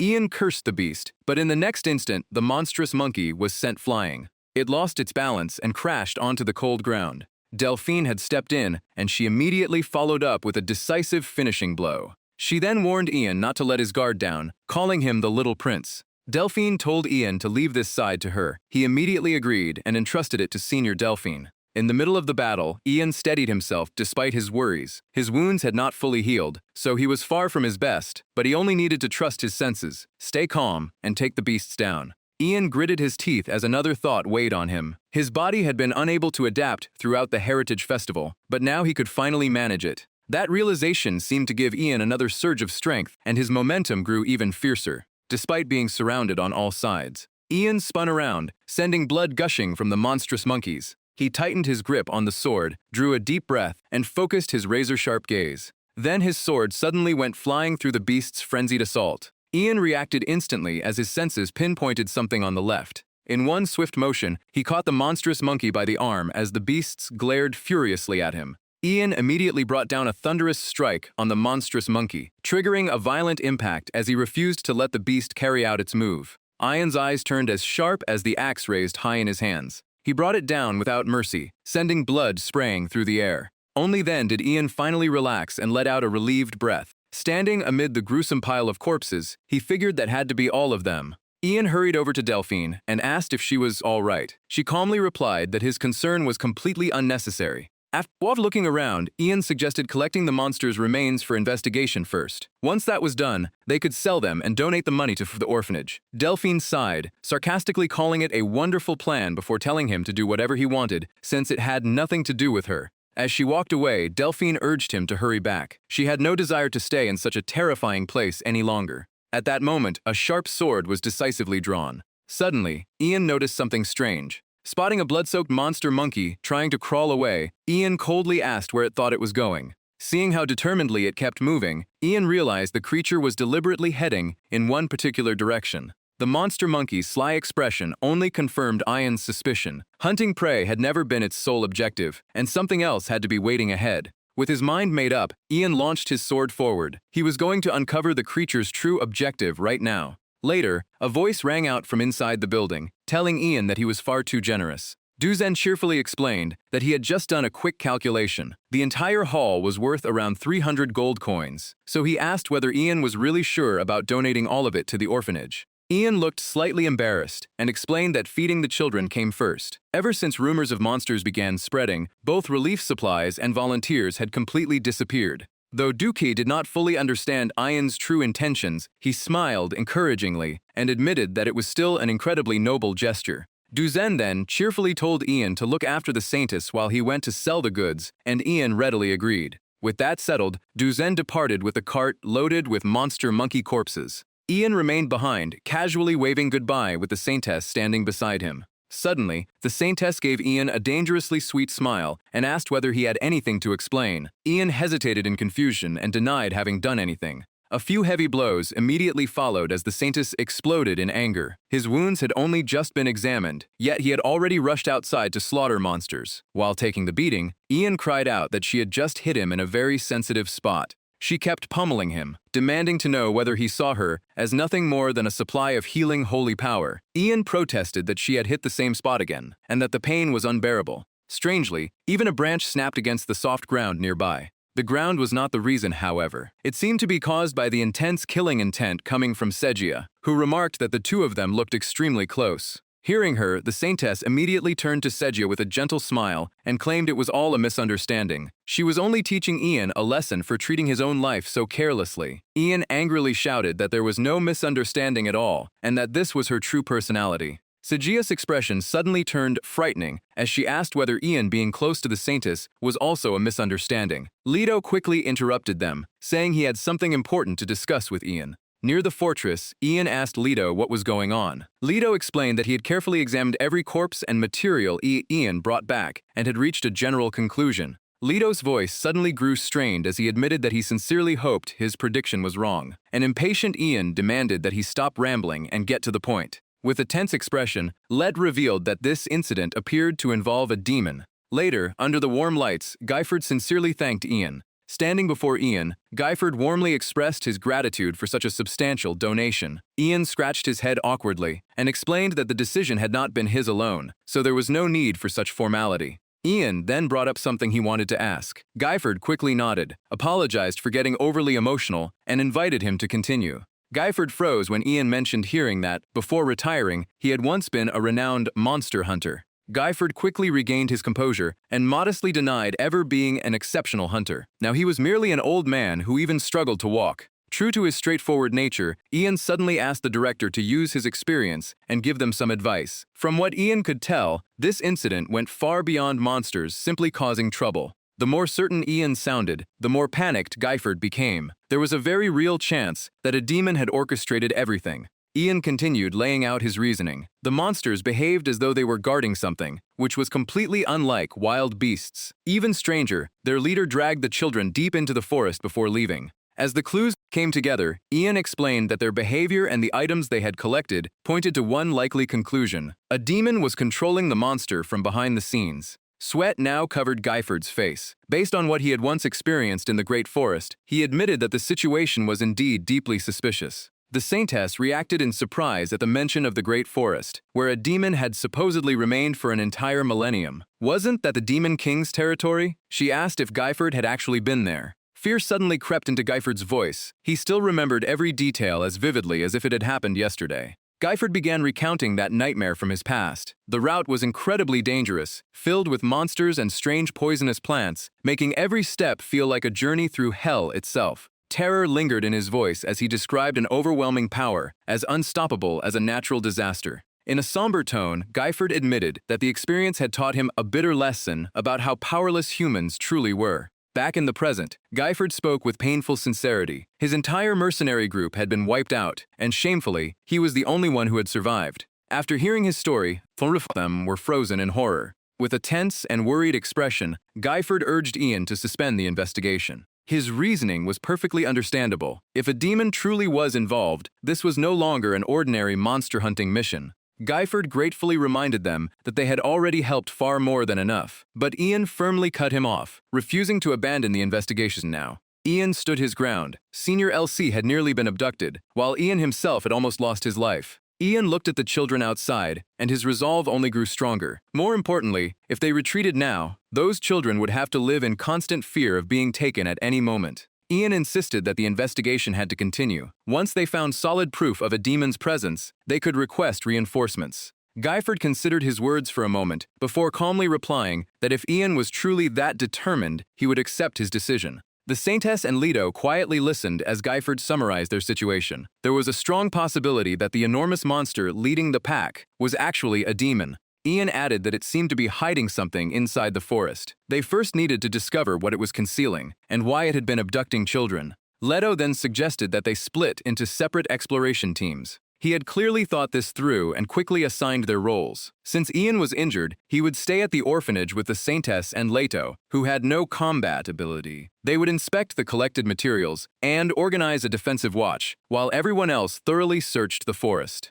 Leto continued, saying that the moment they obtained proof of demonic involvement, the Saintess cut him off and declared that she would immediately send a signal, requesting reinforcements from the Holy Kingdom's knights. Ian impatiently asked how long it would take the Holy Knights to arrive. She replied that under standard procedures, they would probably need around 2 weeks. Ian was stunned. 2 weeks would be far too late. He argued that they needed to take the demon down as soon as they found it, before the situation became even worse. The Saintess understood why Ian felt that way, but warned him that taking such action would be far too reckless. She carefully pointed out that, even with more people, there was no guarantee they could hold out against the enemy. Ian himself had nearly died already. Leto immediately agreed that she had a point. Geiferd agreed with the others. A demon and a magical beast were on completely different levels, so Ian could not judge one by appearance and aura alone. With nearly every one of his arguments rejected, Ian's expression darkened in frustration. In the end, Ian gave in and agreed to follow their instructions. Still, he warned them that he could not promise anything if the situation took a turn for the worse.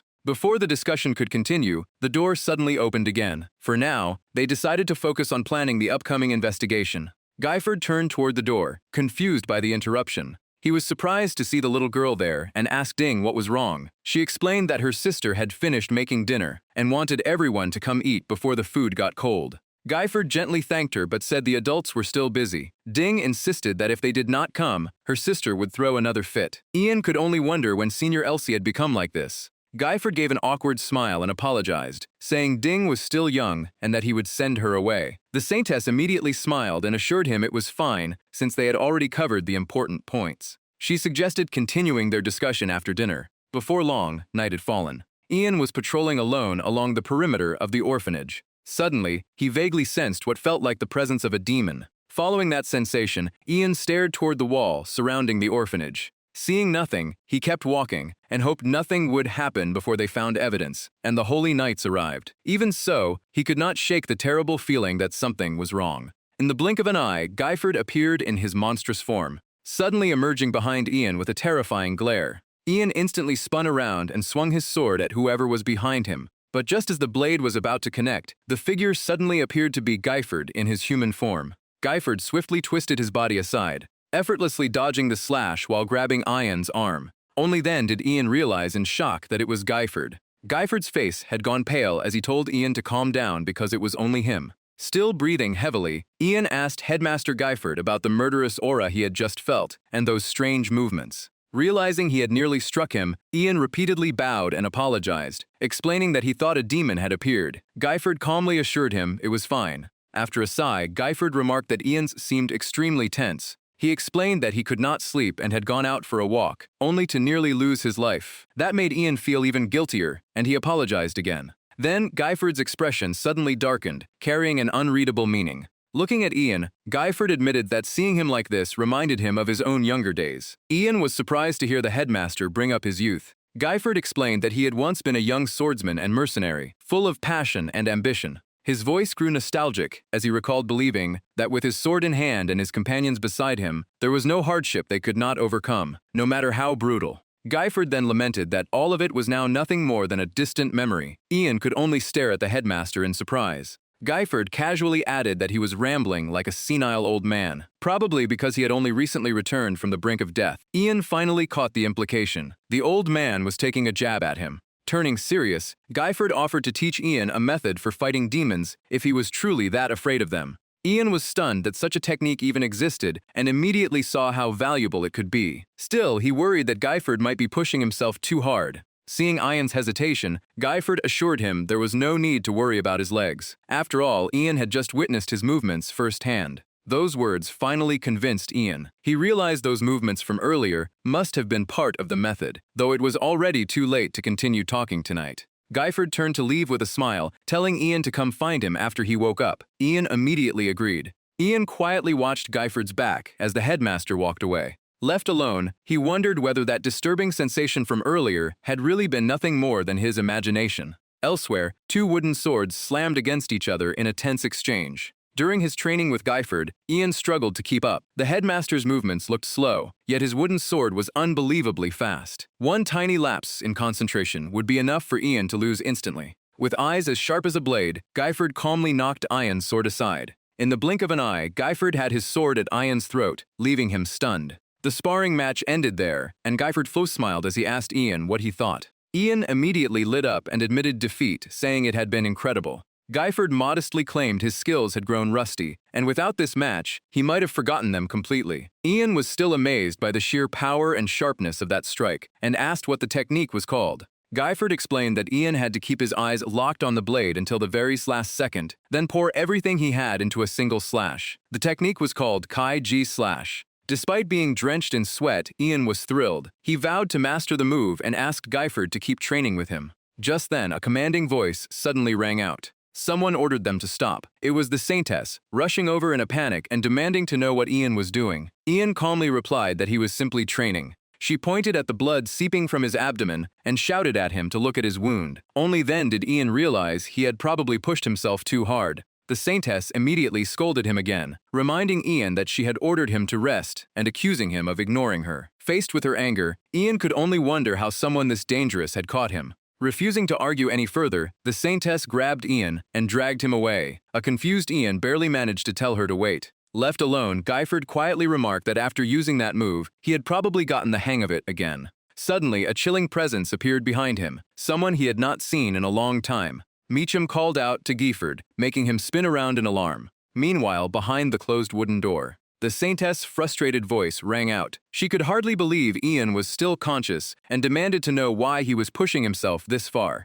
Ian calmly explained that no one knew when the demons might attack. He was simply worried about the children. Hearing that answer, the Saintess gritted her teeth in frustration and accused him of still pretending to be noble even now. As she treated Ian's wound, the Saintess coldly pointed out that whatever happened to those children would have no real effect on his life. Ian glanced at her and said that was going too far. Those were hardly words a Saintess should be saying. She shot back that she did not want to hear that from someone acting against his own nature. Then she asked whether Ian's actions truly came from genuine concern for the children. The Saintess' words struck Ian right at the heart. Ian immediately sat up and tried to respond, but she cut him off. She did not need an explanation, she only wanted him to stop pushing himself so hard. The Saintess then headed out, telling Ian that his treatment was finished and he could leave now. As Ian walked down the hallway, he grumbled that he thought they had grown a little closer. She really did not have to say those things to him. Just then, a child's voice suddenly called out. A little girl called Ian Big Brother. He recognized her as Jean, and she innocently asked if he was angry.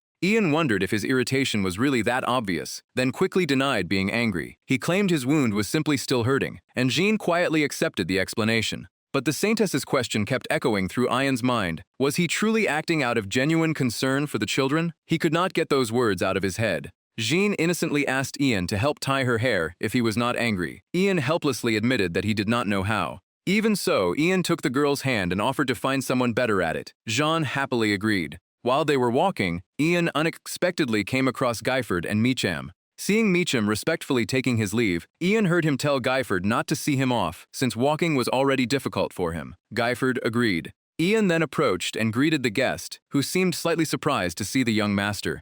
Guyford introduced the man as Lord Meacham, explaining that he had come to discuss the management of the facility and had provided a great deal of help when it was first established. Ian suddenly noticed Guyford's trembling hand and immediately grew concerned. Ian kindly asked whether the headmaster was feeling unwell. Guyford quickly dismissed it, saying he was only a little nervous. Guyford soon excused himself, leaving Ian suspicious. He said he needed to go work on the ledger, and Ian allowed him to leave. Ian was left staring after him, his mind now filled with unanswered questions. He watched Meachen's back as he quietly thought that he felt like he had met this person somewhere before. Time continued to pass as Ian narrated the events. Several days went by without anything happening. Juicen sold the monster corpses and brought back a large amount of money and food supplies. His body had recovered well enough that he no longer needed to worry about the Saintess reaction. Ian's voice continued as he explained that the only small issue was that most of the supplies were actually flour. According to Juicen, delicious food would only cause conflicts among the children. This was clearly a conclusion drawn from his own experience in this place.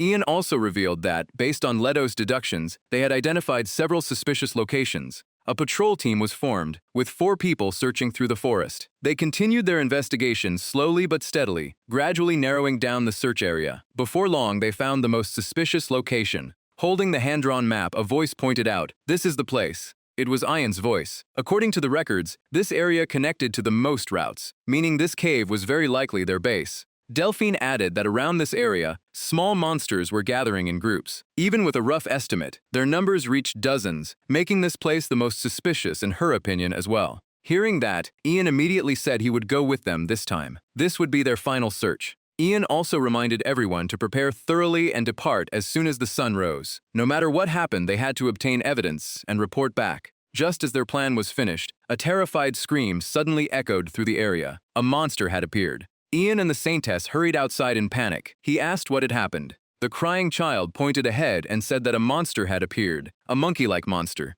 The next words pierced Ian's heart like a needle. The monster had taken John. Ian clenched his fist in anger. The monster had only appeared at night until now, and only when no one was guarding the area. His eyes turned cold as he said, "Senior Delphine, take us to the cave." Delphine frowned and warned him to calm down. She reminded him, Prince Ian, that acting now was extremely reckless and they needed time to prepare. Celine also advised him not to leave immediately. Ian lost control and shouted, asking what would happen if something happened to John during that time. The Saintess stepped forward and told him to calm down. She coldly warned Ian that if he sacrificed the Academy's students just for one orphan child, that responsibility would be too much for any individual to bear. Leto also comforted him, saying he understood Ian's feelings, but rushing in without a plan would only increase the number of casualties. Ian understood their words, so he could only bite his lip and force his anger down. Leto suggested allowing scouts to investigate until sunset, but he absolutely would not allow them to rush in just to rescue Jean or destroy the monster. He asked Ian if he understood what that meant. If he wanted to save Jean, he needed to act carefully instead of throwing away his own life.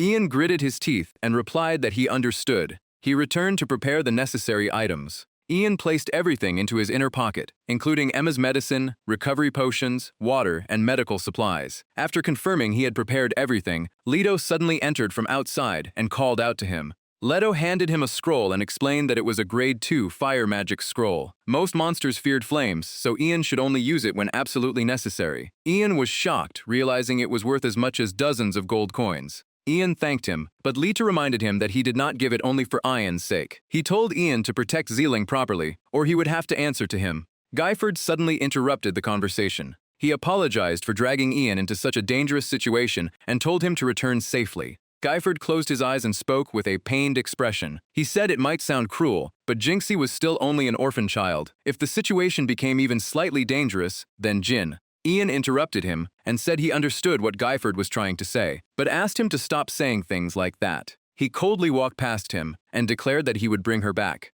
Being ignored by Ian, Guyford became furious. Leto witnessed his entire body trembling as his expression darkened. Ian led everyone out of the town. Their goal was to collect traces and evidence inside the cave, proving the demon's involvement. Ian hesitated before adding that if possible, they would also rescue Jin. Ian reminded everyone that above all else, they had to prioritize their own lives. His eyes grew colder as he said, "Let's go." A fierce battle against the monsters began. Ian tightened his grip on his sword. Jin's traces had appeared at the entrance of the forest. Ian calmly analyzed the situation. The monsters that had been hiding deep inside the forest were now spreading out and trying to attack from the outer area. This was strange. They had captured Jin but left her outside the forest. For some reason, it seemed they had acted in great haste. Ian swung his sword and decided he did not care what the monsters were planning. As long as they were wiped out, that was enough. Everyone also poured their strength into helping eliminate the monsters. The Saintess used her purification power, while Jogan stood beside her to protect her.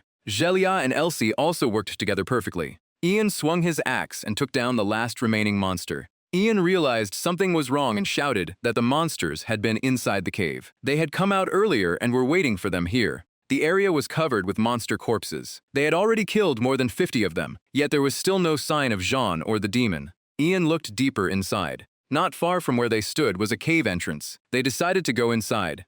Finn observed the surroundings. It was a cave leading underground, even though there were no mountains nearby. Celine carefully warned them that this was not a natural cave. The inside was dangerous, so everyone needed to move with caution.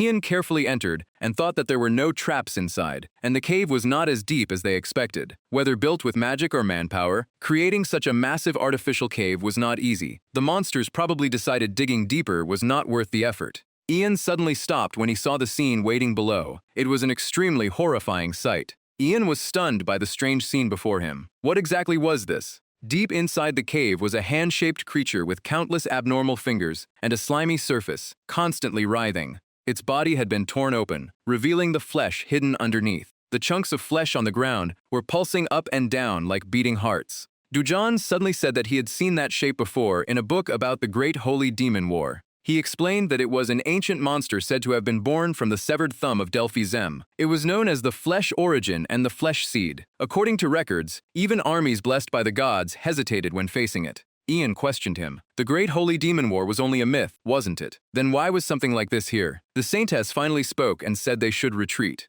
She nervously explained that they had failed to find the demon, but discovered a monster from mythology instead. Even without physical evidence, if she testified using her status and authority, a large army could be mobilized immediately. The Saintess looked down at the monster with fear. It was unfortunate for the child, but if she had been brought here, there was almost no chance she was still alive. Continuing the search would be meaningless. Ian could only grit his teeth in frustration. They had come this far, yet they were completely powerless. Ian ordered everyone to hide their presence and quietly retreat. Jules Venn and he would cover the rear, while Finn would lead the group. They decided to leave. Jules Venn turned around and agreed that it was the right choice. Suddenly, Ian shouted in shock. What was that? Jules Venn panicked and yelled that it was charging straight toward them. He told everyone to run. Elsie looked up at the cave ceiling and saw an eye staring down at them. She realized it was a trap that activated only when they tried to retreat. Elsie stepped back in surprise. She had thought there were no traps, but this was a dirty trick. Ian quickly shouted for her not to hesitate and to use support magic. Elsie immediately turned around and said she knew what to do before casting her spell.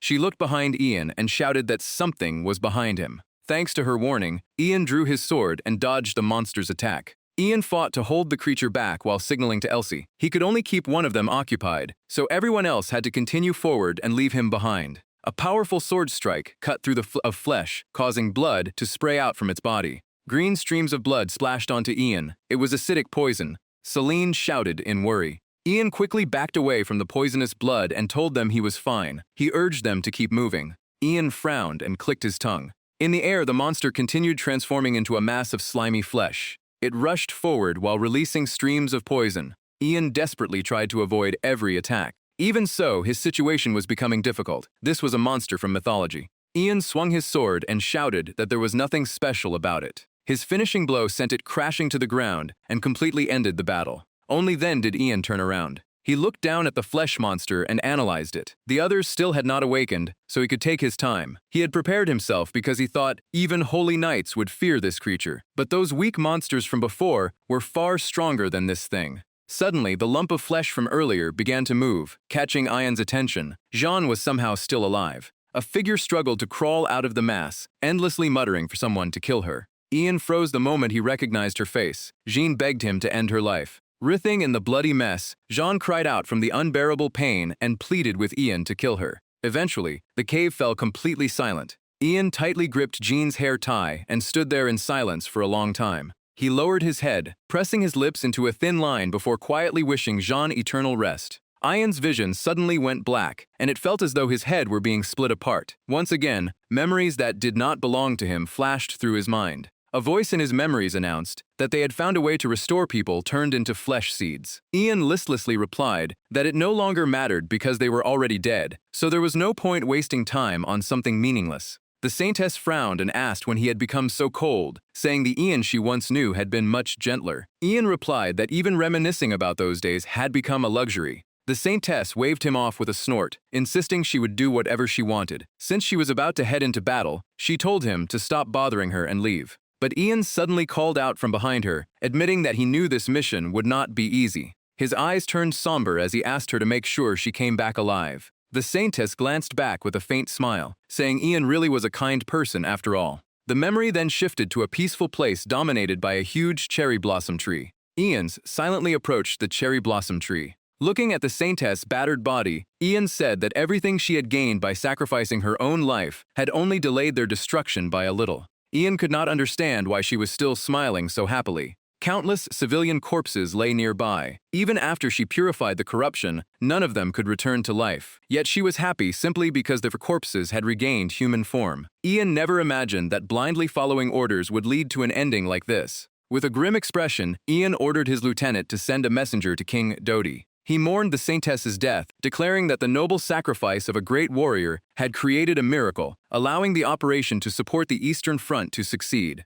Ian turned away coldly, consumed by overwhelming hatred. He finally understood exactly why he had vowed to destroy every magical beast, demon, dark priest, and mythical monster with his own hands. Everyone outside had already evacuated safely from the cave. Celine nervously bit her nails, wondering why Ian still had not come out. Just then, Ian slowly emerged from the cave. Elsie immediately noticed something was wrong with him as she saw him come out. Ian stepped outside with a dark expression, carrying Jean's body in his arms. He gently laid Jean down and explained that this was what happened to the kidnapped children. They were being transformed into flesh seeds. The saintess was stunned, believing flesh seeds were merely monsters from mythology. Horrified, Elsie realized those stories might actually be real. Ian grimly confirmed it and said they needed to find a solution immediately. The saintess quickly responded that she could issue a mobilization order to the nearby temples under her authority, gathering royal guards and priests. They could not match the holy knights, but they would still provide considerable fighting power.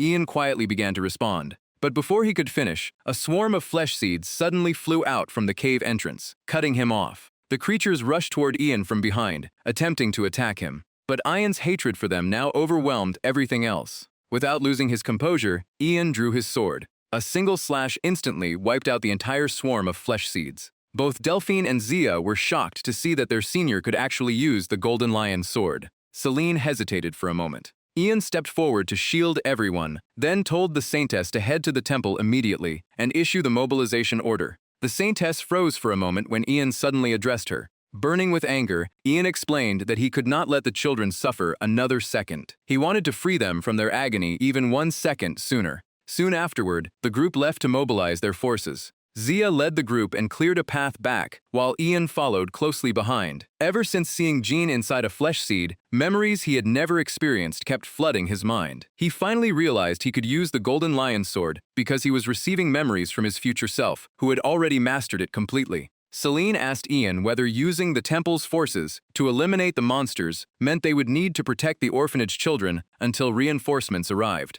Ian struggled to answer. No, they had to escape. After provoking the demon beasts this badly, there was no way the orphanage would be left alone. As difficult as it would be, their only option was to get the children out of there. Delphine worried that the beasts would never give them enough of an opening to evacuate the children, and even if they somehow escaped, she had no idea where they could take them. The saintess suggested turning to the temple, which could at least provide temporary shelter. Since they could not reach it in one trip, they should evacuate the children to a nearby village first. Ian decided to explain the situation to Guyford himself. When Zuzan offered to come along, Ian refused and told him to prepare for departure so they could leave the moment Ian returned. Elsie agreed. Whether they planned to fight or call for help, getting the children to safety had to come first. Ian would notify Leto. He urged everyone to move quickly once they arrived, then asked the Saintess to head straight for the temple after reporting everything to the director. Ian and the others would handle the children's evacuation. With everyone's roles decided, they immediately got to work. By late afternoon, documents were still scattered across the desk. Guyford stood silently by the window as the Saintess finished explaining everything. She hated having to say it, but this was exactly why the orphanage needed to evacuate immediately. They could not risk any more casualties. Guyford turned and asked whether she had already informed Leto. The Saintess assured him that Ian had gone to tell Leto himself. Guyford suddenly looked back at her with a cold expression. If that was the case, then they were already too late. The Saintess froze, unable to understand what he meant. Elsewhere, Ian was rushing around in search of Leto. He checked every place Leto might have gone, calling his name along the way. But Leto was nowhere to be found. Confused and irritated, Ian wondered why that guy had disappeared without saying a word. As Ian wondered where he could have gone, a weak voice suddenly came from behind him. Hearing his name, Ian spun around in shock. It was Leto. Ian hurried into the room, warning him that there was no time left and they had to leave immediately. Then Ian's eyes suddenly froze. Panic hit him at once. Leto was lying in a pool of blood, barely clinging to life and clearly in terrible pain. Cursing under his breath, Ian rushed over and demanded to know what happened and who had done this. Instead of answering, Leto handed him a book and urged him to read it immediately. Ian flipped through the records in horror. They were the orphanage's financial accounts, but the deficits made no sense. With numbers like these, the orphanage should never have been able to keep operating. Leto weakly agreed that it should have been impossible. In reality, one person had been covering all those expenses. He then brought up my chum, the man who had visited them the other day. Clutching his stomach in pain, Leto said Ian should have realized by now that this orphanage was no ordinary place. Ian finally understood what he was implying. Leto nodded and revealed that the person who had left him like this was none other than the orphanage director, Guyford. Back in the office, the Saintess stared at Guyford in confusion and asked what he meant by saying they were too late. Guyford calmly picked up his sword and replied that he meant exactly what he had said. As he drew the blade from its sheath, he declared that saving Leto and escaping this place were already impossible. The terrified Saintess backed away, still unable to understand. Guyford calmly explained that Leto's injuries had probably pushed him beyond his limit. Suddenly, desperate screams erupted outside. The demon beasts had surrounded them. Swarms of demon beasts crowded outside the window, while Guyford's eyes transformed into something clearly inhuman. The orphanage had already been completely surrounded. The terrified townspeople scattered in every direction. The demon beasts had apparently been hiding nearby, waiting to surround the entire area as soon as the group arrived. Someone realized the devil must have ordered the attack, and with the beasts closing in, escape was now impossible. Demon beasts scaled the walls and stormed inside. Dujin immediately ordered everyone to get the children indoors. Elsie also shouted for the kids to hurry inside. Amid the chaos, one demon beast seized the opportunity and lunged at her. Delphine arrived just in time and cut the beast apart. She coldly turned toward Elsie and mocked her for getting in the way, telling her to hurry up. Elsie scoffed back that Delphine should not act superior just because she had helped once. After all, protecting a mage was naturally a swordsman's job. Haya raised her sword and offered to help fight, while Ling volunteered to assist everyone by evacuating the children.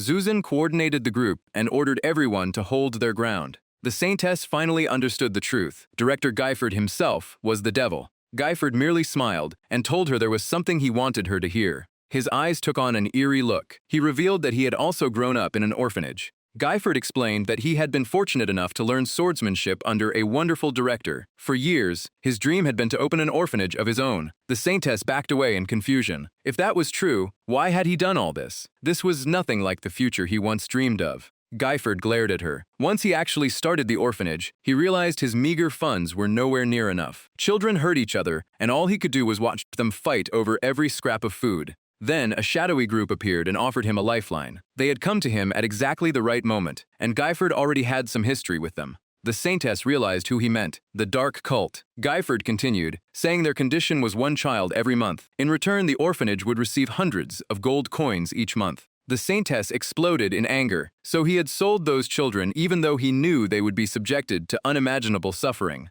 Guyford picked up his sword. In his eyes, sacrificing one child to save dozens of others was simply reality, something privileged nobles like her could never understand. He coldly raised the blade and cut himself to draw blood, declaring that this was the reality they had to face. Blood streamed down Guyford's arm. Still, because the saintess genuinely cared about the children, he decided to give her one chance. A magic circle formed from his blood. Guyford admitted that even he took no pleasure in killing a saintess. The saintess stared at the formation in shock, wondering what it was. Guyford explained that it was a magical contract of the dark cult, a pact backed by both parties' lives. If she promised never to reveal the truth, she could walk away completely unharmed. All she had to do was place one drop of blood in the center. The saintess quickly analyzed the situation. Guyford had exposed himself and had even used the dark cult's magic right in front of her. The mark on her chest lit up. There could be no mistake. Yet the color of Guyford's soul still had not changed at all. The saintess quietly sighed as Ian came to mind. Just how much had he already figured out?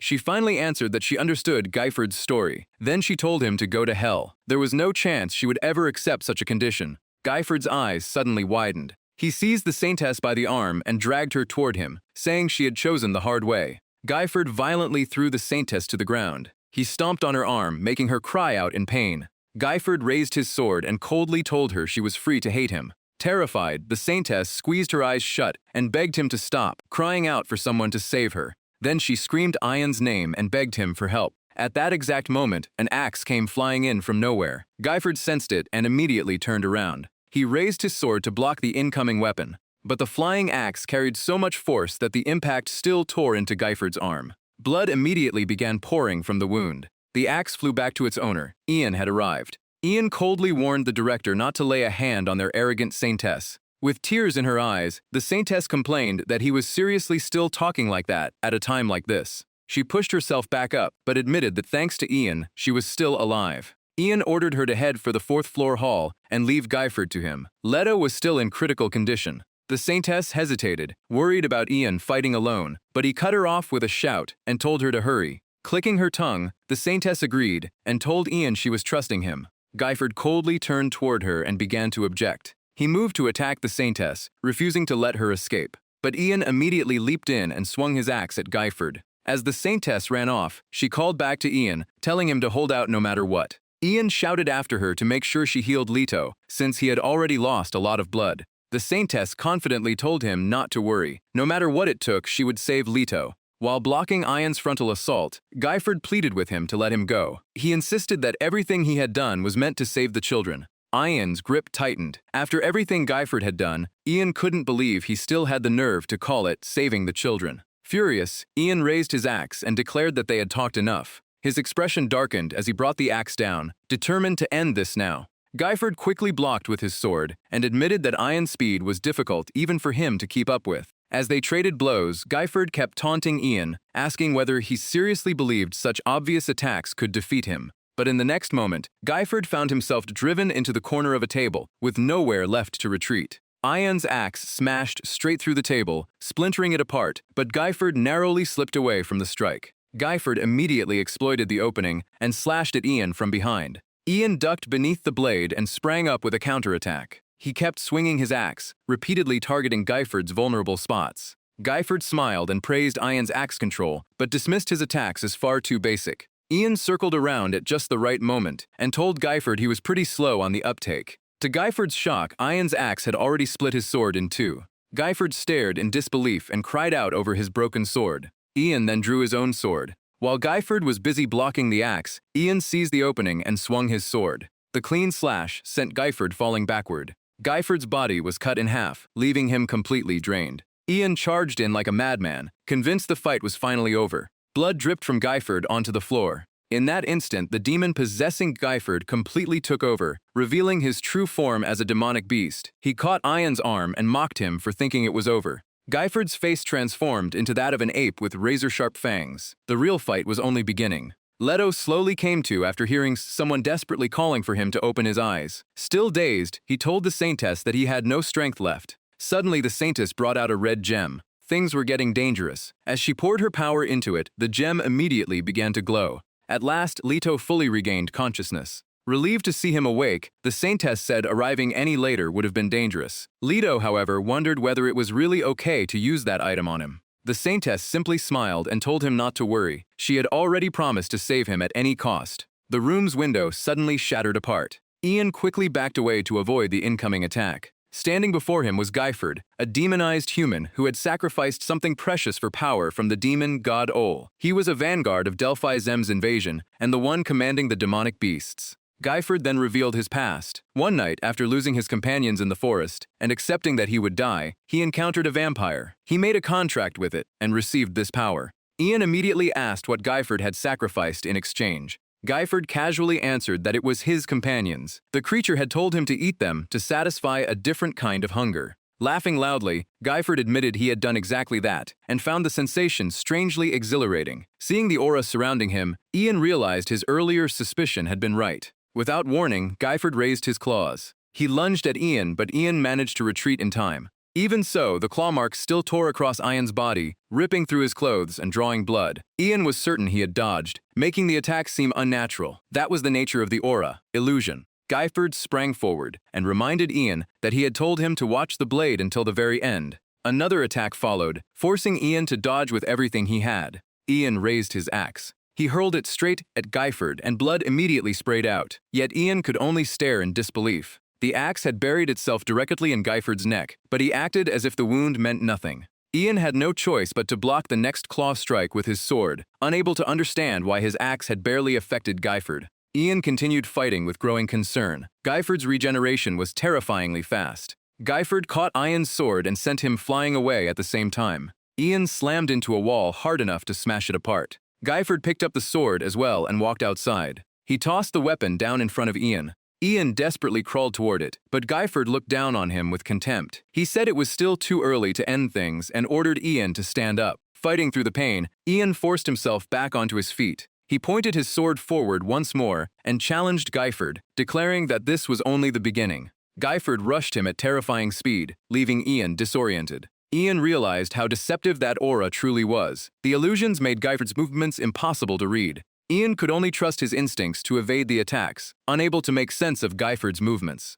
Yet Guyford accurately caught Ian's attack and mocked him for being too slow, claiming he could see every movement Ian made. Ian was stunned. At that exact moment, Guyford drove a punch straight into Ian's stomach. Ian was sent flying away once again. Completely exhausted, he collapsed helplessly onto the ground. Guyford approached with a smile, saying Ian should have trusted his senses instead of letting the illusions fool him. Unfortunately, Ian would never get the chance to use his final lesson. Gasping for air, Ian realized his broken ribs were piercing his lungs. He could barely breathe anymore. Then the Saintess' voice reached Ian again, asking him to follow it and stop resisting. Ian's hand dropped as he protested that she was making it sound like this was the end. Surprised, Guyford turned his head. Ian had emptied an entire healing potion and managed to get back on his feet. Guyford acknowledged that it was excellent medicine, but said it could only keep Ian alive. He no longer had any strength left to fight. Ian answered in a low voice, telling him to shut up. He raised his sword and challenged Guyford to come at him. Faced with such blatant provocation, Guyford's lips curled slightly.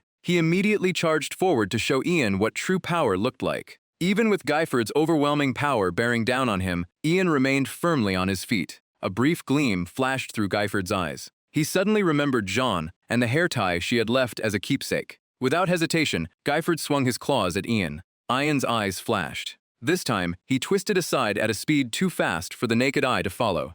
Guyford noticed the movement and considered it perfect. He realized he could not dodge what was coming. No, it went even beyond that. Ian had already appeared behind Guyford and swung his sword, activating Kai Setsuzan. Ian panted from exhaustion and told Guyford to try regenerating from that wound too. Lying in a pool of blood, Guyford muttered that it had been a perfect critical hit, so this was how his miserable life would finally end. Ian was surprised that Guyford was still hesitating even now. Looking at Jin's strange artifact in Ian's hand, Guyford quietly admitted that his own weakness had held him back. That was all there was to it. He then warned Ian that once he died, the flesh tree would run wild, and even Ian's strength would be useless against it. Ian firmly declared that he would never let things end the way Guyford wanted. His eyes were unwavering. Ian had no intention of giving up.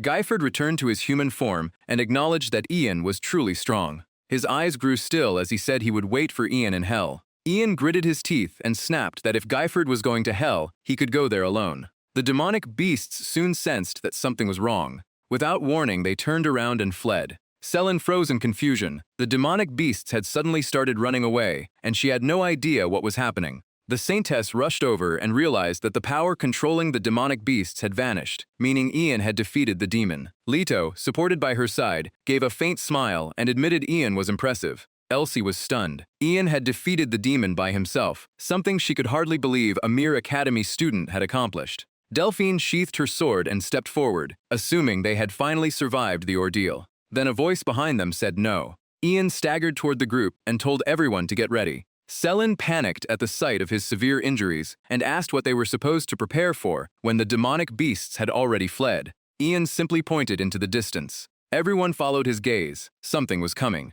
Beyond the forest, a wave of dark power began swallowing the entire area. The massive flesh arm and its seeds were heading straight toward them. They drew closer by the second, counting down to the coming disaster. As long as that thing remained, none of this was truly over. The flesh seeds rapidly charged in their direction. Elsie backed away in fear. Fighting the demonic beasts had already pushed them to their limits, so she couldn't imagine facing those things as well. Delphine calmly told everyone to think clearly. The monsters were still quite far away, which meant they had time to escape. Clutching his stomach and gasping for breath, Ian warned that retreating would condemn the children to death. The creatures would multiply, and even more flesh nests would be born. The saintess raised her voice in disbelief. Was Ian seriously suggesting they deal with those things now? He could barely even stand. She tried to reason with him. Ian wasn't the only one exhausted. Everyone else had reached their limit, too. Hadn't they already done enough? Before she could finish, Ian quietly shook his head. To save everyone, he had to destroy that thing. The terrible memory of the saintess sacrificing herself flashed through Izan's mind.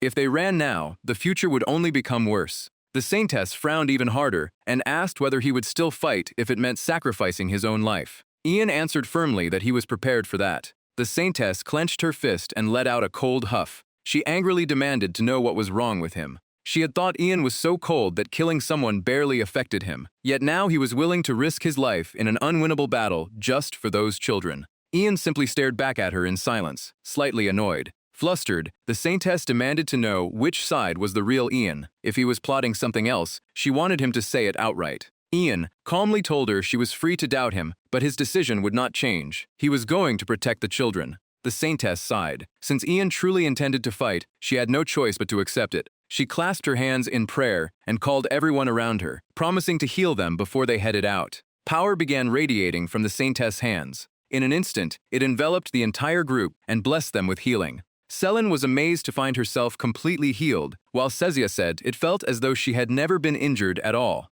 Delphine tested her arm and noticed that the spell even strengthened its support effects. She remarked that it was nothing like those fake healing spells, prompting Elsie to angrily ask what she meant by that. Ian stared at the saintess in surprise, realizing there was something unusual about this power. Before he could finish, however, the saintess placed a finger against his lips. In a soft voice, she told him it was a secret. The saintess held Ian's hand reluctantly and made him promise to come back alive. Zuzan urged them to move, since the sooner they left, the sooner reinforcements could arrive. The saintess agreed that it was time to go. Zuzan took the saintess by the hand and led her away first, saying they could leave through the rear gate and needed to hurry. Ian looked down at the red jade token she had slipped into his hand. He thought she might as well have simply told them to come back alive, though he couldn't help wondering why the thing was so small. Leto turned to Ian and admitted his request was unreasonable, but asked whether Ian's group could fight outside the facility. He explained that they had to keep the children as far from this battlefield as possible. If the others could buy him a little more time, he would evacuate them. The kids still had no idea what was happening, so he warned them to stay away from the door and not go outside, wondering when the principal would finally arrive. Ian acknowledged the plan and went looking for the others.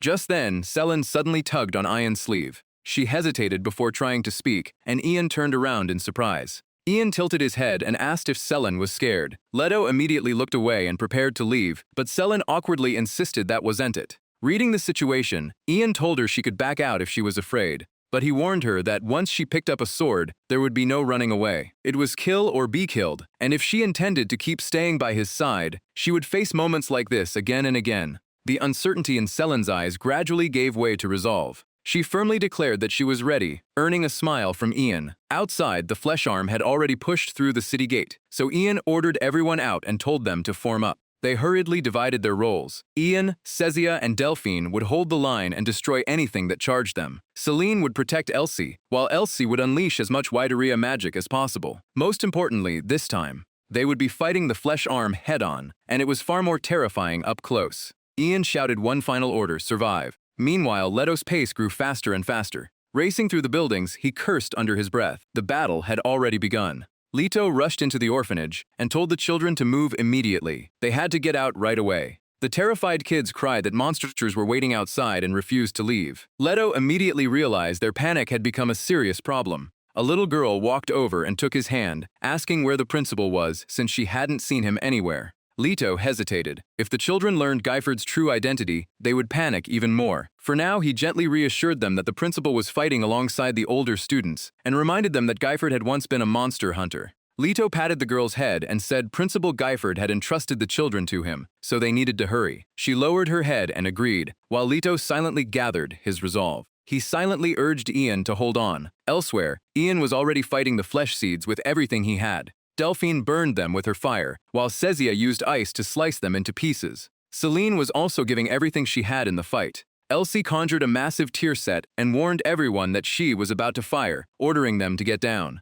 Ian ducked as the tear set unleashed a blast of electricity straight into the area. The electrical flash was so intense that it blinded everything around them. The tear set surrounded the group in a circle, forming a temporary defensive barrier. Swarms of flesh seeds crawled toward them. The creatures attacked with poisonous spikes and razor-sharp claws. Ian was already tied down fighting one group, leaving him unable to wipe them all out. He anxiously looked back and realized they were targeting Elsie. Ian shouted a warning that another group was charging straight at her. Selin intercepted the flesh seeds with her sword, but there were too many for her to stop alone. Another group slipped past her and rushed toward Elsie. Elsie panicked and backed away, calling for Ian to help her. At that exact moment, an axe came flying in. It cut down the nearest flesh seed before the creature could reach her. Ian had just finished off the group he was fighting and immediately rushed over. With his sword, Ian cut down every creature trying to reach Elsie. He planted himself in front of her as a shield and quickly checked whether she was hurt. Ian told Elsie to ignore the attack and keep chanting her spell.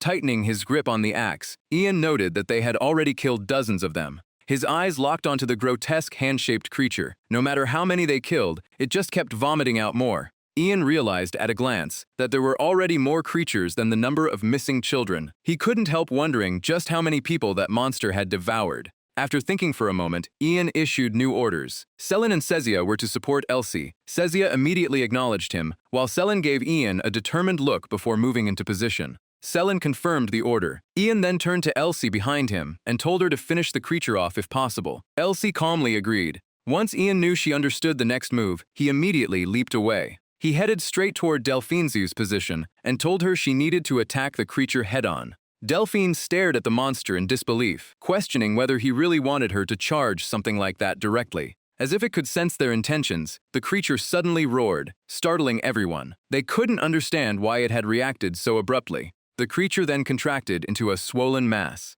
Delphine stopped hesitating and launched a frontal attack exactly as Ian had instructed. She swung her sword with full force at the same moment Ian hurled his axe. Carried by its momentum like a boomerang, the axe spun back into Ian's hand. Ian moved alongside Delphine. Even while burning, the creature kept attacking. Ian suspected the fog was making the flesh seeds even more vicious, meaning the monster wasn't going down easily. Even while analyzing the creature, Ian never lowered his guard. The instant he noticed a surprise attack, he warned Delphine to watch out for the poison. The two reacted immediately, covering each other as they drove back the creature's tentacles. Delphine shouted at Ian to worry about himself first. The creature suddenly stretched out, regenerated, and once again mimicked human speech, insisting that they could never win. Its words startled Ian and broke his focus, while Delphine lightly leaped forward to continue the fight. What? Delphine kept up her assault, surprised that this bizarre monster could actually speak. It spat out webbing and venom again, firing something straight at her. Delphine managed to block the attack with the flat of her sword.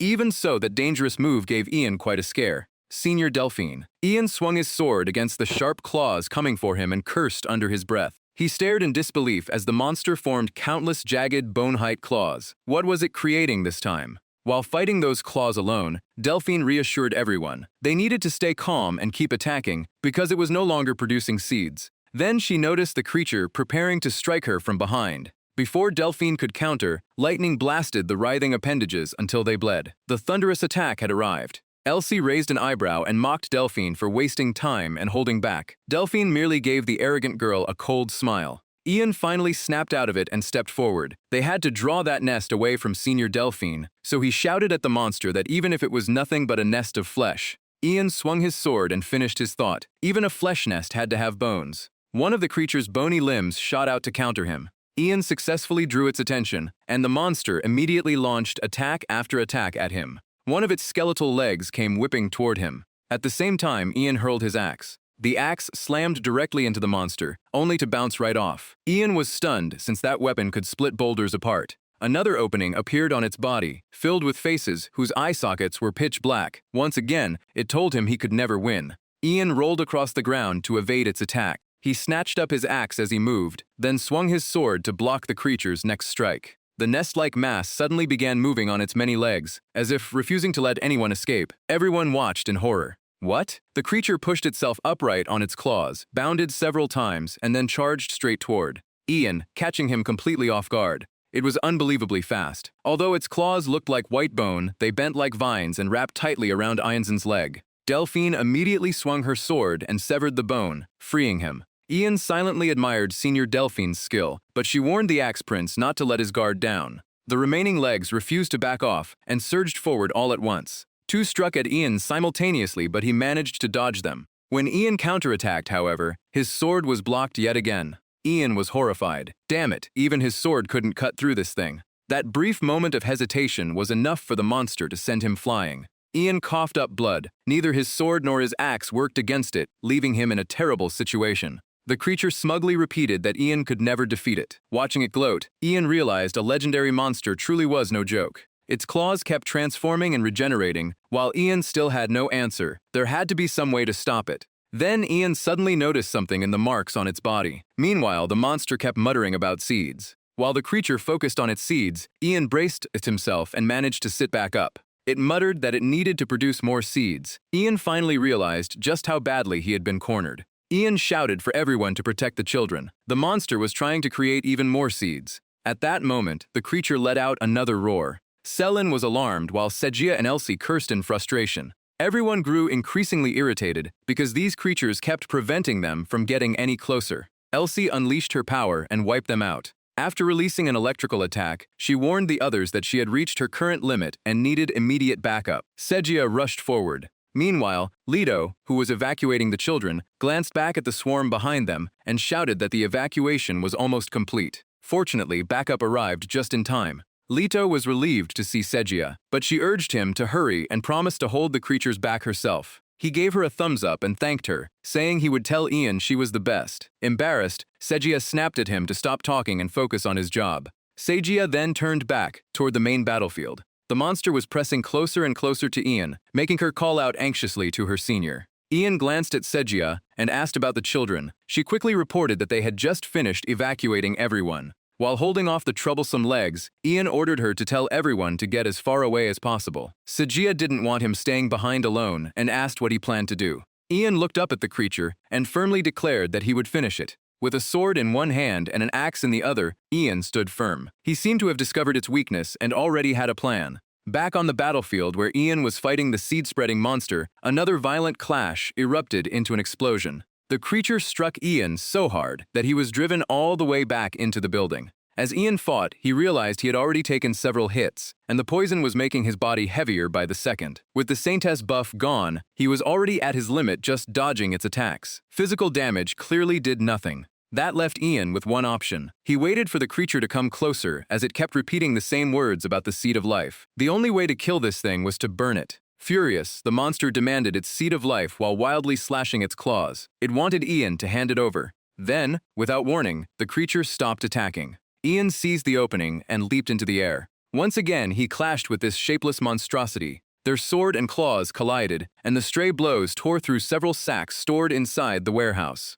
Ian immediately sent their contents scattering through the air, then kept fighting to draw the monster's attention away from them. The creature eagerly charged straight in, convinced it had spotted its chance. Ian was knocked down once again. The impact sent both his axe and sword flying from his hands, while several bottles and jars were also shaken loose and crashed onto the floor. Ian forced himself upright and cursed under his breath. Damn, that hurt like hell. Those lifeless faces emerged again, mocking him with the same message: he could never defeat them. Ian stared back and reached inside his coat. His attacks might be useless against this thing, but it certainly seemed afraid of fire. He pulled out a scroll. This should provide more than enough firepower. The monster recoiled at the sight of it. Ian confidently stepped closer and asked if it knew what it meant to be blown to dust. The scroll erupted in flames. With a grin, Ian hurled it straight at the monster, ready to take the damned thing down with him. Flames crackled outward and surged through the air around the wretched creature. Soon the entire warehouse was blazing like a giant torch in the darkness.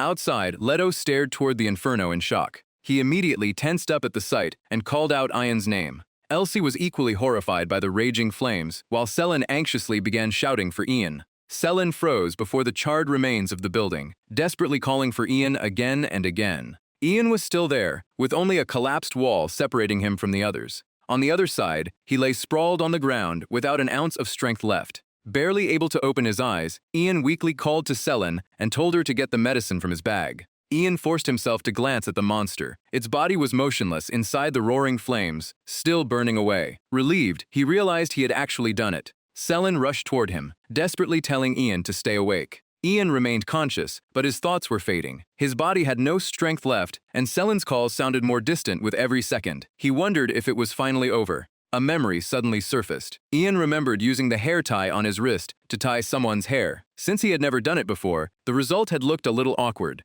He had clumsily braided that beautiful hair and apologized for being so bad at it. But the little girl had smiled sweetly, saying she loved it and that it already looked beautiful. At the edge of death, her childish voice echoed through Ian's mind as she thanked him. Eventually, the long night came to an end. Ian finally began showing signs of waking up. He opened his eyes to a room flooded with sunlight and wondered where he was. A familiar voice immediately answered him. He was at the shrine. Leto stood nearby with his arms crossed and asked how Ian felt, explaining that the saintess said his wounds were mostly healed. Ian sat up and said he thought he was fine. The last thing Ian clearly remembered was gritting his teeth, tearing open the magic scroll, and setting the building ablaze. All he knew was that the scroll had caused a massive explosion. But everything after that was blank. Looking down at his hands in disbelief, Ian wondered how he had even survived. Leto snapped that he should be the one asking that question. Ian had practically blown himself up, and without the saintess, he would already be in a coffin. Ian was surprised to learn that she had healed him yet again.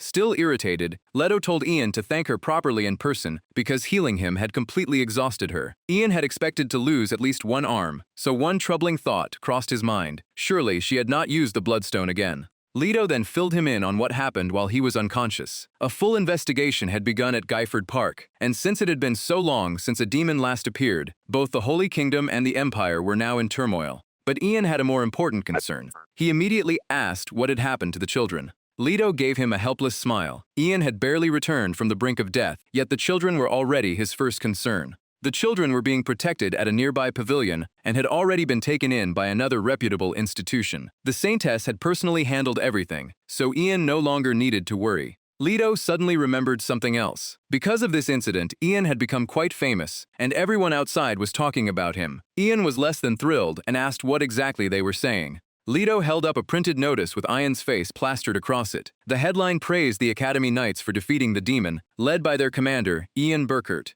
The article made the whole battle sound incredibly dramatic. It told how the Academy students and the Blessed Saintess had wiped out dozens of demonic beasts, while one person led the group, supported everyone, and single-handedly killed the first demon to appear in decades. That person was none other than Academy Knight Ian Burkert. Ian's face immediately darkened at the title. Academy Knight sounded ridiculously lame to him.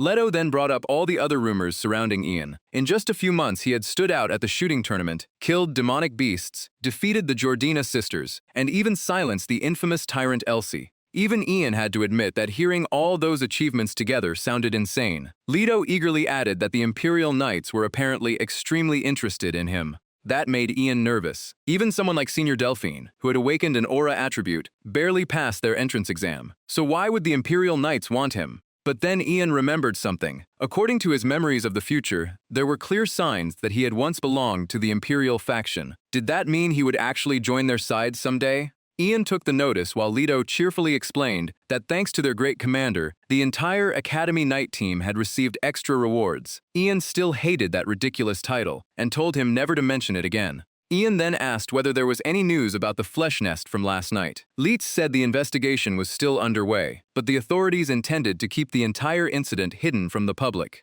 If word spread that a monster from mythology had appeared, it would only create more chaos. Leto figured they would soon order Ian to keep quiet as well, and Ian understood why. Leto suddenly lowered his voice and checked their surroundings. As someone involved in the incident, he had overheard that the investigators were already close to identifying the mastermind behind it. His emerald eyes settled on Ian as he added that Ian had probably figured it out already. The image of one particular person immediately surfaced in Ian's mind. Leto turned serious. It was indeed the bastard whose name had appeared in the ledger, and according to the investigators, he was most likely a priest of the Dark Order, and apparently a high-ranking one at that. Ian frowned when he heard the name Dark Order. His hand crushed the newspaper as anger surged through him. Because of those people, innocent children had. Seeing Ian so furious made Leto uneasy. They had gotten involved with people they never should have crossed, so he asked Ian what he planned to do now. Ian answered with a grim expression. There was nothing he could do immediately, and no other suspicious incidents had happened yet. For now, all he could do was pray they would not get dragged any deeper into this mess.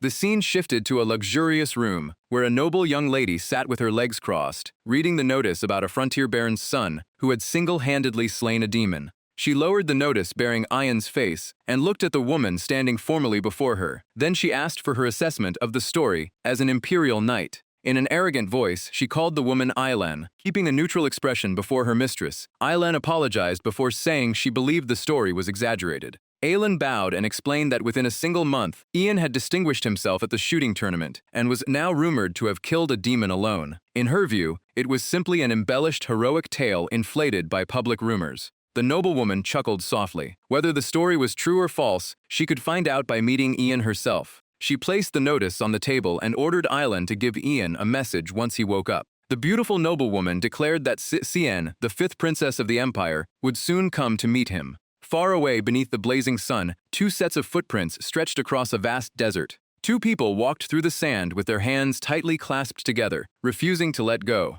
One of them asked what the other thought of the sight. The girl quietly admitted that it was truly impressive. Beneath the scorching sun of the barren desert, a monster was immobilized inside a ceiling formation. Staying close to the young man, the girl whispered that she had never imagined her eyes would recover enough to witness something so terrifying. Ian stared at the enormous hairy creature and wondered how long they could possibly hold out if that thing were ever released. N remained silent, unable to give him an answer. Still gripping each other's hands, the two stared into the monster's blood-red eyes. Unfortunately, even holding it back was now impossible. She urged Ian to decide quickly, because there was no time left and Physum was closing in. Ian suddenly jolted awake. He sat up on the infirmary bed, finally escaping that strange dream, but this time he had seen something completely different. Confused, Ian looked around the room. His eyes landed on a letter neatly placed on the small table. Damn it! A violent headache immediately tore through his skull, making him feel like his head was about to explode. Even so, Ian forced himself over to the letter. A ritual, a monster attack, the Dark Priest, and even the Dragon Eye were all mentioned. This time, the scale was even greater. At the bottom, a tiny line caught his attention. Those who possessed dragon eyes could never understand the human heart. Ian grabbed some water and downed it in one go without taking his eyes off the letter. This clearly wasn't some ordinary hallucination, yet he had no idea what he was supposed to do next. Then he noticed a folded sheet of paper slipped beneath the door. What was that? Ian picked it up and realized it was another letter. Was this some kind of note again? He wished whoever wrote it would just say things to his face. He slowly unfolded it. The letter instantly burst into flames, burning fiercely right in his hand. Startled, Ian threw it aside and instinctively fell backward onto the floor. What the hell was that? Who had done this? Strangely, the flames continued dancing in midair without dying out. Ian suddenly realized this had something to do with his future. A sentence appeared within the flickering flames. Whoever dared lay a hand on the imperial family would receive their punishment. Exhausted, Ian screamed at his future self, wondering what the hell he had done. After several days of rest, Ian was finally allowed to return to everyone else. As he walked, he remembered the nightmare of being stared at and gossiped about from every direction. People were shocked that he was still alive and questioned why he had done such a thing. His morning had already become a headache. Ian could only curse his future self internally. What the hell had that version of him done? For now, he decided to retrace his memories. Following the memories, he recalled meeting Celine and Ceciliasa, who both looked slightly disheveled and exhausted. When he asked what happened, Celine cheerfully explained that they had trained together that morning. Ian memorized the scene, confirming that he had met them right after leaving the infirmary. Next came Ellis, who enthusiastically waved and called him Ionsa, drawing puzzled looks from everyone nearby. Ian carefully noted every detail, including the strange titles people used for him. He also remembered meeting LC and telling them not to call him that. Future Ian then continued on with bottles of delicious alcohol that made his mouth water. He had finally been able to drink again. Present Ian reconstructed the memory and recalled drinking like crazy alone in his room, admitting he had definitely gone overboard. As Ian walked past the cold stares and bitter smiles around him, he wondered how people who once desperately wanted to meet him had become so hostile in such a short time. They openly mocked him as finished, while a nearby girl called him a scumbag. Ian cursed his future self again, realizing he apparently hadn't offended some ordinary noble, but the imperial family itself. Someone even spoke loudly enough to stop Ian Tushin in his tracks, saying they knew this would happen once all the praise went to his head. After what Ian had done to the princess, there was no way he could expect to walk away unharmed. Then Tin, one of his acquaintances, mocked him directly. He said he was glad to see Ian one last time before Ian stepped into his coffin, then asked whether Ian's family was still safe. Tin stood there with a mocking grin, adding that it seemed the princess still hadn't gone too far. The moment Ian recognized him, his smile turned terrifying. So it was Tin. Perfect timing, because Ian had been looking for someone exactly like him. Ian acted the instant he finished speaking, swinging a bottle right beside Tin's face and leaving the man frozen in terror. Ian also beat Tin's entire group bloody and left them sprawled across the ground. Then he told Tin that he would ask nicely, so Tin had better answer honestly unless he wanted Ian to use harsher methods. With blood smeared across his face, Ian smiled like a demon from hell. He demanded an explanation of what Tin had just said, especially what Ian had supposedly done to the princess and what had happened to his family. Sweat poured down Tin's face. He couldn't believe this lunatic was still calling this a polite conversation. Ian's bottle had neither eyes nor ears and clearly wasn't interested in Tin's complaints, so he smashed it into the back of Tin's neck. He grabbed Tin by the hair and ordered him to speak. Ian glared at him, demanding to know what had happened. After hearing the whole story, Ian sat there in a daze, staring at the bottle in his hand. Even when someone approached him, Ian only glanced over. The newcomer recognized him as Senior Ian, the man mentioned by the second young master. Fifth Princess Cian arrived with her attendants and greeted him warmly. She introduced herself as Cian, a first-year magic department student, and reminded Ian that she had promised to visit him. She asked whether he remembered. The other students immediately started whispering. The princess herself had come to see the infamous Ian, and they were jealous, certain his status was about to skyrocket. Ian rose to his feet without saying a word. He gave the princess a perfectly formal bow and greeted her respectfully. Cian smiled back, telling him there was no need for such formality since she was just another student at the academy. Yet, Ian's eyes remained ice-cold as he asked why she had come to see him.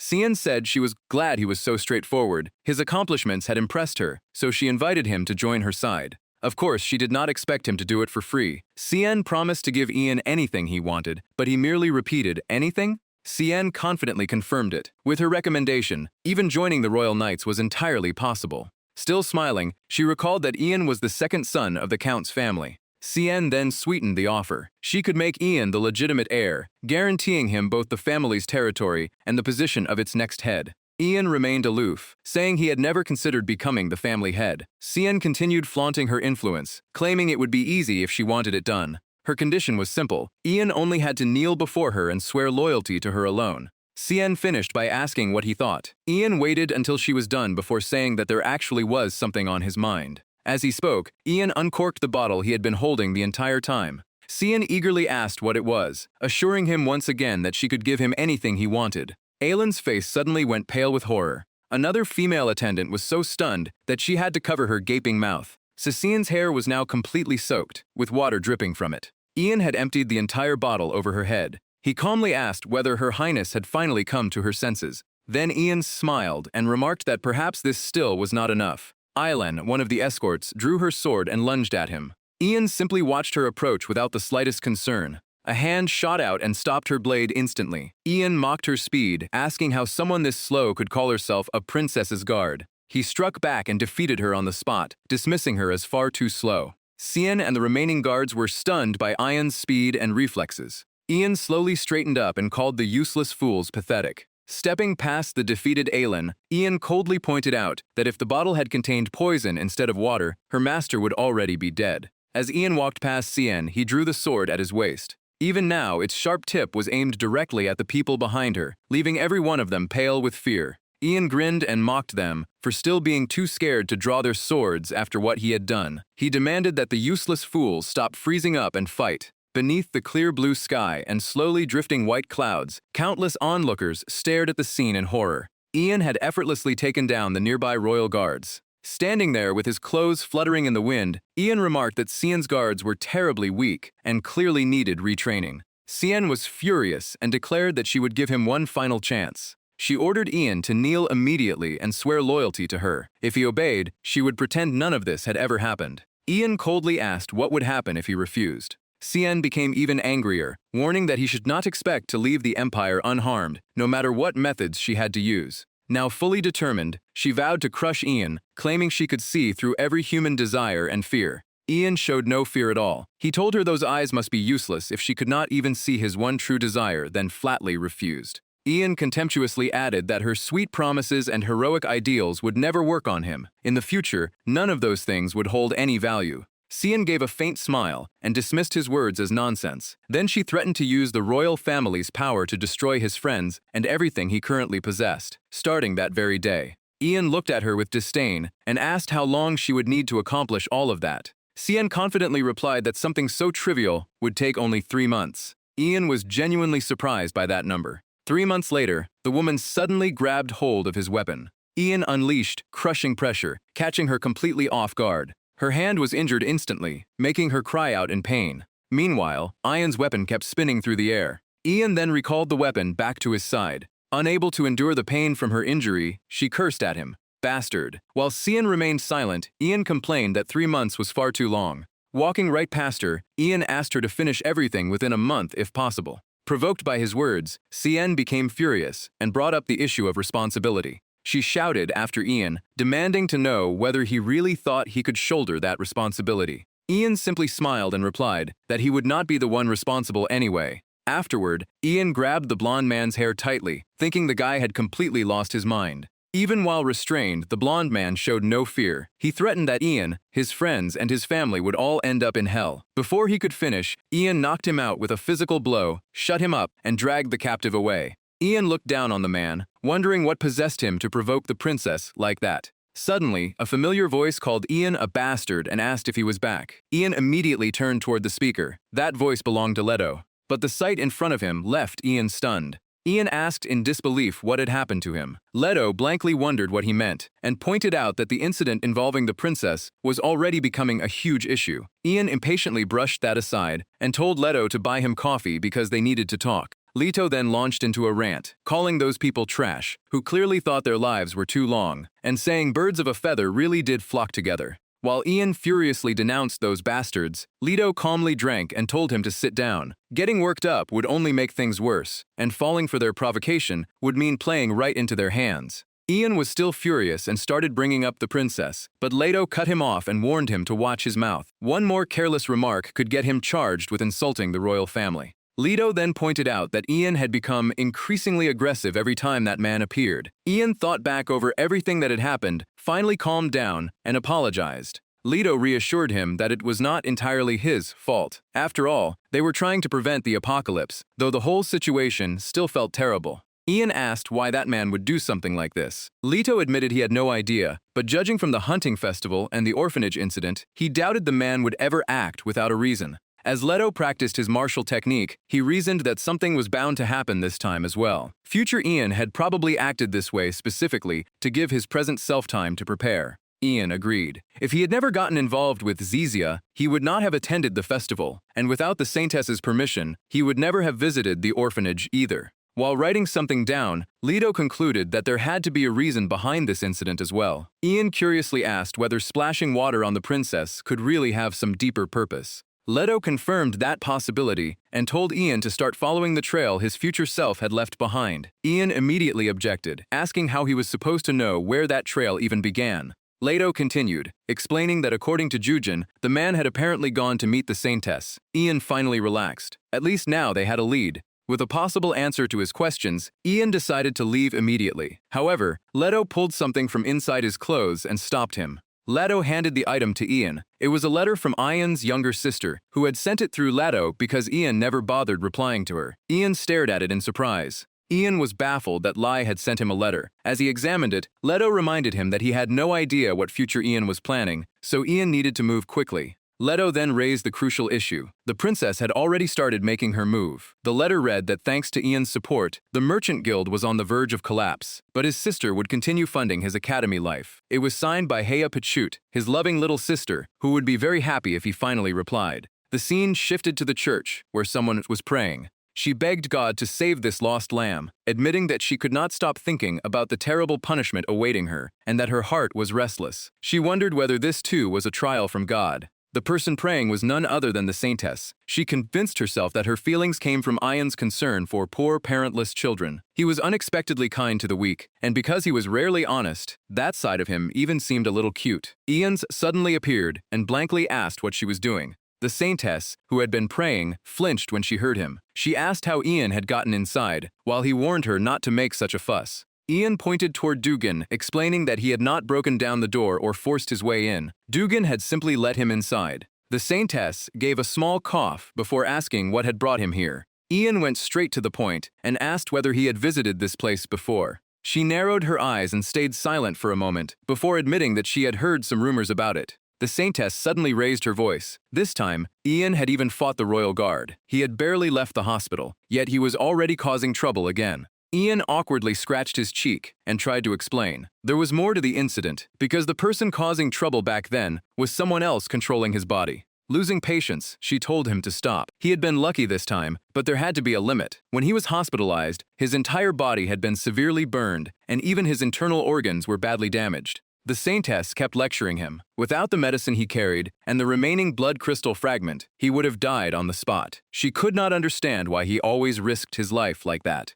Learning this, Ian fell into thought, so she really had used it after all. Meanwhile, she continued scolding him. Ian should have killed the demon and retreated. If he had abandoned the children and waited for the knights, they could have handled everything safely. At that point, Ian interrupted her. With a faint smile, he said that even when something seemed pointless, there were times when a person had to follow the path they believed was right without resisting it. Perhaps that was what it meant to accept one's fate. The saintess froze for a moment, surprised to hear those words from Ian. Ian then turned completely serious. He promised to be more careful from now on and asked her to stop nagging, then requested that she explain what had happened during his previous visit. Ian admitted that his body had been taken over again, leaving him with no memory of the incident. She gradually calmed down, called his story nonsense, but agreed to believe him for now. The saintess then recounted what had happened. Nothing particularly strange had occurred. The other Ian suddenly appeared, demanded an item, and left immediately after receiving it, without listening to a word she said. Ian immediately caught the crucial detail and pressed her to tell him exactly what the other Ian had requested. She explained that it was an item capable of purifying curses and removing low-level dark magic. What she had given him was a bottle of holy water. The third letter read, "To my beloved Ian, please forgive this foolish lover for bringing up the past again. We should be making promises about a happy future together. Yet under tonight's full moon, I miss you so deeply that I have cast aside my childhood shyness to write this letter. Memories keep surging into my heart like waves before drifting away again. What happened that day became the guiding light of my life. Even so, I cannot help worrying that those memories may still be unpleasant ones for you." Ian stared blankly before asking the saintess if that was what holy water was. She immediately confirmed it. Ian had poured it into a water bottle, but she could not understand why he would treat something so precious that way. Before she could finish, Ian cut her off and asked what holy water was actually used for and how it worked. The saintess snapped back, baffled that he had demanded such a luxurious item without even knowing how to use it. She then explained it carefully. Holy water could treat minor injuries, but its true purpose was to purify curses and evil magic. Ian focused on the word purify and asked whether it only worked through direct contact with the body. The saintess confirmed his guess, though she added that visiting the temple was more effective unless it was an emergency. That information gave Ian his answer. The liquid his future self had splashed on the princess was holy water hidden inside a regular water bottle. But why conceal it? If the princess was cursed, she could simply visit the temple or have a royal mage remove it. There were plenty of easier solutions. Meanwhile, the saintess was still talking, saying she could not understand what that princess had been thinking. Only then did Ian snap out of his thoughts with a startled response. Pointing at him, she wondered how the fifth princess had dared to do such a thing to Ian. After all, Ian was the owner of the Dragon Blood secret art. The Saintess's words revealed another important detail. The Dragon Blood secret art was magic, granted only to a select few members of the imperial family, and only the emperor himself had the authority to bestow it. The Dragon Blood secret manual carried immense authority. Its owner effectively represented the emperor, so no one dared touch them, not even members of the royal family. The problem was that unless the owner revealed the manual personally, no one could identify their true status. Seeing Ian's confused reaction only made the Saintess angrier. She asked if he seriously had not shown the Dragon Blood secret manual to the princess. Furious, the Saintess reminded him that he had practically threatened to blow the whole place apart when dealing with her. Yet when it actually mattered, he refused to show the manual to the princess. Someone like the fifth princess would have clung to him the moment she saw it. Ian awkwardly admitted that was true, but the current situation was complicated. After all, he knew he was the only one who knew how to use it. The Saintess could not understand his reasoning. Keeping it secret was one thing, but he could at least reveal his status. Wouldn't that be enough to speed up the plan? Ian immediately disagreed, asking whether the manual was really that easy to use. His response made the Saintess frown in irritation. She told him to stop messing with her. Her frustration kept rising. Back then, Ian had boldly sat in her chair and casually activated the Dragon Blood secret manual with nothing more than his gaze. Knowing he had behaved disrespectfully, Ian bowed and claimed he had only been treating his injuries at the time. The Saintess did not buy that excuse and accused him of playing innocent again. Realizing things were going badly, Ian tried to leave. The Saintess angrily told him to go ahead, complaining that she had worried about him. Yet he only came here to tease her. Startled by her outburst, Ian insisted he was only telling the truth. Losing control, the Saintess shouted that he only visited whenever he needed something, while whenever she wanted to see him, he was never around. Ian suddenly froze and let out a startled sound. Realizing what she had accidentally said, the Saintess quickly covered her mouth. The next second, she immediately shoved Ian outside, declaring that she no longer cared and ordering the annoying man to leave. After being pushed out, Ian finally collected himself and wondered what had just happened. As he walked around afterward, Ian decided to organize everything he knew. His future self had kept both the holy water and the Dragon Blood's secret manual secret. Ian focused hard on analyzing the situation. There had to be a reason why his use of both the holy water and the Dragon Blood secret manual absolutely had to remain hidden. He quietly complained that his future self could have at least told him why. If Ian could freely use the Dragon Blood's secret manual, his situation would improve considerably. Just then, an unfamiliar voice startled Ian, crudely remarking that this woman was at least fairly attractive. Ian quickly recognized Emma. Meanwhile, the man harassing her said he could finally believe the rumor that the madman Ian had spent 10,000 gold to buy someone. Emma angrily called that nonsense and warned him not to insult Ian. She tried to leave and demanded that he let her go. Instead, the man tightened his grip around Emma's wrist and mocked her for putting up quite a fight. Then, without warning, he slapped her hard. He demanded to know how a mere commoner dared order him around and told her to remember her place. After hitting her, he smugly told Emma to behave. If she pleased him, her family would remain safe. Another man behind him joined in with a laugh, saying they would keep playing with her until she learned her lesson. At that moment, Emma suddenly gasped in surprise. The man paused in annoyance and turned toward her, only to notice that she was staring somewhere else. Then Ian's icy voice rang out from that direction, calling for their attention. Radiating killing intent, Ian demanded to know exactly what they thought they were doing. One of the men suddenly screamed in agony after being attacked, crying out about his severed hand. Ian stood there coldly as the man called him insane, admitting that he had heard the rumors about Ian before. Now completely furious, the nobleman demanded to know how Ian dared cut off a noble's hand over some lowly commoner. Another young man nearby went pale and warned Ian that a low-ranking noble like him could never get away with something like this. Ian immediately walked toward him with a smile. He agreed that he was crazy, just as everyone already knew, but reminded them that he was crazy enough to even mess with a princess. Ian then pulled out his axe. He did not care which noble families they belonged to, but if they dared lay a hand on his friend. He swung the axe with murderous intent, ready to show them exactly what consequences awaited them. Delphine then arrived at the scene and stared in surprise at what she found. Looking straight at Ian, she explained that the captain had asked her to come help. Apparently, Ian had caused an even bigger incident this time. Ian stood there blankly and asked whether she could handle it, since those men claimed to be the sons of powerful nobles. Seeing Delphine so confident, Ian asked if she really needed any help. She reminded him that she was Delphine Giordina, so something this trivial was nothing to her. Ian immediately left everything in her hands and asked her to protect Emma for a while. Delphine agreed, saying she owed Emma as well. Delphi then revealed that the princess was genuinely furious. The imperial family had ordered all 5 great families to pressure the Pachuca territory, both militarily and financially. Ian finally understood why his younger sister had sent him that letter. Curious about the situation, he asked what the Zerdina family planned to do. Delphine explained that she could not defy the emperor's command. However, since the Zerdina family had declared they would handle the matter themselves, no one else would interfere for now. She had also arranged to delay their military advance by roughly 3 to 4 weeks. Ian thanked her, saying that was more than enough. As long as she bought him that much time, he would settle everything himself. Delphine knew Ian already had a plan, but she was curious about what he intended to do. Tightening his grip on what he was holding, Ian said his first stop would be the newspaper office. Ian showed her the latest weekly paper, which was filled with articles clearly meant to stir up trouble. After Emma and then Leto, people close to him kept getting targeted, so Ian intended to deal with this problem first. Delphine agreed that his decision made sense, though her response left Ian slightly puzzled. Suddenly, Delphine glanced toward Emma and told Ian to listen carefully. She leaned closer and whispered that what she was about to reveal was confidential, including the real reason behind the press club. Once Ian learned the truth, he understood why they had been acting so aggressively. Delphine warned him to move quickly because those people played dirty.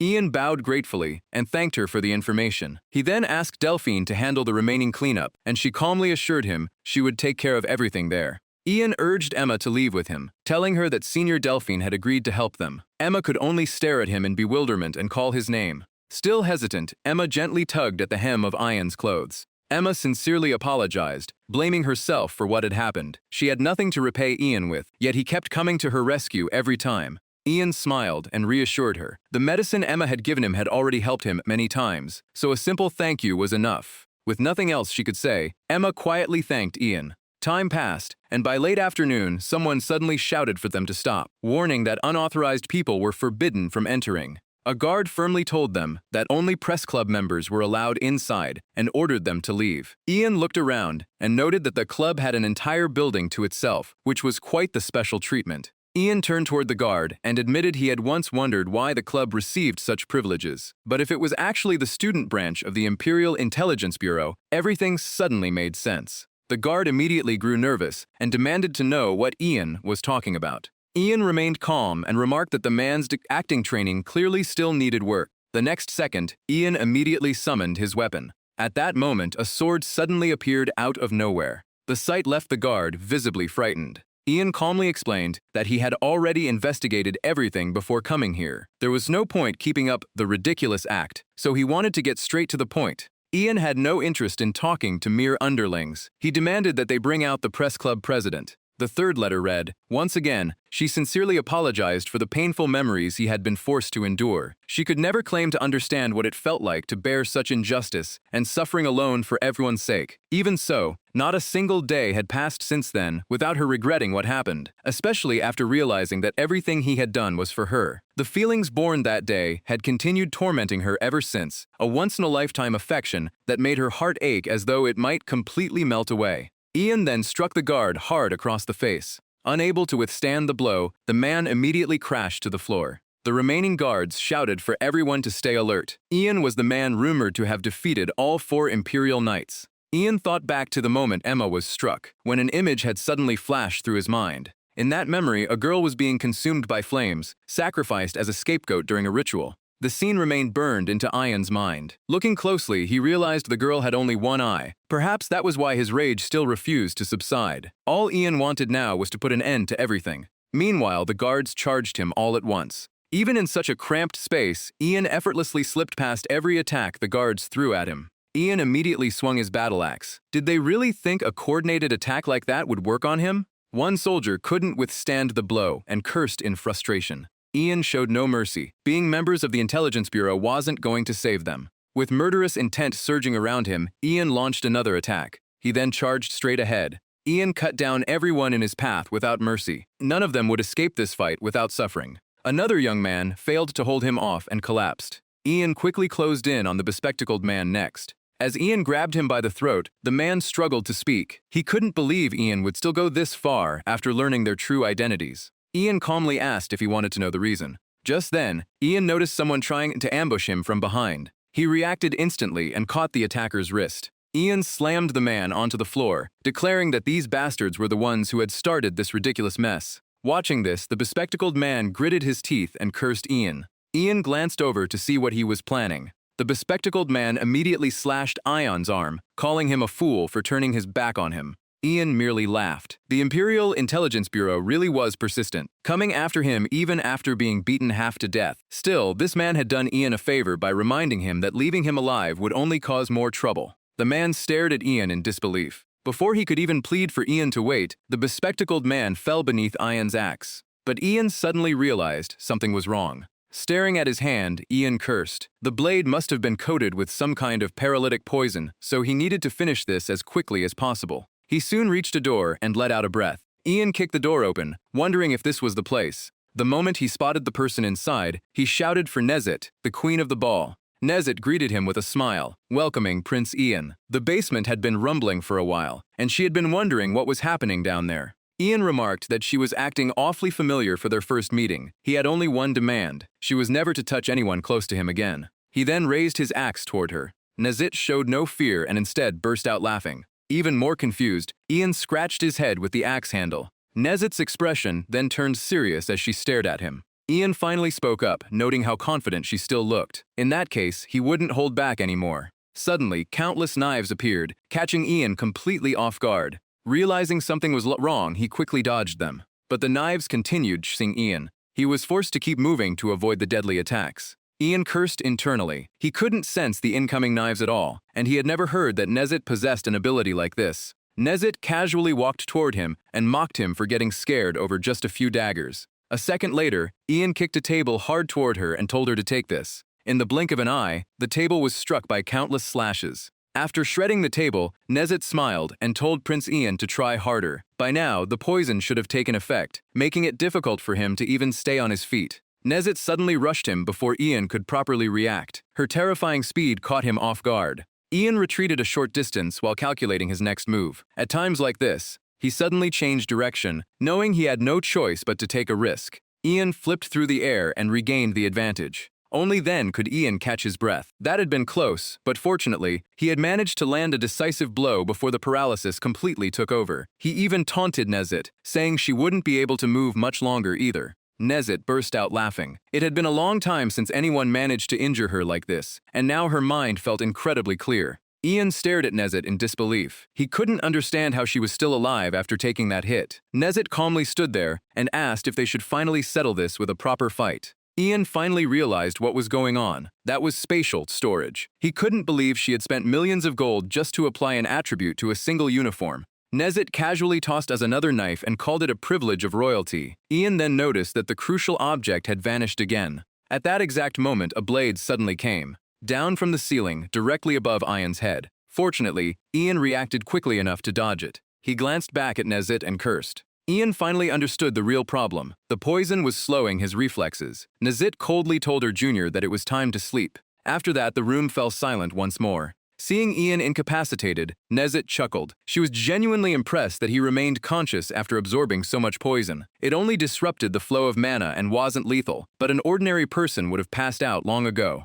Ian asked if she had a thing for poison. Nezit immediately confirmed it, saying that of course she did. After all, what could possibly be more wonderful than poison? She smiled at Ian, especially pleased that she could use it to crush a noble bastard like him, despite being a commoner herself. She had seen far too much of this world's filthy underbelly, but everything changed after she was recruited into the intelligence service. Nezit wasn't finished. She demanded to know how Ian had found this place and eagerly wondered what kind of agonized screams he would make. Ian immediately cursed her as a lunatic. Unable to control himself any longer, Ian slowly closed his eyes and cursed under his breath. Then his consciousness shifted elsewhere, where a voice welcomed Ian as its loyal servant. Ian knelt respectfully and answered that he had come in response to the summons. The Emperor simply stared at him. Ian continued addressing him respectfully as His Majesty. The third letter read, "To be honest, I cried almost every night because I kept thinking we deserved a much better first meeting. First love truly is a frightening feeling. Every woman around you looked like a seductive fox to me. I had countless things I wanted to tell you, but the memory of my own sins always left me unable to speak. I had never felt that way before. Ever since the monsters ambushed our convoy, I never truly felt alive. In the end, I even fell into a sorcerer's trap, but at the very last moment when you appeared inside that cave, color finally returned to my life. That day, while lying in your arms, Mong swore to devote the rest of her life to you and live to atone for her mistakes.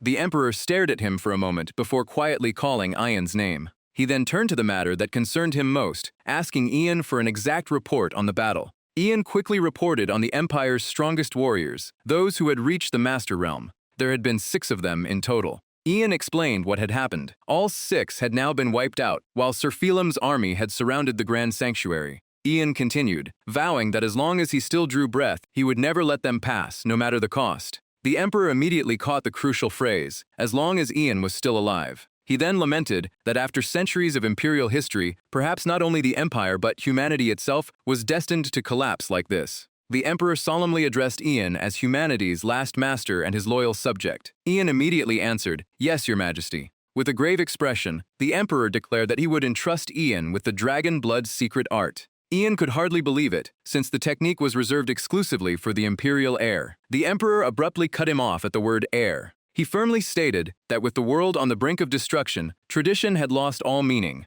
The Emperor frowned and told Ian that this would be his final command. Even while unconscious, Ian clearly heard those words, "Save this world." Ian then slowly opened his eyes. A moment later, he had fully awakened from his daze. Meanwhile, Nezit wondered how Ian had managed to locate this intelligence branch. Was Jordina responsible, or was someone from the imperial family behind him? Then she noticed something, and turned around with a startled cry. Nezit stared in confusion at the melted dagger. She had never heard of Ian's aura having such a property. More importantly, how could he even use aura at all? She fixed her eyes on the now conscious Ian. The poison should still have prevented him from using mana. Ian coldly remarked that he had wondered where the dagger came from. Hiding it inside aura and dropping it from above had merely been a diversion. Ian exposed Nezit's scheme. She had prepared everything beforehand, then used aura to drop the dagger. He looked straight at her and asked if he was right. Ian wasn't done. He addressed her as Nezit, then revealed her real name, Finn Dayton. Nezit recoiled in shock and demanded to know who he was.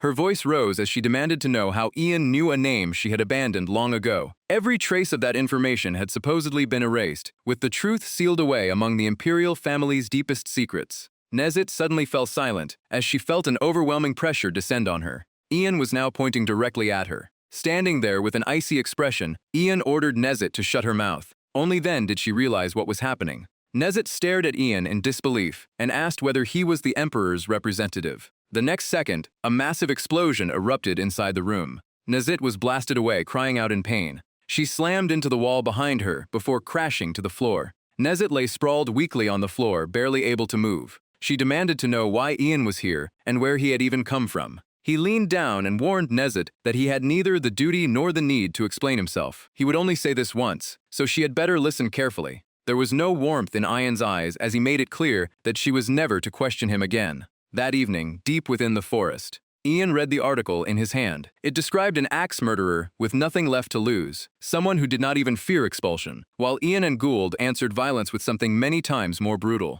Ian looked up and confronted Nezit. Anyone who dared target the people around him would face hell, yet she called this a correction article. Flustered, she explained that spreading fear first seemed more effective than restoring his reputation. It would ensure no one dared touch those close to him again. Zizit begged Ian for mercy and promised to immediately revise anything he disliked about her approach. Ian brushed it off. He only disliked the headline, while the approach itself actually seemed pretty effective. Ian then reflected on the past 4 days since he had subdued Senior Nezit with the Dragon Blood secret technique. He had given the press club 2 orders, the first being to make sure no one could lay a hand on those close to him. Clutching the paper, Ian admitted he did not care about sensational headlines. What mattered was that the article had created a situation where no one could cause trouble for him or the people around him. Ian then recalled his second order, investigating the keywords mentioned in the letter. He asked Nezit to report everything they had found about the procession, the cave, and the dragon's eye.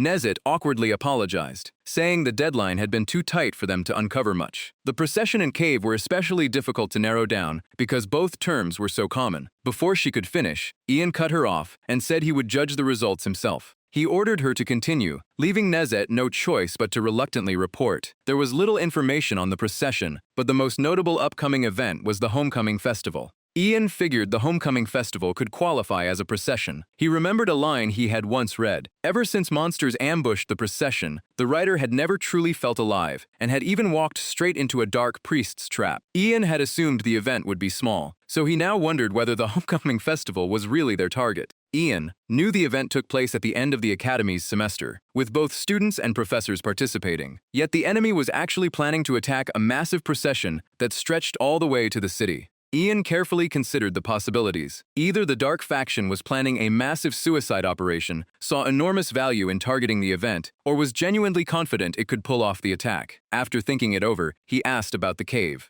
Nezet shut her eyes in fear and admitted they had found almost nothing. They had discovered several holes on the outskirts of the city, but reports said none were large enough for a person to enter. She bowed and apologized, swearing that she would find it if Ian gave her more time. Ian agreed to Nezet's request. In return, he ordered her to search newly formed locations, hidden areas, and places called caves even if they were not actual caves. As long as a person could fit inside, she was to search every single one. Deeply grateful, Nezet agreed before moving on to the final keyword, the dragon's eye. Just then, Nezet sensed that something was wrong. Ian noticed it as well. Someone was approaching, and Nezet immediately confirmed it. Nezet guessed that it was the fifth princess and her personal knight. Sure enough, Sien soon appeared, wondering what Ian was doing in the middle of the forest. Furious, she called out Ian's name. Sien was already in a terrible mood. Ever since Ian humiliated her, her siblings had kept mocking her through their letters, accusing her of having poor judgment or lacking the dignity expected of a superior. Lately, one infuriating problem after another had been piling up. Thinking back on what happened, Sien knew calling Knight Aelin weak was ridiculous. Aelin ranked among the top knights she had carefully selected. The real problem was Ian, an extraordinary existence capable of effortlessly overwhelming both Aelin and her guards. Sien suddenly turned to Aelin for answers. Jan seemed to have brought the press club over to his side, but did she know which member of the imperial family he was working with? If the intelligence bureau had stepped in, then at least one of Sien's siblings had to be involved, right? Aelin hesitated, unable to say for certain. Still, knowing him, she would not be surprised if Jan had used his own special methods to seize control of the press club. That answer immediately raised alarm. By special methods, did Aelin seriously mean that Jan might have wiped out the press club from within and taken it over? Seal angrily told her to pull herself together and stop moping. The intelligence was not an organization that could be brought to its knees through brute force alone. Aelin lowered her head and apologized. Just then, a loud shout suddenly drew her attention. In the distance, Nezet was on her knees, desperately begging for forgiveness and apologizing over and over.